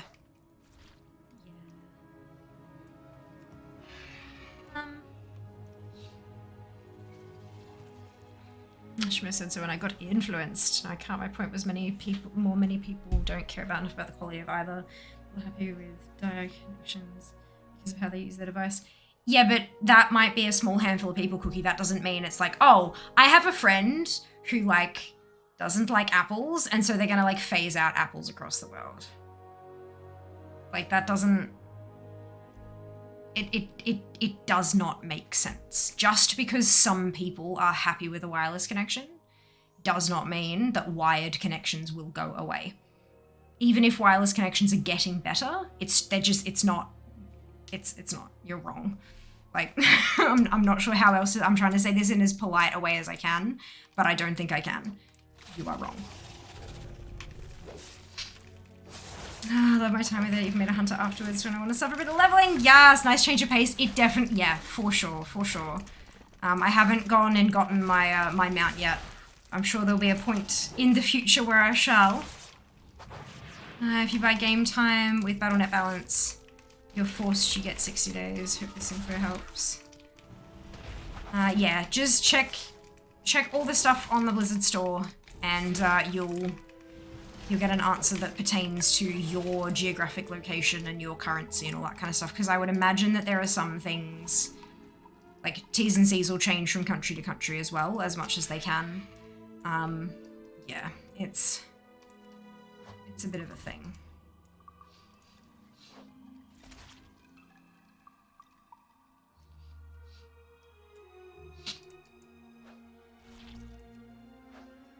And if you can't find the answers online, like if the information is a little bit wonky and you can't quite understand it, you can always open a ticket with Blizzard and they can answer your questions. It's well worth doing, especially when you're talking about your financial situation and money, making sure that what you're trying to figure out will work the way you intend for it to.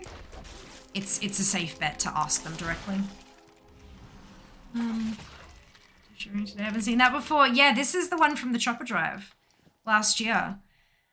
Chopper Drive is an annual charity event raising funds for Beyond Blue, and it's got the Fel Reaver, and there's a Draenei and a Blood Elf, and these are the butterflies for Beyond Blue. It's their logo and their colors, and then it says Chopper Drive 2021. Yeah, super cute, super fun. That's something that Krasi and Alenia run. If you've been with me when we've raided either of them before, that's another thing I'm gonna add to the calendar. We're fine. Everything's fine. I have been told that they are hoping for my involvement again this year. But I'm not sure, like they haven't told me dates or anything yet, I don't think, or they haven't locked anything in. So yeah, I think usually it's in November though. So at least that gives me, yeah, if it was in October, I think at this point, oh boy. But no, I'm pretty sure it's like early November, so.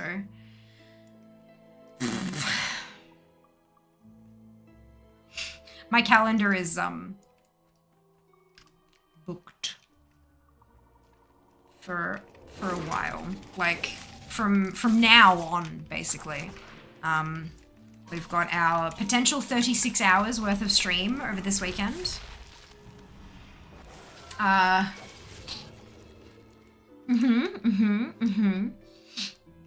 doing a what are we calling it? Fear's Phone Fundathon.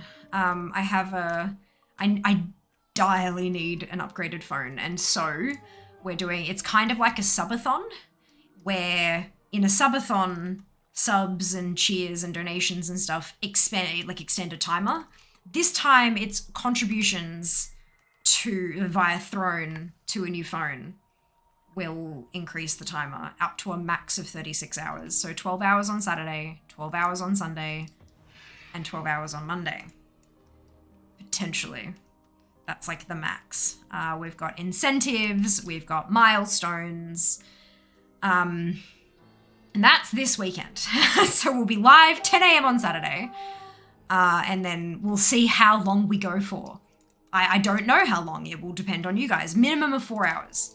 I'm gonna start the timer at 4 hours to go, and then contributions from there will make it go up. But yeah, it's gonna be fun. It's gonna be fun. And then, so we got leveling on Friday, then Phone Fundathon, Saturday, Sunday, Monday.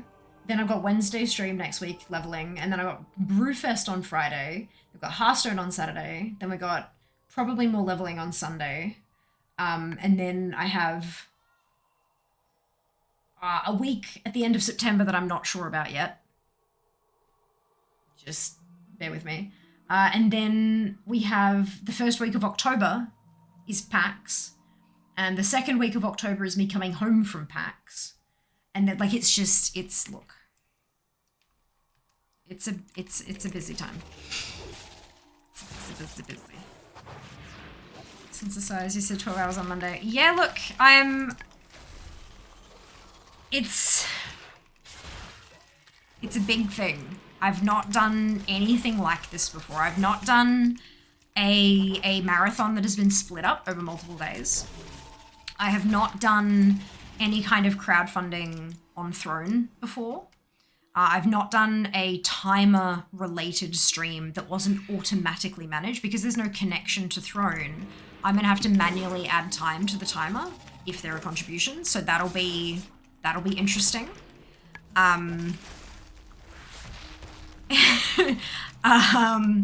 Yeah, it's so either I'll end up with a new phone out of it, or I'll finish early and get to have a little bit of time off, like a couple of hours off, which will be nice. So like it's a win-win for me. And yeah, it's just full on. It's really, really full. I've not ever been this busy, I think.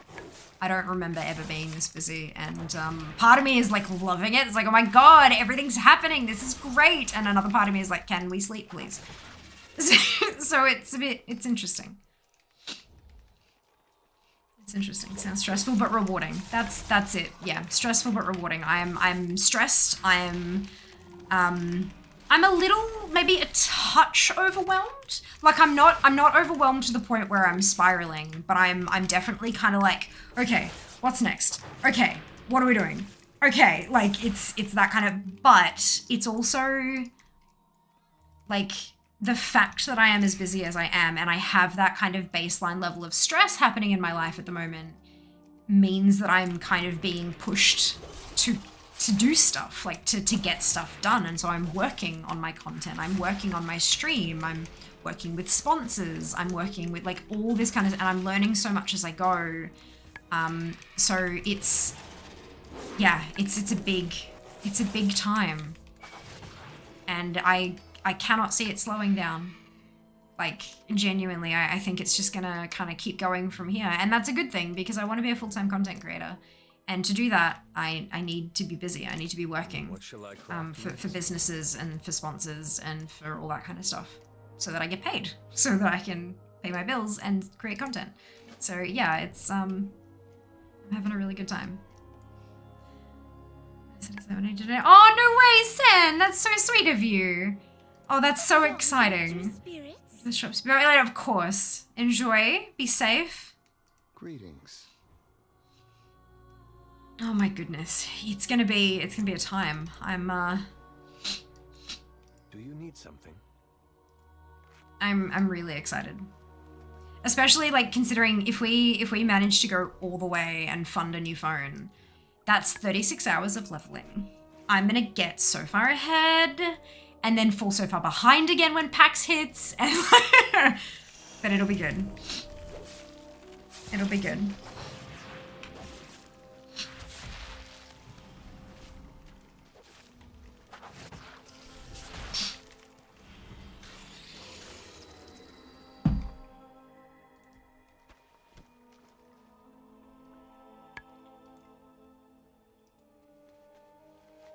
But well done, Jasio. Well done.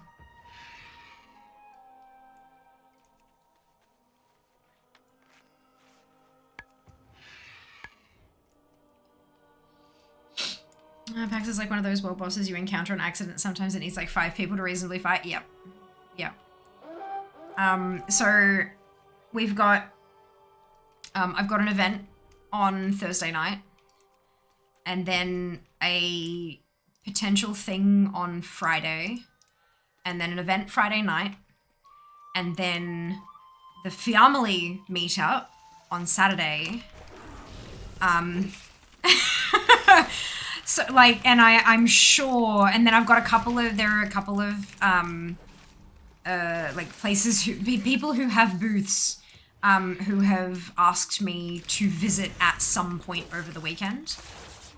So I'll have to squeeze that in as well. And that's not even talking about the stuff I want to do, like the panels and the trying out games and all that kind of stuff that I'm no doubt want to go and have a look at.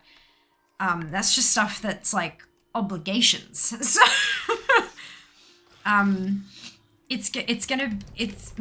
yes. Yes. Yes. Nice man, just like rogue, I'm playing the druid like a rogue. Yep, feral. Yep. It's a thing. It's good fun though. Feral has cooler animations, don't you mean I'm the same? Just feels different. I mean, this is true.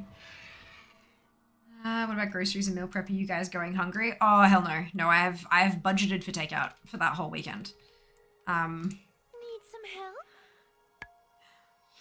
Not that weekend. I'm, Now go have some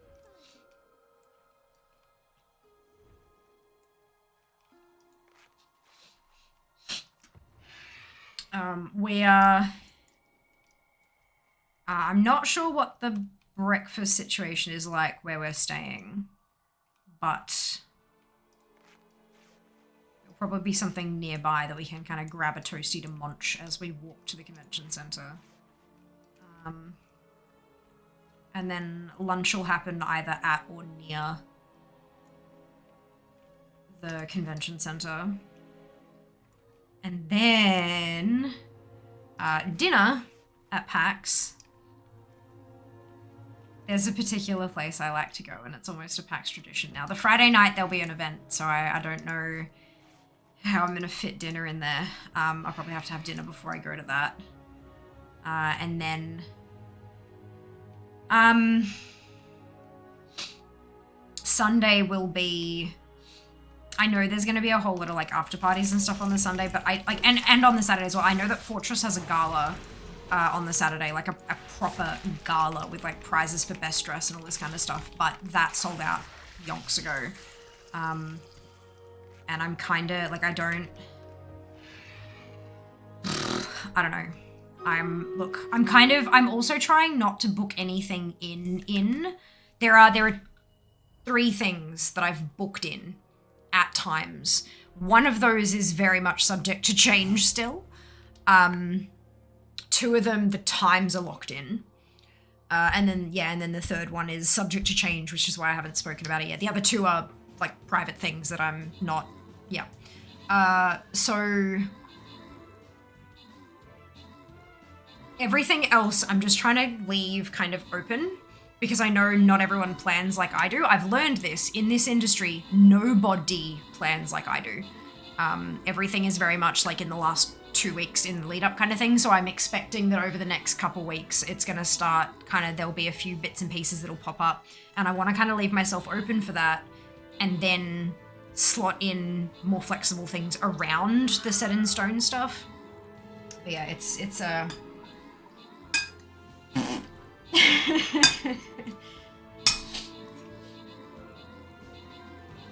it's a time. But I'm learning how to be my own management team.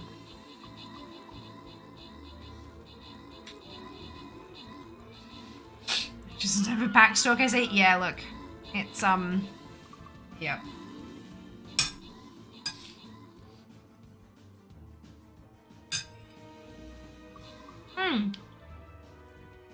Thank you for hanging out, Leashed. I hope you have a lovely day at work. Iso, Fry, and Drago, congratulations on your bonus ship.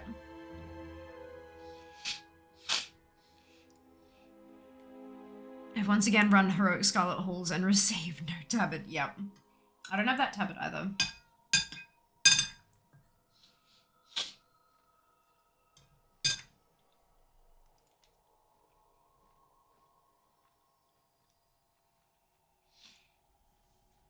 I'm pretty sure I'm almost at the point where I don't need anything else from that dungeon other than the tabard on any class. Could I lend a hand? So that's fun. I serve the queen.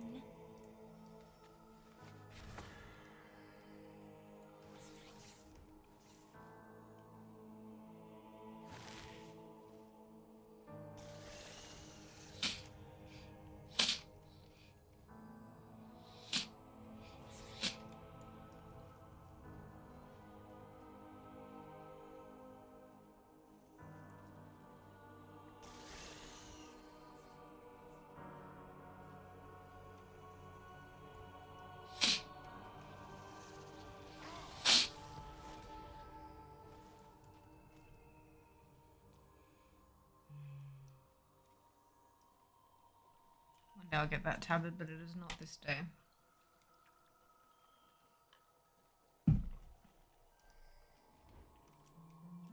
Greetings.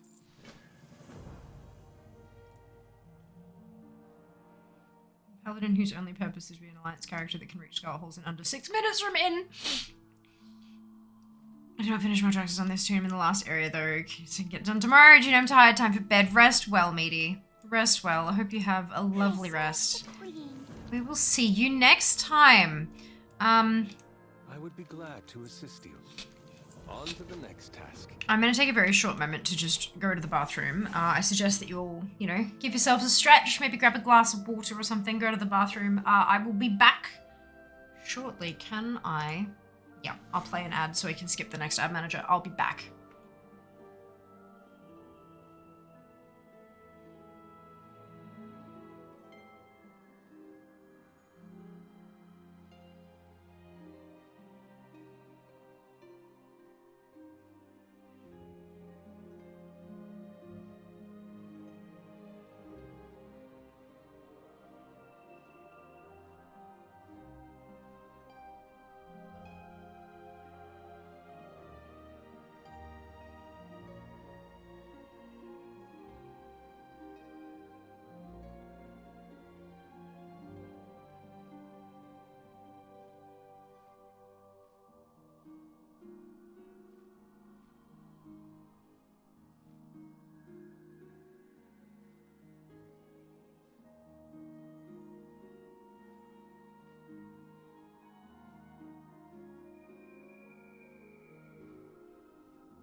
Oh, hi. Right, so I've done the chest stream. Hydrate.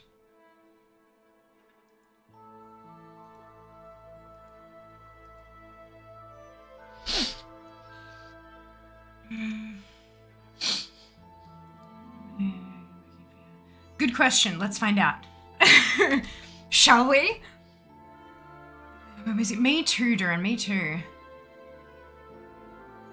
It's finally over. I know, right? How exciting. And a stretch. Oh, that feels good. So I've been Beat Sabering every morning for like over a week now. There were a few like weeks where I did like 4 days in a week or something like that. But last week I did 6 days. And I think I had like, I don't remember which day I missed. And then this week I've done like Monday, Tuesday, Wednesday. So I'm like, my shoulders are a bit tight.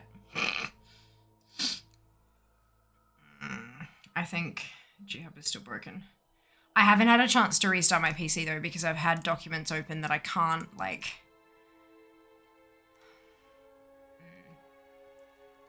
So Greetings, friend. I'm starting to feel like it's definitely a restart problem. Could you go to that? Look, I'm not too bad. I'm still not good. But I also don't like watching people doing like expert plus like, you know, 10 notes per second kind of speeds and stuff. It just doesn't look fun. It's basically just people standing there kind of, and that doesn't look fun to me at all. Like it just, no. So I quite like, I've been, you know, kind of bopping along to the thing and like some of them are fairly quick swings, but it's still, I can still move with the beat. I don't have to like focus entirely on just like what my wrists are doing. And I think that's where I want to stay in terms of, I'm enjoying myself, you know?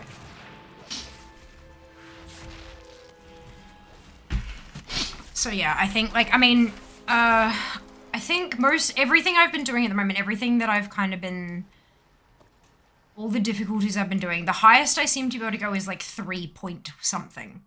I do have one that's like 3.96 notes per second average, that I did successfully. But anything that starts with a 4, I've had some trouble with. And I don't know whether that's just a speed thing or if to go that fast they have, like, you start recognizing patterns. You don't necessarily look at the notes. You see a shape that they make and know that's the pattern I have to do kind of thing. So I think I'm getting to learn those patterns. And I think some of the ones that are 4 notes per second plus have patterns I just haven't learned yet. And that's fine. Look, maybe I'll get up there at some point, but the last thing I want to do is just stand there and flick my wrists a bunch. That's crap. So GHub is not starting, so I'm going to refund you those points and I'll turn that off again. Sorry, dupe. Your daily reminder to charge your headphones. I love that, dupe. I love that. Amazing.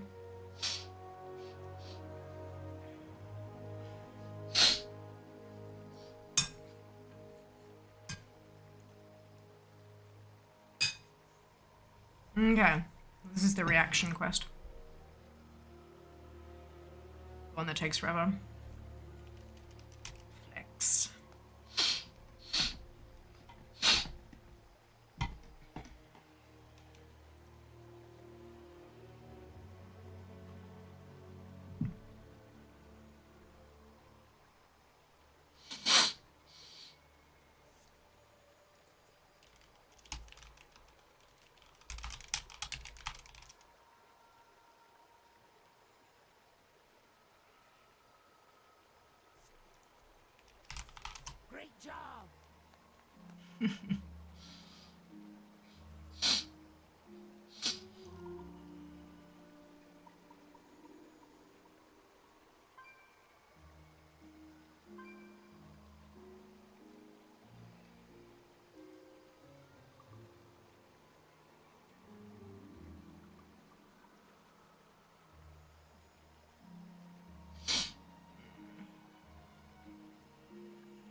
praise.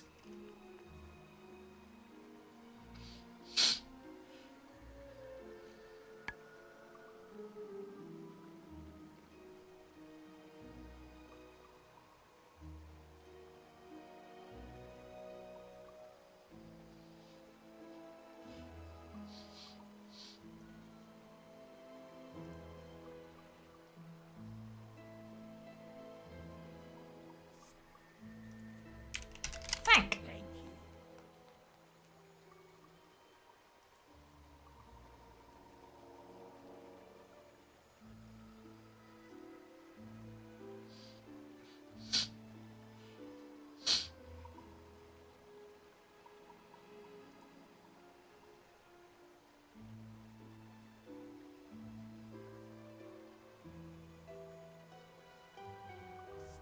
Dance. Joseph. Main, I do. My main is Fiamma. She's a mage. She's a blood elf mage. And she's fire. But yeah, she's, so if I open this up, these are all my alliance tunes, so we go to them. But she's here. And you can tell by the fact that she's 50 item levels beyond any other one of my alts, and it's also where I keep my money.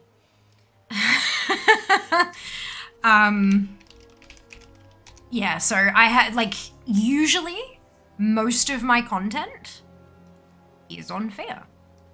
However, lately, I realized that leveling once a week, I was never going to get to my goal. So I've kind of cancelled everything, only level, except for like special occasions, like special events like Time Walking and Brewfest and that kind of thing. Also, when I switched on to doing a lot of transmog farming, it really would depend on, like, because I've mained mage since I started playing in Burning Crusade, she's got a lot of it. She's got like 83% of ATT. Or 81% or something like that. So she's pretty well good. So a lot of the transmog farming I end up doing on other characters because they need more. And even with mount farming, usually most of my mount farming attempts would also be on fair because she's my main, so it's easiest for her. But a lot of the stuff I have been doing, it's like you get a chance per character, so I'd cycle through a bunch of characters as well. But no, I definitely have a main, and she's been my main since I started playing, so 15 and a half years? Yeah, 15 and a half years. It'll be 16 years, end of January. Yeah, so yes, I definitely do. You just don't see her much at the moment. You'll see tons of her when we hit Dragonflight. You'll see nothing but her for a bit while we're in when Dragonflight hits. Brewfest, defend leveling rogue, and priest is a pain. I would agree on both of those, Psychic. I agree on both of those. Occasion, I feel like I switch main every 2 expansions or so. I love mage. I think originally it was the portals. I couldn't imagine life without my portals. But I've thoroughly enjoyed playing her the whole time, so I never really saw a reason to switch, I guess. It's less dedication and more just like, I also don't like change. So it would take a lot for me to want to change something. But yeah. Let's go for me, GG Discord Shadow. Let me get a slash plate on your main. 547 days. That's not all of it though. So when I started playing, I was Horde. I got to max level, and during my path to max level, I met a person who also played who was Alliance. So I got her to max level, played her there for a couple of months, and then switched to Alliance. But Alliance tunes, like back then, this was in BC, there was no such thing as a faction transfer. So I had to start a new tune. So I started leveling a gnome, and then got all the way through to max, and she was my main for a few expansions. I took a couple of breaks. I took a 6-month break during uni for a few things, and then a bit later In uni, I took an 8-month break for a few different things as well. When I came back, it was a few months into Siege of Orgrimmar. And the guild that I had been with as Alliance had switched to Horde, and all of my friends were now playing Horde. So when I came back at the end of that 8-month break, I paid for a faction change and moved to Horde, and that's fair. And she's been Horde ever since. So this toon has been, like, so that first chunk of playtime, that toon no longer exists. I've also had a whole bunch of characters who have gotten up to decent levels, like alts along the way. I've paid to transfer Fear servers a few times, but I've never paid for any alts to change servers. And so those toons are all gone now. So my account-wide on all my current characters is 798 days played. But I have deleted so many characters, and quite a few of them had quite a bit of time invested as well. Some of them were max level at the time, like at their own times and stuff like that. So I don't feel like 798 is an accurate representation of my played time. But it is what it is. That's my current measurement. But yeah, my main has got 547. Yeah.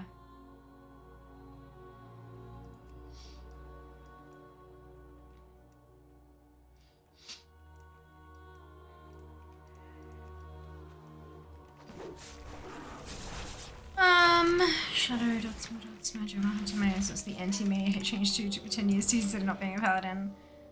My MMO buddy is still playing the same hunter she created day 1 on vanilla. His faction hop change race has been renamed multiple times. It's still the same character. That's pretty cool, hey? That's super funky. Nifty out on that Altaholic one. Oh, Altaholic is fantastic. Like, if you are somebody who has a good handful of alts, I would highly recommend it. It does a lot more than just having that window there. There's a lot of, like, tooltip information and things it can do, which is really handy. That window also does a lot more. You could see all the little buttons and menu options and things. It really helps you keep track of stuff across multitudes of toons. It can also do, if you've got more than one account, it can sync across multiple accounts too. So it's, yeah, really super handy. Highly recommend. Highly recommend. You should have 425 and I thought that was a lot. To be fair, I don't have the excuse of making a living out of it though. So I've been playing for 15 and a half. I've been streaming for 6.5.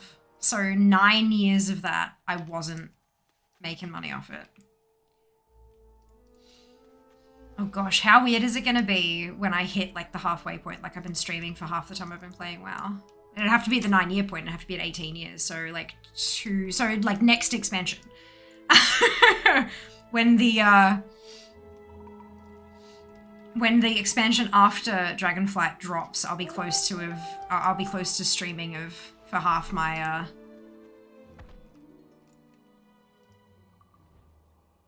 WoW time.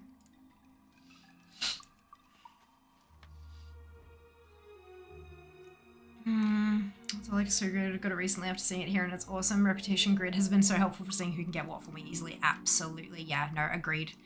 Agreed. See, for me, that kind of like needing to know that is weird because all my reps are on Fear. Because she's always been my main. So every expansion, all those reps have been maxed out on Fear. So needing to know which toon has which rep at max is a foreign concept to me. It's so interesting, like learning how other people play, you know? I find it quite fascinating.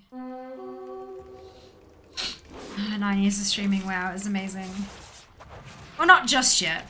We're not there yet. 6.5 so far.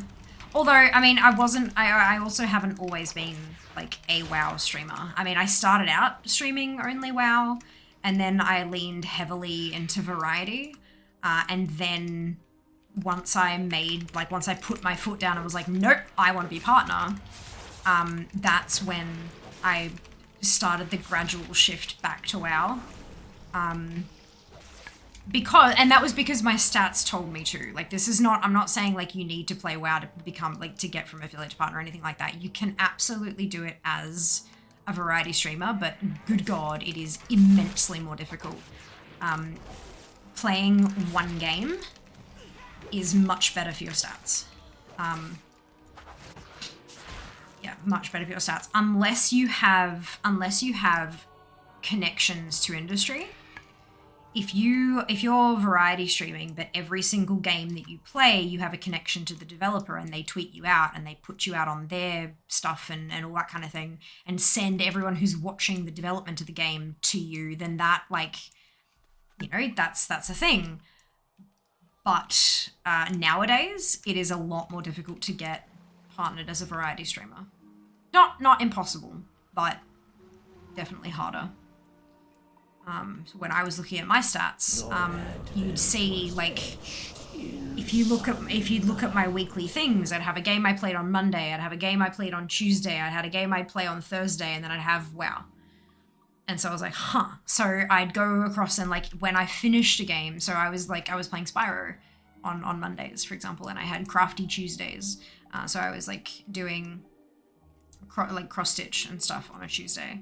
And then I was playing a puzzly game on, like, a Thursday, and then I was doing WoW on a weekend. And so when I finished Spyro, instead of picking another game in that vein, I replaced it with WoW, and that number spiked. And then when I finished the other puzzly game I was playing, I replaced that with WoW, and that day spiked. And then I had my cross-stitching still, and I'm like, so I stopped that. And just made it WoW all week, and then that one spiked, and then over time, week on week, it went up and up and up and up and up. So consistency helps, and like streaming the same game, because if people think, oh yeah, I like this person because they're playing, like, obviously there are a lot of people in chat who would say to me, I'll watch whatever you're streaming, like I'm here for you and for the talking and that kind of stuff. The community. But the number of people who are chatting is vastly outweighed by the number of people who are lurking. And often lurkers will be there for the game, not necessarily for the person. I didn't say always, but a lot of the time, and in my personal experience, I have found that lurkers are there for the game. When I play something different, all of our regulars are still in chat. Most of our regulars, I should say, are still in chat. But our total viewer numbers are down. Like half of my normal average. Because we're not having those people that, like, the natural discovery through a big directory like WoW. Or people who are following me and going, oh, what is she playing that for? Whatever. And then they don't click in. So it's like, your game does matter. As much as chat will say, we will watch whatever you play. They will. But the lurkers won't. Necessarily. So yeah, if you are wanting to grow, if you are wanting to treat your stream like a business, you need to read your stats. You need to interpret your stats. You need to live, breathe, eat, sleep, and dream your stats. You know, people say, oh, don't worry about the numbers, just turn them off and don't look, just have fun. And that's perfectly valid for a hobby. Would you tell a franchisee of McDonald's to not pay attention to the numbers? Fuck no. It's a business. And if you want to grow your stream as a business, you need to pay attention to your numbers. You may feel uncomfortable. You need to get over it, firstly. If you're the kind of, it's like, oh, but if I see the numbers go up, I get really flustered, and, well, get over it. Do whatever you need to do. Find a way for you personally to get over it. Because you can't grow if you're afraid of growth. If you get flustered by growth, then you won't be able to grow. So find a way to deal with that. If that's turning off your stats while you're live and then looking at them later, then that's a way to do it. Totally a way to do it. Just keep in mind, especially if you're doing multiple things, like if I'm playing WoW and half of it's PvP and half of it is leveling, then I need to look at those two segments of my stream separately. How did PvP perform? How did leveling perform? It's, yeah, like all of those little fidgety bits make sure you're paying attention. But of course, if your content creation is a hobby and you're just doing it for the fun of it, fantastic. Ignore everything I've said and just have fun. Oh my god, scroll. There we go. Wish Blizz made more things account bound instead of character bound for alt friendliness. I guess it's a hard thing to balance. I agree. There are some things that I would absolutely love to see be account wide, but I can see the role-playing reasons for it not being account-wide. I can also see how you could implement it and make it fit with lore. Like the reputation tokens that you can buy that are account-bound, right? So you can buy them on your main and then send them to your alt and use those to gain rep. It's kind of like you saying, hey, you know me? I'm Fia. Well, this is my friend, Phelan, the name of my druid. She's a great gal. You'd get along with her. It's a recommendation. Like, that's how those tokens work. It's a letter from the exalted folk saying, hey, you don't know this person, but I can vouch for them. You should trust them. And so they go, and the rep bar goes up. But there are other things where, firstly, finding a lore reason for it to make sense is tricky, and then actually implementing it, yeah, from the tech side of things, like you were saying, would be, like, maybe that's ridiculously difficult. Spaghetti code. It is interesting, though, and it's also really interesting to see how restrictive things were in the past and how flexible, how much more flexible they are now. They're still not completely flexible, obviously, but it has come quite a way. And it's interesting to see how they've implemented that over time and then to kind of dream up where they could go next if they continue in that direction. Only properly changed main once, but because I was away for so long, different tunes went into each expansion I missed as their leveling area, so a lot of my reps are all over the place and I forget without help. That's understandable. Totally fair. Gonna switch between the mage and the priest. Yas. Talking on a stream. I know, right? Alright, hello Ray! Summoned Loki here for the streamer, hello, welcome back. Hope you've been enjoying your lurk. I'm so sorry if you felt called out by that, it was never my intention. Anyone who is lurking, feel free to enjoy your lurk. You do not need to reveal yourself in chat, although of course, if you want to, you're always welcome to. If I'm still in chat, it must be tricky juggling that. Oh, it's, yes. Yes. There is a reason a lot of the people who have seen much more growth and success and stuff have managers. It's something that I kind of only really acknowledged properly maybe like a few days ago when I was on a call with Sheeps. But that basically, like, a lot of people who are at my they get their first couple of bits and pieces themselves, but then once they get to the level where they're juggling multiple sponsors and multiple, like, responsibilities and negotiating with this and talking about that, blah, blah, blah, they have management who help them with that. And I don't. I'm doing this just me. I have no management team. I have no assistant. I mean, Jas helps me with a lot of stuff behind the scenes, but the vast majority of what he does do is it's moral support. It's letting me talk ideas, like bounce ideas off him and see where they land and see what he thinks. Same thing with my mods in mod chat. I'll be like, hey, what about this? And they go, nah.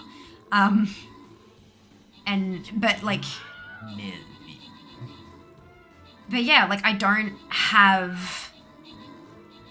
have anyone in my life who is firstly as passionate about this stuff as I am.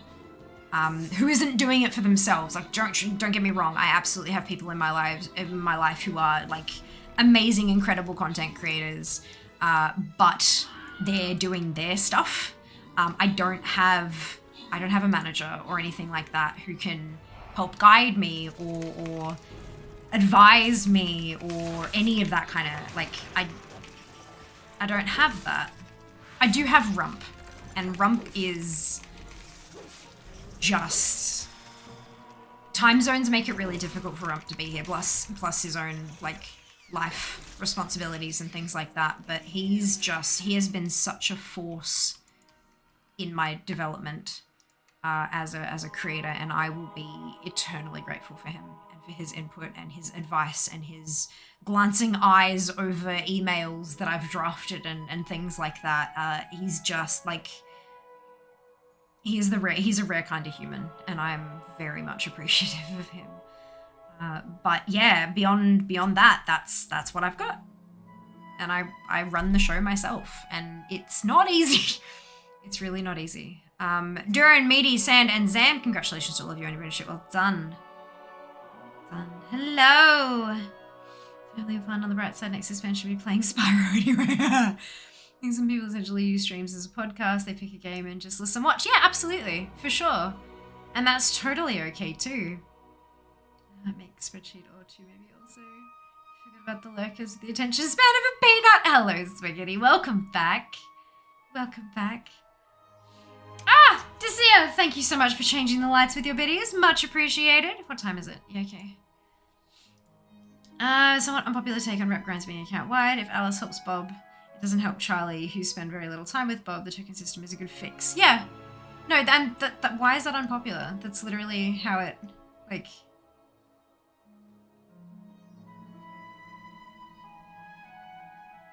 Like, yeah, it's a letter of introduction. I like it quite a bit. I think it makes sense. Like, it passes the logic check. But it also fits with, like, the RPG kind of system as well. It obviously, for ease of use, you can just, like, use the token and it adds the points. Like, if you were going to go, like, hardcore RPG, you'd have to go to an NPC and hand it in as, like, a repeatable quest or something. But that's just kind of making things difficult for the sake of being difficult, or for the sake of trying to, you know, immersion or whatever. But, and I mean, like, if people want to RP it hardcore, they could go to the place. Like, if you've got a Sporagar rep token, you could go to the Sporagar's place and crack the rep token there in front of them, kind of thing. Like, you can RP that, which is good. Wish reputation and also trade skills to be account bound. Dropping a trade skill on a character with legacy recipes feels crazy. That's not a thing anymore, Naren. So if you drop one, then you have all the legacy recipes, and then you pick it up again later, there's an item you can purchase from the profession trainer that will relearn all of those legacy recipes you forgot in the past. It still keeps them server side. Your character still has the flag for completion for those. Yeah. Hey, Lily, welcome back. That's a good points all around. Might not be a good idea to make everything account bound. Yeah. Feeling called out. I hope you're well today. Like, because work is yes. I hope work's treating you well. How's your Wednesday? Full on but good. I hope you can say the same, Lily. Or I hope you can say the good part. I hope yours was a little more chill than mine was, because I think mine was a bit much. But that's okay. Core at last. Finally done with core 3 rounds. Ah, congrats, Mara. Well done. Well done. Something more support person for someone in the past since I wasn't good at the business side of things, but she was really good at it. Brilliant. Get out, trick to cancel sigils. The first one's thing that kills you when you're AFK while it's equipped. Unequipping it, yes. Unequipping it will definitely help things. Like the Scry and outdoor sigils, yes. Sporagar rep token should just be a hibiscus bouquet grown in Azeroth. Yeah, beautiful. Love it. Love it. Oh no, we're talking to Drummond. In nature. You gotta change your in like a lot My wares are second in to none. Ardenweald. I think we changed it once in Bastion and we didn't change it at all in Maldraxxus. We're changing it a lot here. But I mean, that's not necessarily a bad thing. It's just interesting. Noticing the differences between the zones. It's fun. Fun.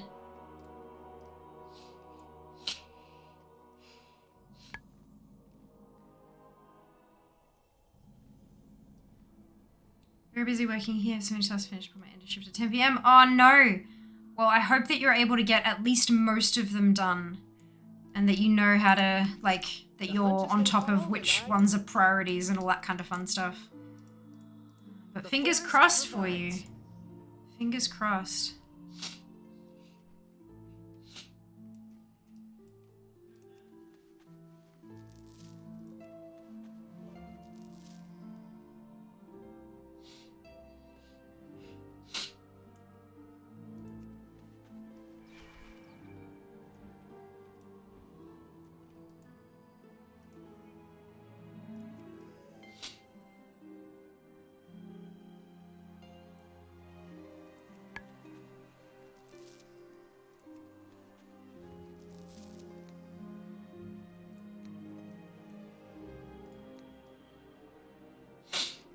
so this section of Zygon doesn't skip through properly. That's alright.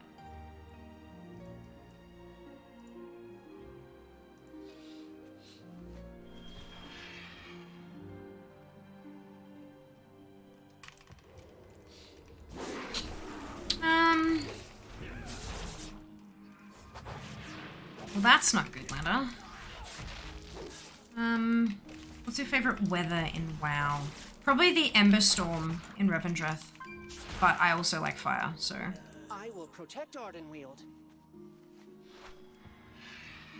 I also really love the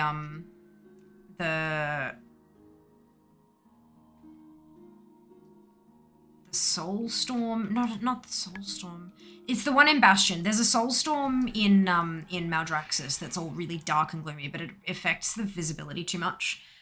But there's a similar kind of thing in Bastion, and I really love that one. It's very pretty, but Ember Storm still comes first.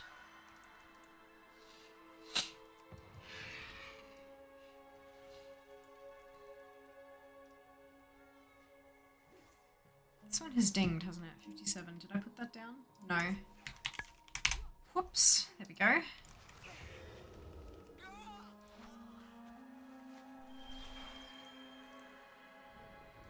Where do we strike?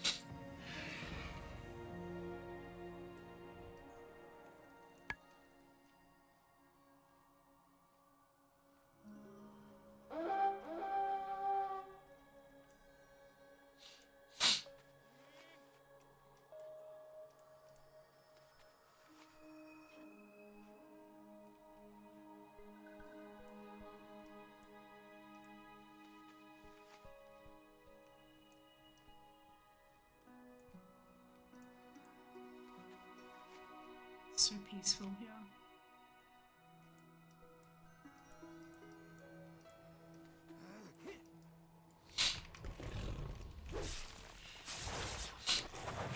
When are you migrating to the newer spreadsheet? When I have time to put all my data in.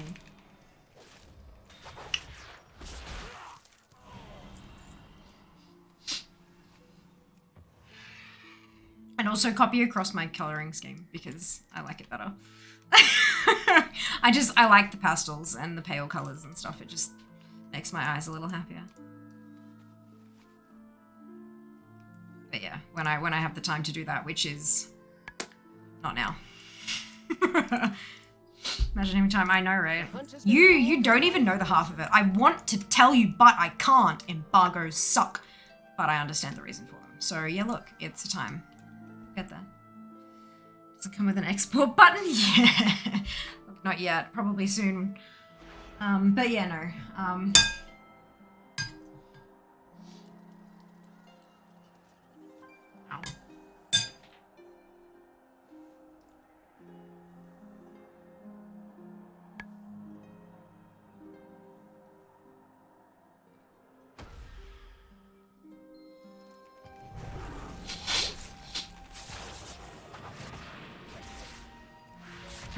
Don't say his name 3 times, don't even think it thrice. Yep.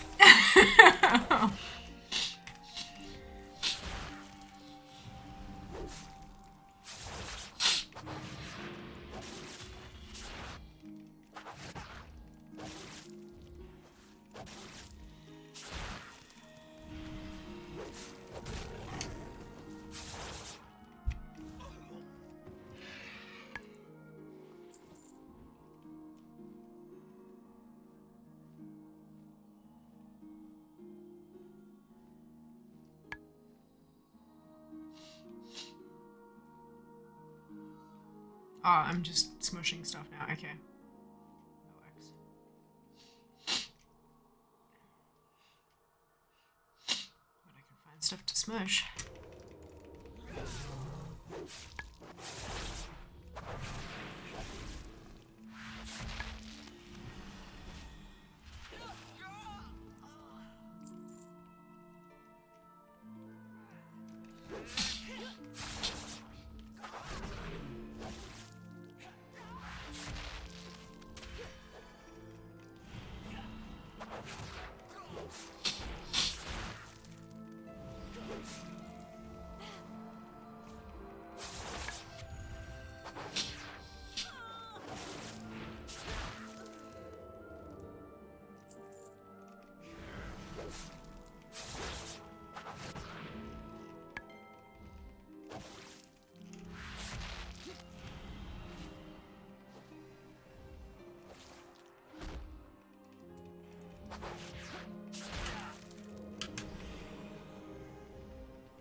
Oh, no, I went outside the... Oopsie. Where? This one. You know what the most satisfying feeling is when leveling, choosing a light forged, and just one-shotting everything with the racial early on. Yeah. Mm-hmm.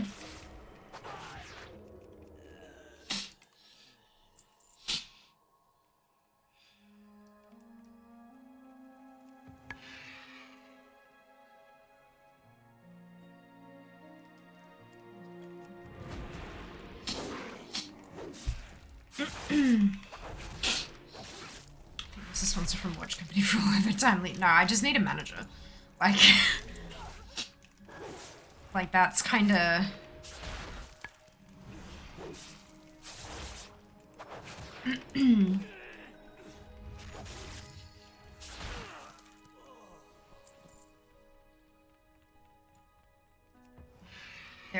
There are a couple of things that I think I would be comfortable handing over to somebody else at this point. Especially someone with a bit more experience than me in certain spaces. And then just like giving me to-do lists or like a list of, can you take these kinds of photos please, or these kinds of videos, and then just handling the rest of it kind of thing. Like that would be nice, but also expensive. So, yeah.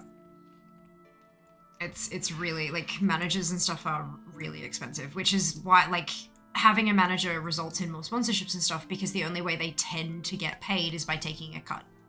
So they take a percentage of your earnings from things that they source for you, kind of thing. And then often, so like if you're a part of a team, or if you have a manager, that manager will hire, for example, a social media manager separately, and you'll have access to their services because you're paying for that as like with the cut that they're taking out of your sponsorship money kind of thing. So you make less from individual sponsors, but the idea is that you get more sponsors because they have the connections, and they can, especially if they're managing multiple people, they can pitch it as a group thing and get all of you, like a joint, and then run it for them, kind of like be that middle person, which is kind of what is going on with Felix at the moment. There's a small handful of us who are currently sponsored by Felix, and that was done through GGWP. So, you know, I know what I'm getting paid. I don't know what GGWP is getting paid, but it's probably something, because that's how they make money. So tactical beam incoming. You can roll exam. New sponsor from a manager company. I don't know. Yeah. Here's 1/12 of a keyboard from Logitech. I know it won't work like the No, so it'd kind of be like, they look. Sometimes it is like they'll provide, like I'll get a keyboard, and the management company would get a cash money. Like yeah, it's they negotiate that kind of additional value sort of thing. But yeah, it's a big thing. 1 cash money, please. Wouldn't that be nice? Get there.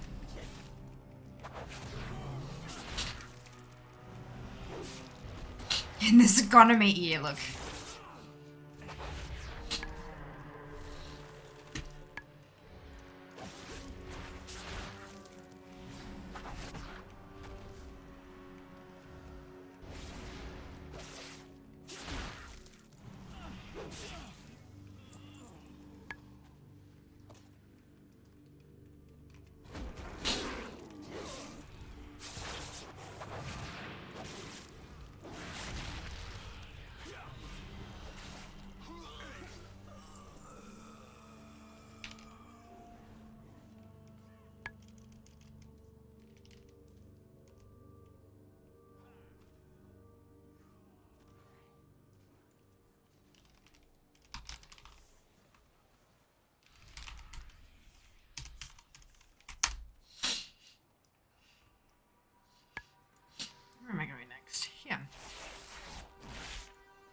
I reckon, honestly, for a creator of my size, I'm doing pretty damn well. You don't need to have 10,000 concurrent viewers to be successful. I do feel like I am approaching a point where it's gonna be too much. I'm approaching a point where I need help. But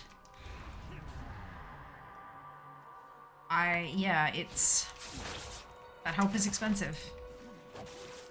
So it's kind of rough.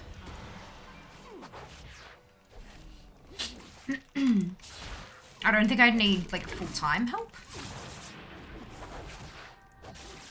I reckon like I reckon there are some things that could probably be done that would help me massively, that'd take like just a couple hours a day sort of thing. Or it's like an as needed, so one day it might be 20 minutes and another day it could be 4 hours. But that's all quite expensive. So yeah, it's yeah. Let's see. Only time will tell. What type of company would be an ideal sponsor, or is that classified / pushing boundaries? I don't think. I think I could probably answer it fairly broadly. I think the next kind of, like, if we're talking as a gaming creator, the next steps would be internals, because I'm with Logitech for peripherals. I'm with Fractal for cases, fans, cooling. I think internals, so you're talking graphics cards, RAM,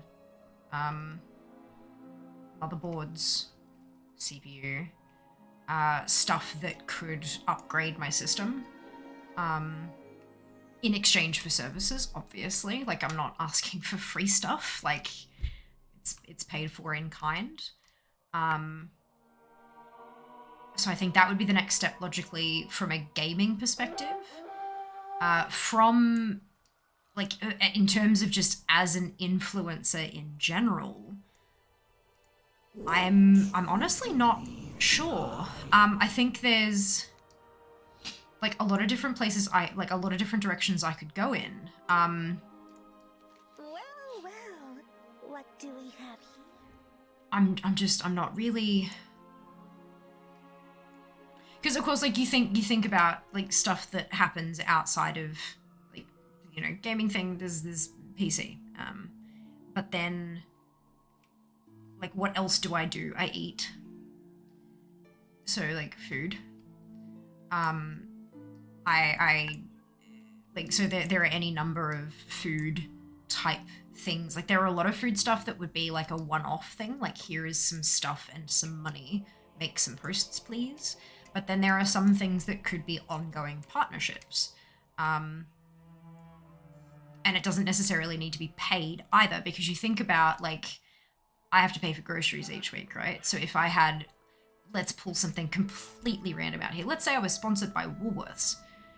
If they provided X dollar amount of groceries, like provide me a gift card so that I can buy my groceries each week in exchange for posting about stuff and posting pictures of food and things like that. That's huge. Like, that's money I don't have to spend there, so I can spend it on elsewhere, like rent, for example. It could be an ISP. Like, I have Felix for my phone, which is amazing and fantastic. Felix Mobile has been brilliant. So far, so good. But in terms of home internet, if I had a deal where I got a free internet connection in exchange for posts and things like that, that would be immensely useful. Am I finished? Okay, cool. We are... Uh-oh. It balked.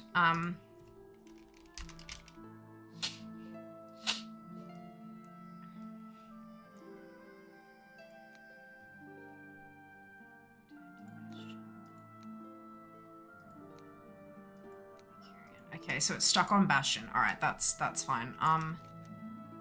Let's go back and turn in support the court. Jesus, I didn't realize I was done. But yeah, so it's just, you look at the different areas of your life and things that you already do.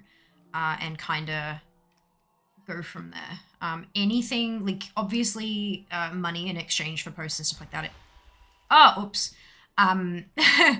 Obviously being paid as a sponsorship is great, but if it's something that you are already going to use or are already using and you get it for free in exchange for content, that is a fantastic form of sponsorship.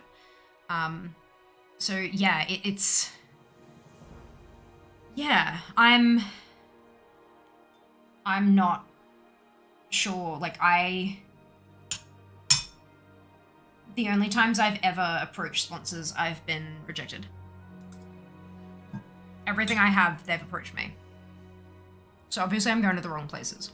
What fun you're about And that's to okay. have. That's okay. You learn as you go. Be frustrated with find a giant whooping ticket. Oh my god, that'd be amazing. So go on Uncle Toby's out on Twitch. Yep, I saw that too. Kind of getting scared of how the hardware side of things is going. 4080 looks huge. We have 170 watt CPUs coming. I know why it's primarily to consider more efficient designs rather than throwing more power at it. Cool. Okay, I know nothing about that kind of stuff, so whoosh, cool. Raid Kettle Chip Legends. Oh no, can you imagine though? Like the natural ISP acting up and the retaliate. Well, that's the thing. Like,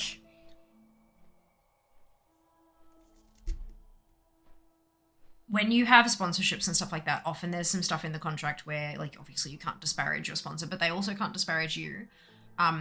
If you have issues with the product, you talk to your sponsor.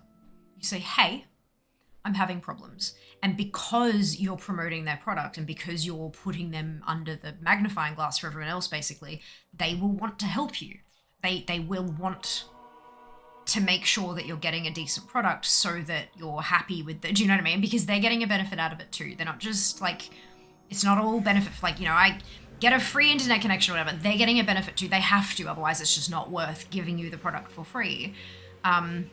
So they want to make sure that you show a great experience so that you can encourage people to sign up.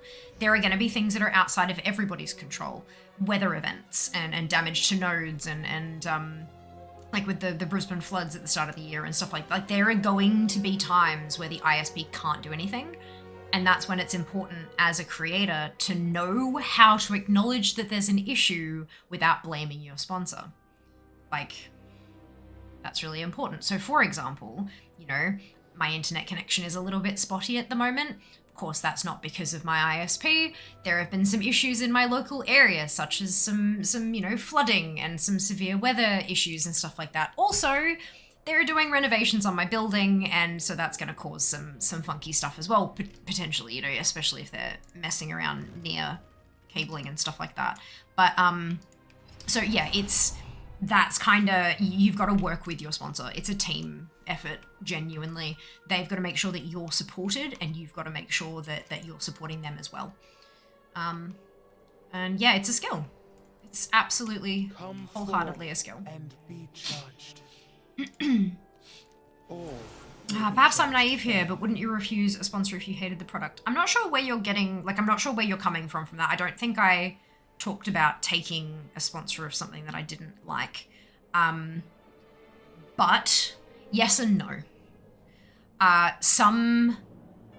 It can depend on why you hate the product.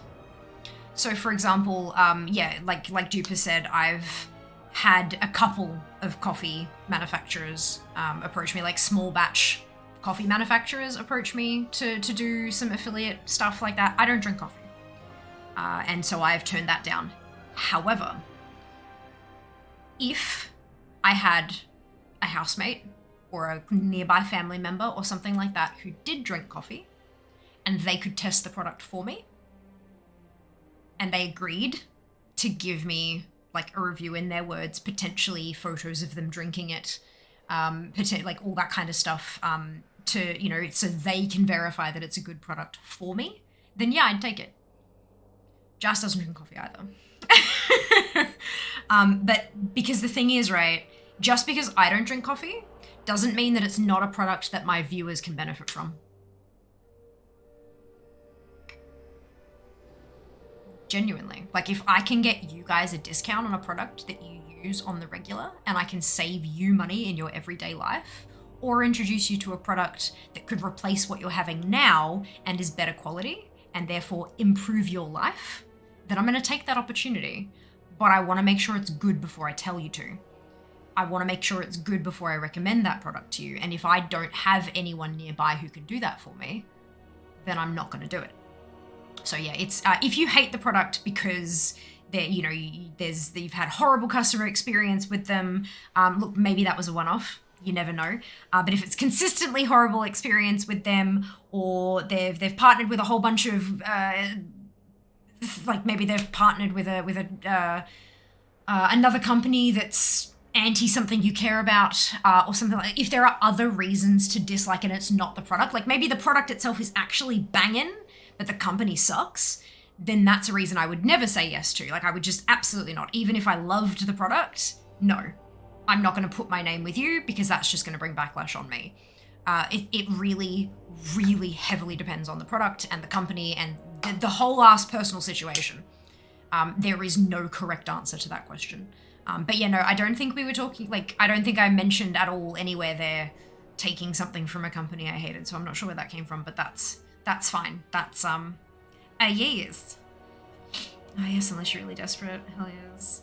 He's acting up, not because ISP, but because of mods! It's the mods' fault, yeah. Basically, yeah, I'm dropping frames because Jazz is updating Steam games. That's usually what happens, but it's fine. Oh, that's fantastic. Oh, I had to hydrate, oops. Oh, no, that's okay. I thought I must have said something and then you've kind of gone, hang on, wouldn't you say no if you hated it? I thought that was where that circle went. So I think it must have just been a question out of the blue and that's what threw me. But yeah, no, totally fine. It is an important question, especially for creators who are starting to be DM'd on Instagram with affiliate programs. It's another thing, always, always, always Google the name. Often, Google the name and Trustpilot. So many, I'm not going to give you a percentage, but so many Instagram DMs that offer you 80% off a piece and you can promote it to your followers. It's a scam.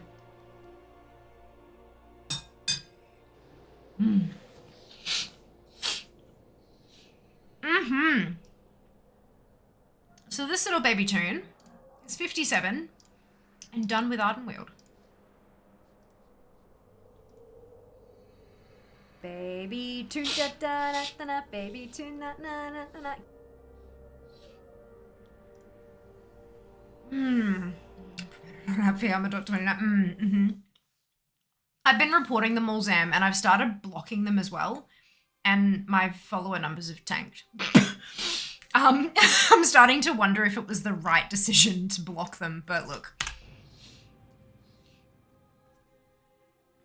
A lot to learn about the creation side of this platform. Oh, look, it's a big thing. Like, there's a lot to learn, yeah. Like, it's not just you, it's... And a lot of it, you don't even think about being a possibility until it happens as well. I got an email last week talking about an opportunity that it did not even... I did not even comprehend that this particular opportunity could be a thing that could happen. I mean, when you think about it, like, of course this kind of stuff happens when things are...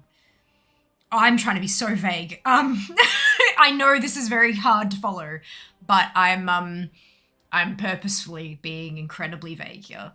But like... It makes sense that this is an opportunity that exists now that I know about it, but prior to last week, I did not even know that this was a thing that could be presented to me. And now it has been, and now I've quoted on it, and now it's been accepted, and now we're planning, and I'm like, what? And I can't tell you, it's embargo, but, like, I did not even know that it could be a thing, and yet, here it is. And I'm probably going to cry when I tell you, but it's fine. When I can. I have a question about your spreadsheet as I'm confused about something going on. Of course, Ikea, tell me what is up. Promoted on Twitch TV/Fiamma. I'm reporting them as well, not sure if it's working or not. I don't think, I genuinely do not think that Instagram cares. Or there are just so many of them that it's like whack-a-mole and they just can't. But no, do keep reporting them because like, what's the worst that, you know, like how could it possibly be a bad thing reporting something that's against us? Like it's spam. Honestly, every new hour expects since what I've debated streaming and never managed it. It's a big decision to make. Not much goes into pressing go for the first time, but depending on where it goes from there, it can be a big thing or it can be not a big thing. But that entirely depends on you. Did you reach out to them or vice versa? Vice versa.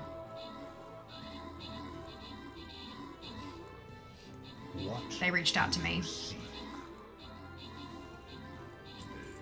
How did the percentage part work? So that's a formula. That is going to depend on the formula in my spreadsheet. If you've copied mine, that formula assumes 48 characters. If you're not doing 48 characters, your percentage will be wrong. So if you click on the percentage next to progress, it says sum G2 to G51. So that's the G column.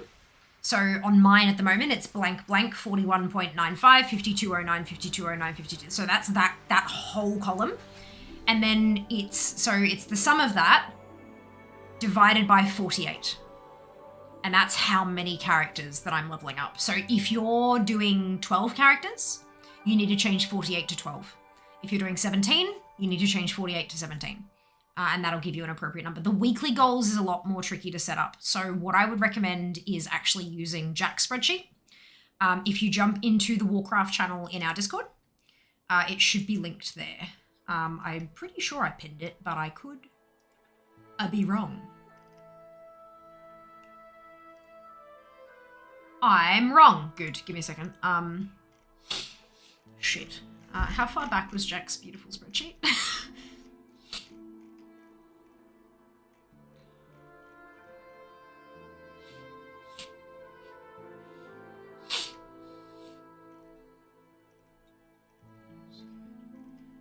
I'm getting close to it because I've seen a screenshot of the... No, it's not this far. Did he not put it in the Warcraft channel? Was it somewhere else?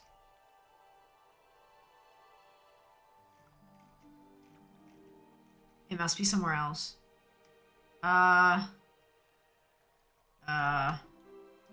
General?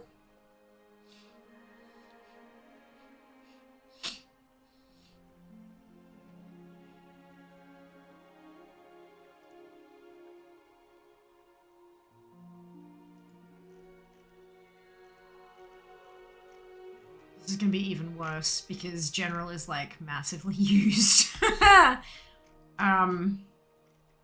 There it is. Okay. All right. So I'm gonna pin it. There you go. So yeah, general channel in the Discord in a pin. That might be easier to use because Jax does a whole lot of stuff automatically that mine doesn't do, that you have to do manually in mine. So if you're not savvy with spreadsheets and math, then it will not be super easy. I just haven't had time to switch all of my stuff over to Jack's spreadsheet because I've not had any time.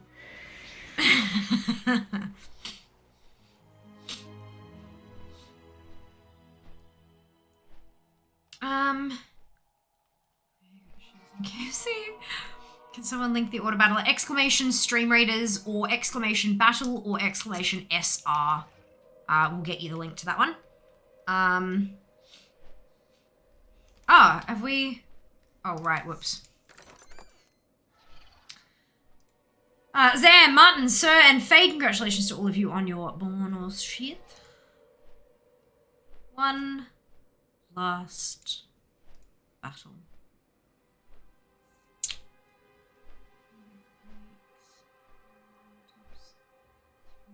Work. No, it's totally fine. I thought I had pinned it and I was intending to pin it and it turns out I didn't. So all you made me do was something I thought I had done already. So do not stress at all, my dear. Totally fine. I don't leave a link, couldn't find it. It was in general. Yeah, it's in general. I have pinned it. Sorry, I didn't see your message. I was too busy scrolling. There you go. So Psychic, that's the link there. Stream Captain bot with the I selected a battle thing. That's the one you're looking for. But yeah, usually when the battle's not locked up like that, it'll just give you that link. But because I forgot that the battle had finished, that was yep. Yep. Oh, look. Oh. Let's just check. Bah!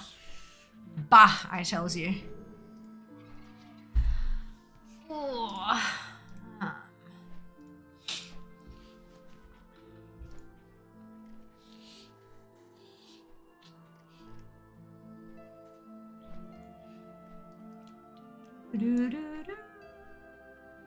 So much DK Night Mythic Plus this week is gonna be a breeze. Yes, well done.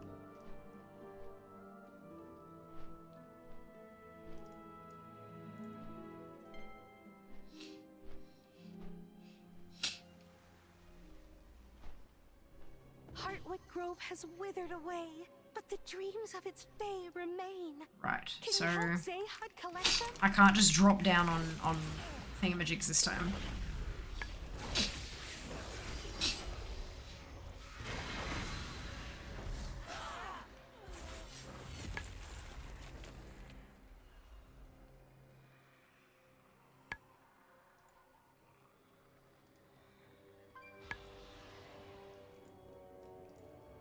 How may I aid you? None can oppose the Masters!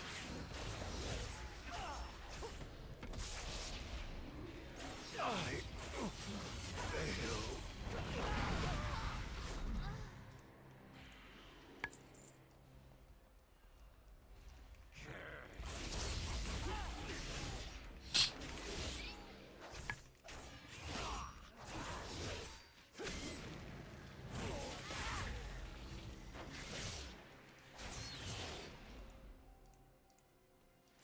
I'd like to get this one to ding, because then I'll have nothing under 56. Heartwood Grove has fallen! Change the dungeons. And I mean, like, those kind of things, it's honestly, like, this is the first time they've scaled up dungeons to different levels and things. So I think, I mean, other than, like, a permanent inclusion, like redoing Dead Mines, for example, this is the first time they've applied this thing to a dungeon. And it was a test season for Dragonflight, so I'm really glad that they're sorting out these bugs and issues now, rather than in Season 1 of Dragonflight, personally. I know that isn't necessarily how everyone feels, and that's valid, but I'm quite happy with it, personally.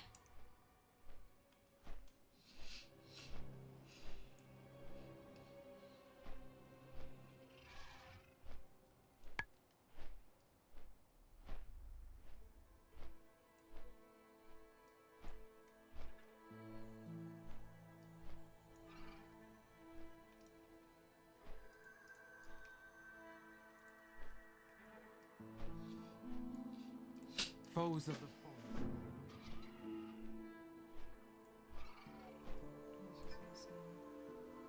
These affixes. That's funny.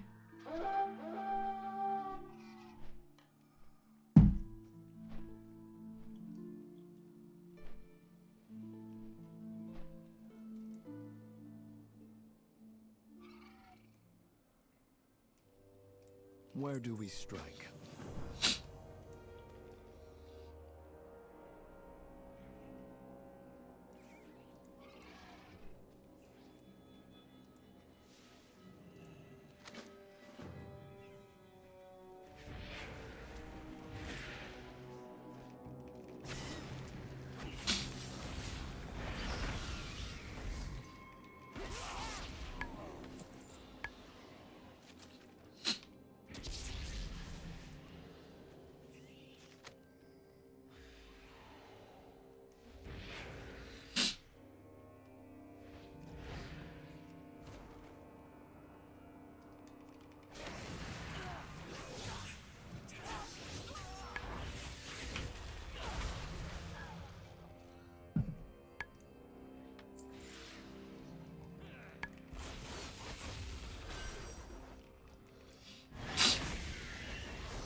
ice cream each Warcraft character.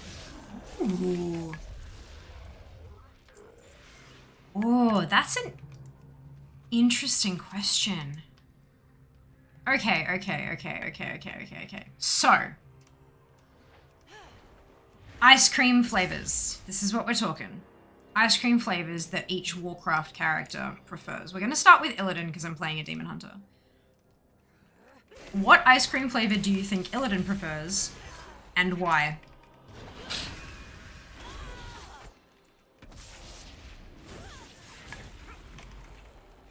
Doesn't have to be a good reason. I just, like, what... how are we feeling? What do we reckon? Pain. Pain flavored? What have you given? Flavored? Yeah. Pistachio, they're green. Or maybe matcha, because matcha is slightly more painful than pistachio.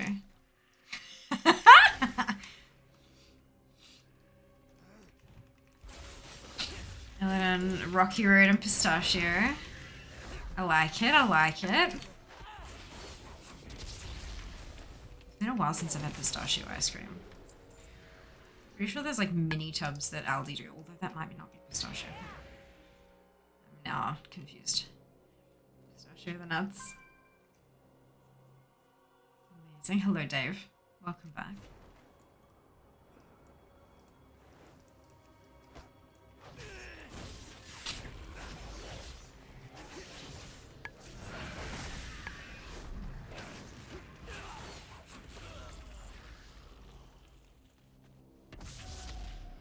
Seems like we're like landing on a consensus of pistachio. Interesting. Okay, what about Jaina? Seems like raspberry kind of girl. Yeah? So like gelato or raspberry, like, but creamy and milky?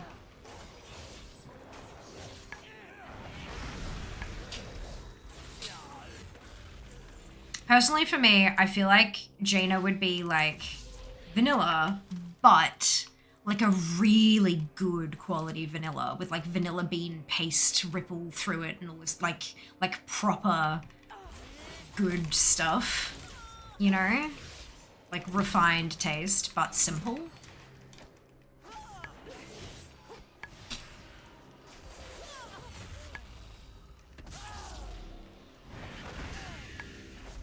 Sea salt ice cream. Ooh, or like maybe salted caramel. Because that's like, I don't think I've ever had actually like sea salt. That'd be interesting. French vanilla, yeah, but like French vanilla on crack, like good shit. Because a lot of the time French vanilla is just like more vanilla essence. But yeah, no, like proper stuff. With actual like grit from the seeds and stuff. I'm thinking fancy salted vanilla, yeah. Not salted caramel, not with that like sugary sweetness to it. Like a really good quality vanilla with like a ripple of salt through it just to kind of oomph the flavor. Gosh, that sounds really tasty. Must go on. And so raspberry for Sylvanas. For me, that sounds like a sorbet, like a raspberry sorbet, not necessarily like a raspberry ice cream.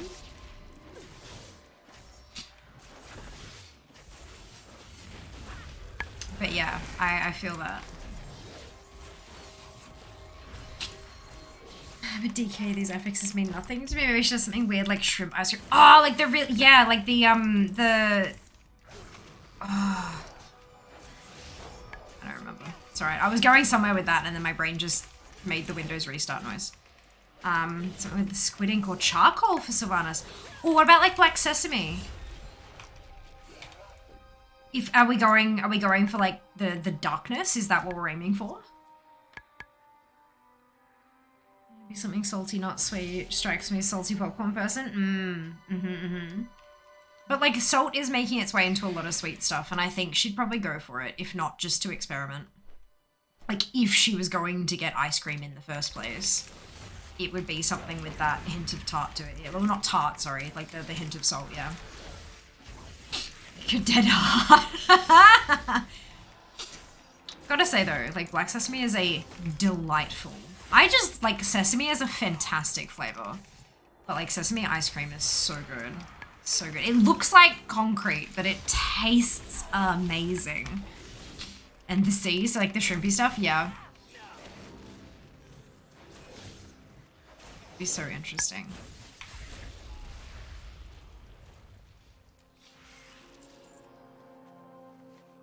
Should say undead, yeah. Oh. Alright, what about Thrall?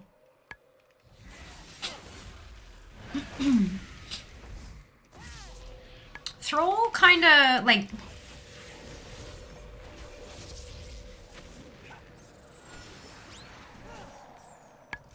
Thrall's a tricky one.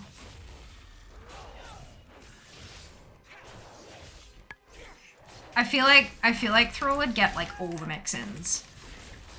Regardless of base flavor, I feel like it'd have like a ton of stuff in it. Kind of like how I like my ice cream.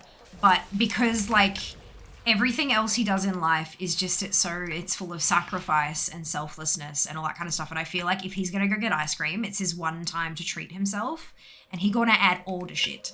He's gonna have the sprinkles and the hot fudge sauce and the whipped cream and the cherries and the crushed nuts and do you know what I mean? Like he's gonna have it's gonna be a whole last Sunday when Thrall actually has some ice cream to himself. Let me confer with my sources. Look you. No. Rocky Road. Like, yeah, with stuff in it, right? With the marshmallows and the nuts and the cherries and shit. Yes, exactly. Flavor for every element he has domain over. Oh, that'd be amazing. I'd love to try that. Thrall definitely Rocky Road. If anyone's into vanilla, into Anduin, yeah. Yeah. Although I do feel like Anduin would have some kind of like innocence to it too. Not just vanilla, but I feel like it might be like Neapolitan or like mint choc chip or just plain choc chip or cookies and cream.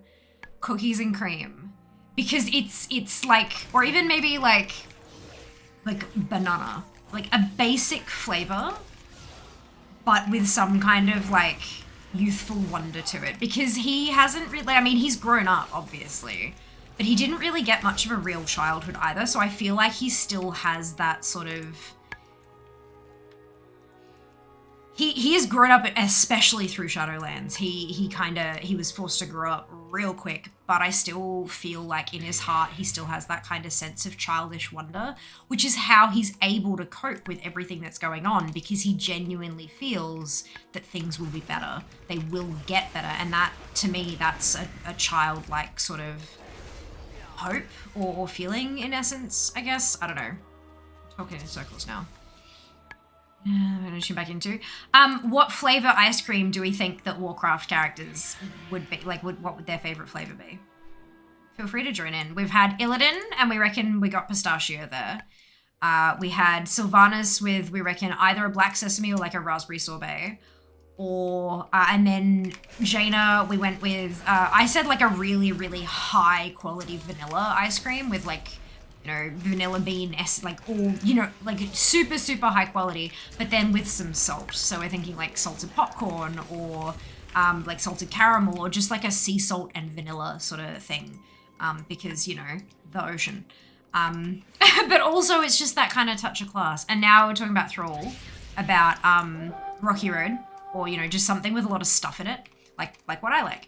And then Anduin was like, if anyone was going to be into vanilla, it'd be Anduin. And I was like, yeah, but look, I reckon. And which is why I rattled off like a list of a bajillion flavors that I think Anduin might like.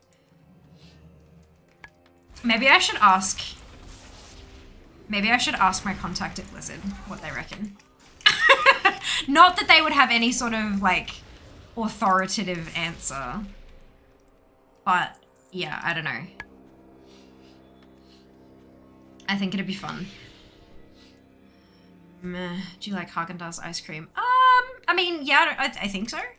I don't remember anything bad about it. I don't think I've had it in literally years. So I'm not sure if, like, especially through COVID, if quality has changed, be it upward or downward or whatever. I don't think I've had it in a really long time. And shortbread crumble. Ooh, yum. Yeah, like, so, like, simple and relatively plain, but like with a little something something. Like cookie dough, simple, plain, inoffensive. The cookies represent my inner turmoil. Oh my god. Oh my god, that's great. Maybe I'll tweet it, Blizz. The Weald welcomes you. I feel like that's something that the person running the account might get a kick out of. Maybe. We'll see. I don't know. I wasn't supposed to stop there. Whoops. Maybe. The grove. Like absolute ice cream hound. Belen tickles ice cream from Negrand. Yes. Yes.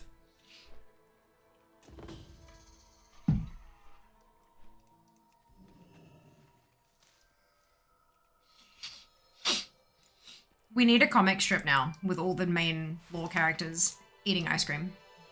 Clearly.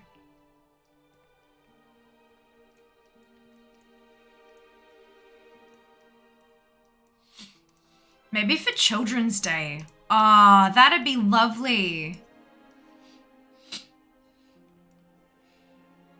This is someone eating his cookie dough. Okay, Khadgar. Oh no, no, no, no, no, no, no. Khadgar would be the one who would be there like, oh, no, I don't want anything, but I'll pay for you all. Like, no, I'm absolutely paying. You know you can't pay. I'm putting my card down. What are you gonna have? Oh, no, I'm good. I have to draw this correct, right? Absolutely. I'm definitely one of those multi-flavor boxes, one for each mage spec. What shall I craft next? Or something just ridiculous that doesn't even exist in our world. Like just something actually like literally full of goddamn magic. Something that is not like arcane ice cream, but what the hell does arcane even taste like? Snozberries. Yeah, you know, that kind of deal. Okay, Gary's eating. It's expensive, hard to make, and he'll mess it up. Yeah. Or he conjured it himself.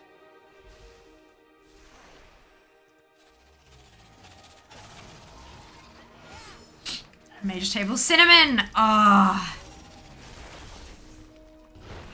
Cinnabon.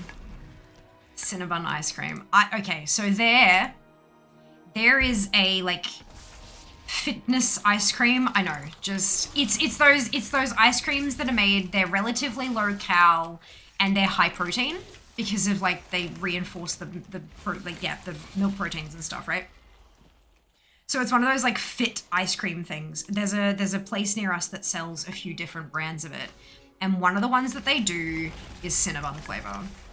And I swear to God, it is the tastiest shit I've ever had. When you open it, there's like, they do a birthday cake flavor where there's literal sprinkles like encrusted on top and then like swirled through the ice cream underneath. But the Cinnabon one has like that cinnamon icing stuff swirled through the whole thing, but like also piled up on top so it sticks to the lid when you open it. So that you, like it basically takes it off the ice cream in case you don't want it, but then you can scrape at it with a spoon and you're fine. And it's so good. They're only mini tubs like this, but I can sit there and eat a whole one in a session, and I usually can't stomach ice cream like that. It's dairy, right? It's a lot of dairy. But I can sit there and eat the whole damn thing and then just regret it the next day. But it's so good. Arcane Pop Rocks! Yes! Popping candy! Oh my god, yes! That is absolutely what is in Khadgar's ice cream. I don't care what flavor it is, but it's full of Pop Rocks. 100%. But he's done like the whole nitrous thing, so it's frozen, but it's like dry frozen so that the Pop Rocks don't get triggered until you actually put them in your mouth. Because Pop Rocks in ice cream just turn into soggy candy. Because all the pop is run out by the wetness in the ice cream. But no, not Khadgar's. Khadgar does nitrous freaking nitrogen ice cream so that it's dried out so that the Pop Rocks don't get triggered by the... Yep, good. Urel didn't understand the assignment and brought Dippin' Dots! Oh my god. But aren't they like dehydrated ice cream or something? We don't have Dippin' Dots in Australia. We might have them occasionally on like special events or something like that, but I don't, like they're not like a generally available product. I mean, all mages eat arcane ice cream. What do you think? It's on the mage table. Buns. like manna buns. It's bread. It's not ice cream, it's bread. Have a look at the icon, it's bread. What about the aspects? Oh.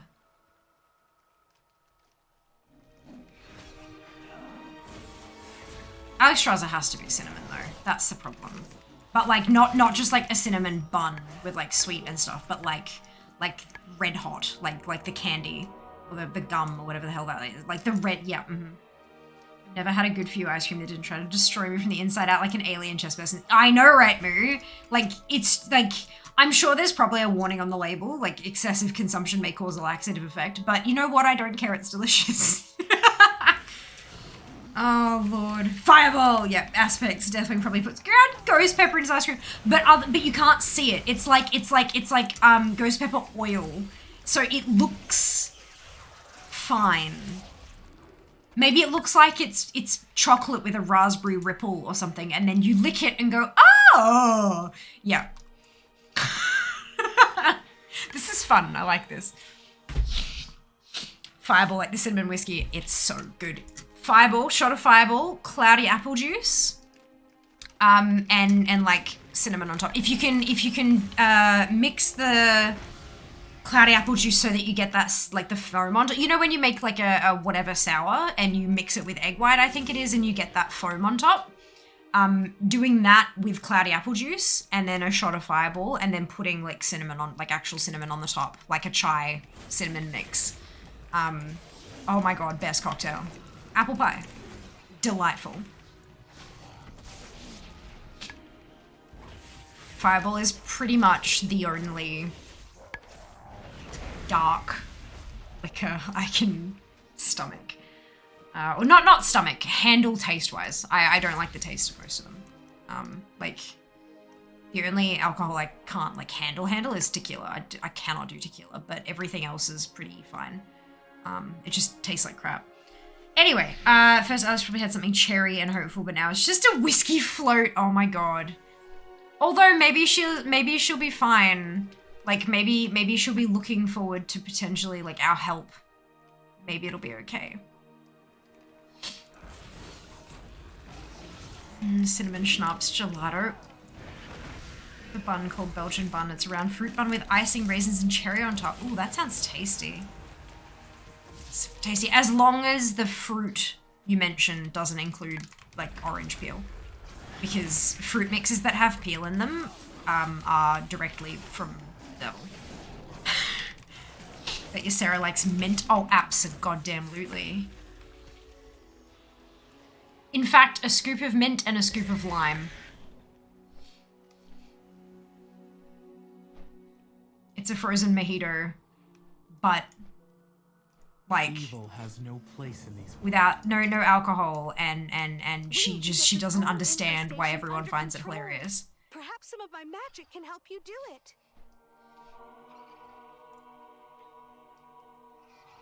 I know, it was always kind of weird. What do you think your ice cream is? Frozen yogurt, yes. Yeah. Yeah. It's just a little more refined. Not that soft serve frozen yogurt where everyone puts all the kind of stuff on it and you get charged by the 100 grams. Like actual frozen yogurt, like solid, you can bite into it kind of. Like the ones that you used to be able to squeeze out of the sticks and like bite into them. Not the soft serve bullshit. Like proper yogurt. Frozen, like Greek yogurt, frozen solid. With maybe some flavors. Maybe. French vanilla.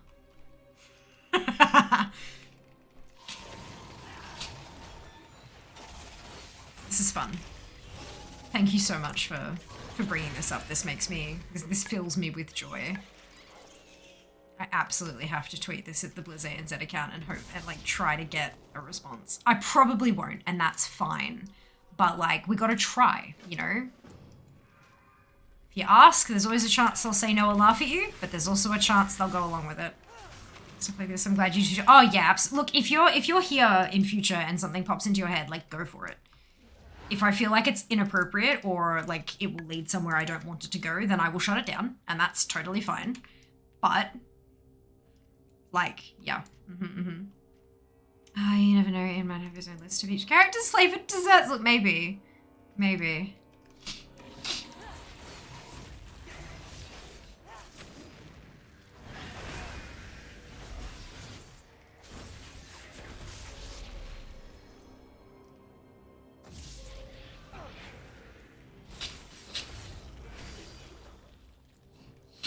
Thank you, Sam, for dropping that Felix link. About Malagos, what's his... Ooh.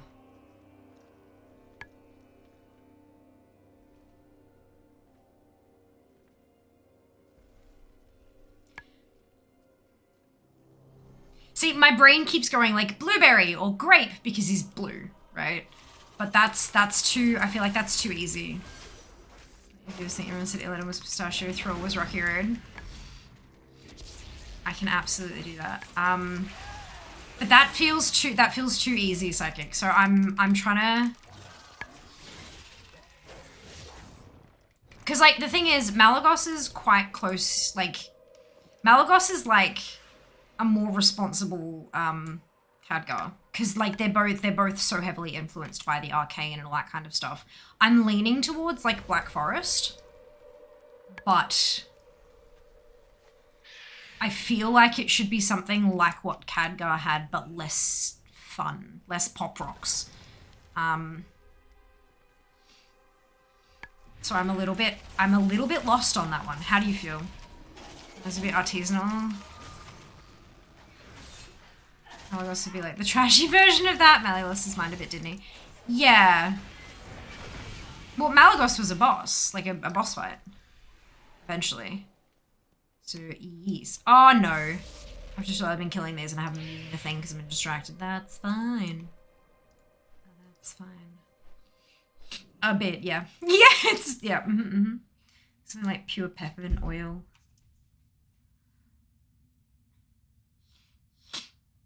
So, pure peppermint oil for Malagos and then, like, mint choc chip for Kalecgos. Yeah, I can see that. I do like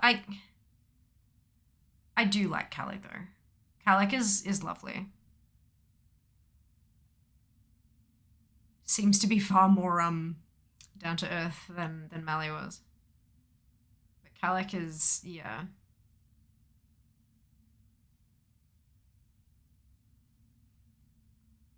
Is anyone keeping notes? I feel like we're gonna need these later.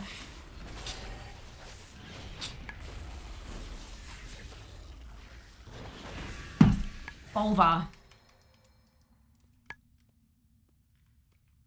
Okay, with the cherry snap. Yes! Oh my god. Oh my god, Kael'thas would absolutely love cherry schnapps. Yeah, that's it. That's it. We're clipping this all. Who heads up the bronze now? It's not Chromie, it's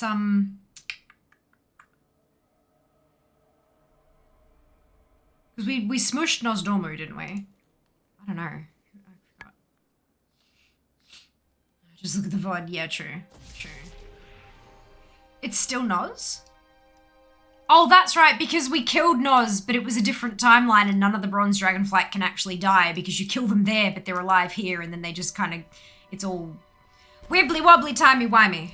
I've not seen Doctor Who. I just know that phrase. Just... Yep. Oh my goodness. Right. Is this broken again? It is. Upsetty spaghetti.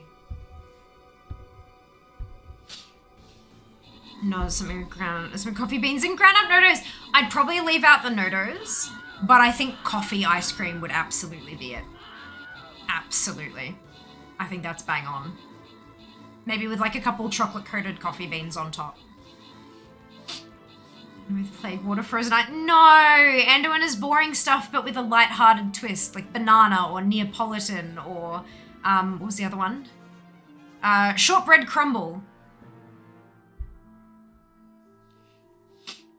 It's plain and childlike, but with like a little twist to appeal to the innocence and, yeah. Oh, Arthas! Got you, still waking up. No, that's totally fine. Yeah, no, Arthas doesn't get ice cream. That's it. Dave, Brew, Martin, Zam, and Fade. Congratulations to all of you on your apprenticeship. Well done. Well done. Oh, this just has shaved ice. Plain shaved ice. Yeah, okay. I'll give you that. I'll give you that. All right. That's 56. We have no characters under 55, under 56. My lowest tune is 56. They are all 56, 57, or one of them is at 58. We are at 72.27% completion. We are 2 days ahead, which covers Friday. And so Friday we'll just be working on getting further ahead. There must always be an ice cream man. Alrighty. Oh, we have an ad that just started. Hang my head in shame. Damn it. Oh, I can hydrate.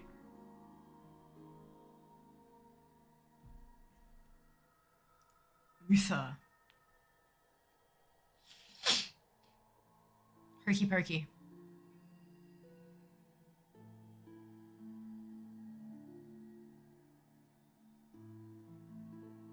Like honeycomb, toffee, hokey pokey, that kind of flavor.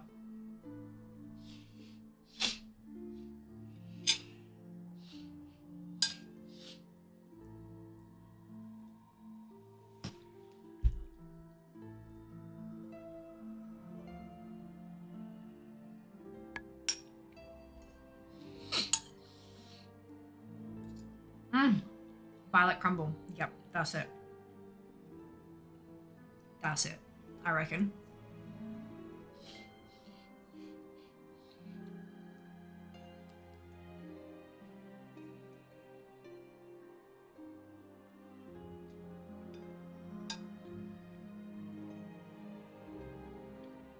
This was fun.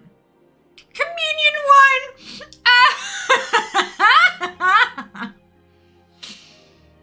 Oh my god, communion wine. Psychic, I said hokey pokey for Uther. Hokey pokey, like honeycomb, toffee, that kind of flavor.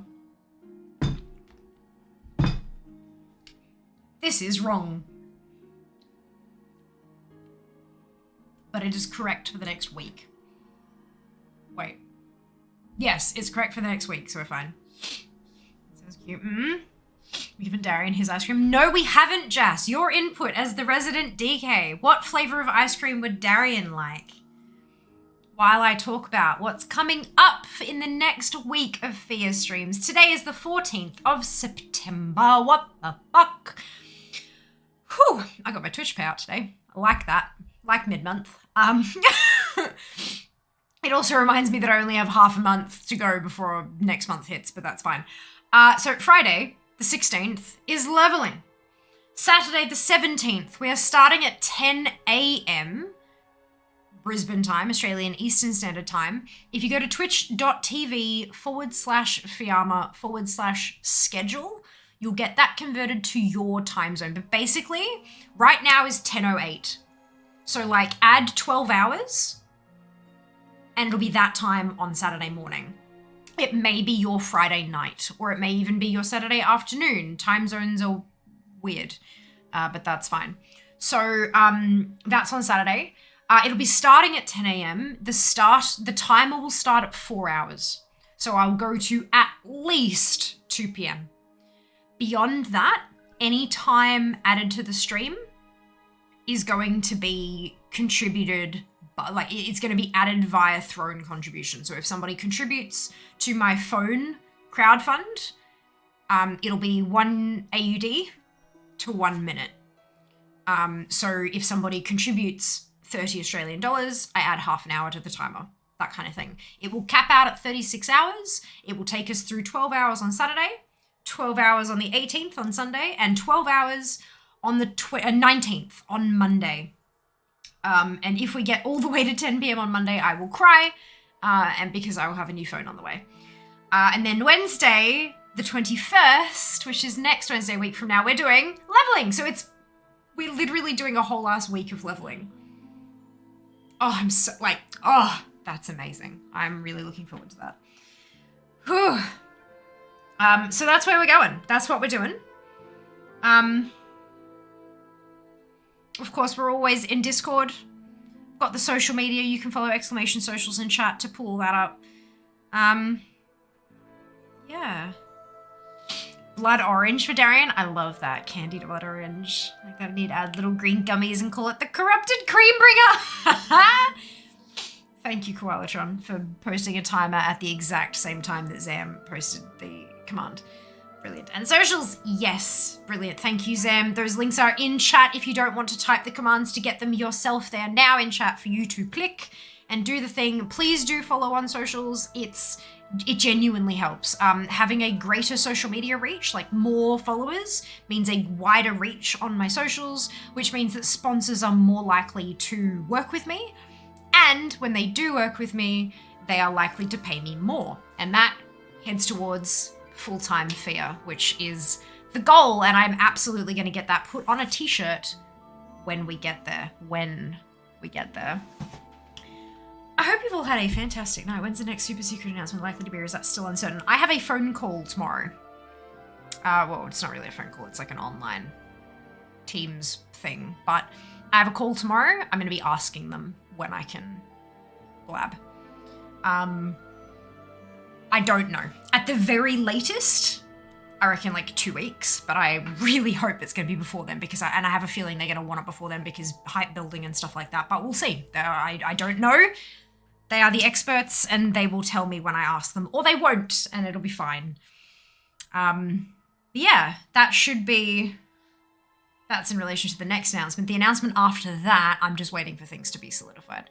I could announce it now, but plans are still way, like, very, very much able to change, and I don't want to, like, announce it and then have things move, and then announce it again and have things move, and then announce it again and have things... It's just a mess. I'd rather them lock down what's happening and confirm everything, and then I can, so that we can use that moment as advertising.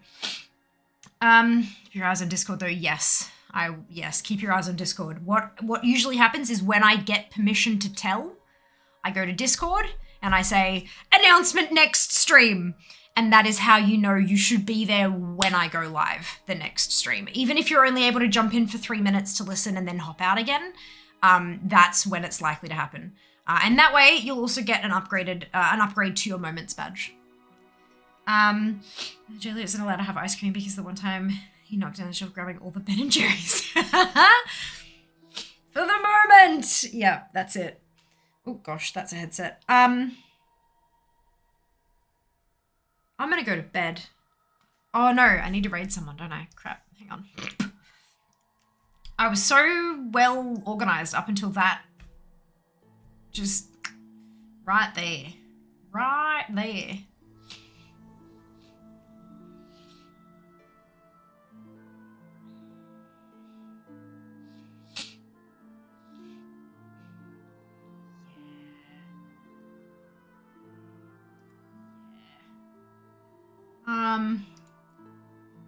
I bet it's a colander sponsorship.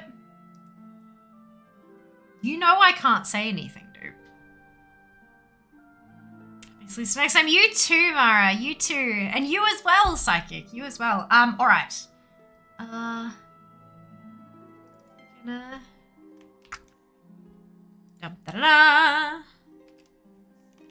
Grab your copy paste if you do not have the Fiamma Hype emote, either because you are not a subscriber or because you haven't unlocked it using your channel points, either of which are totally okay. You can still copy and paste the entire message, delete the part where it says Fiamma Hype and replace it with your favorite happy, hypey, celebratory emote, and then drop it into Iori's chat when we get there. Hopefully we will break her somewhat. Just a little bit, in a happy way.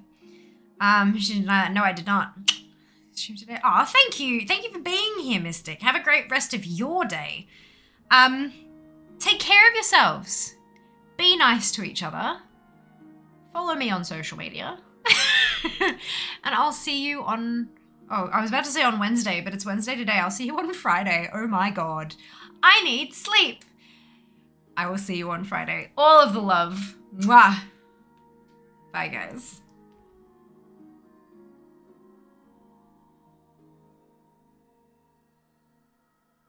Want some of my jungle love?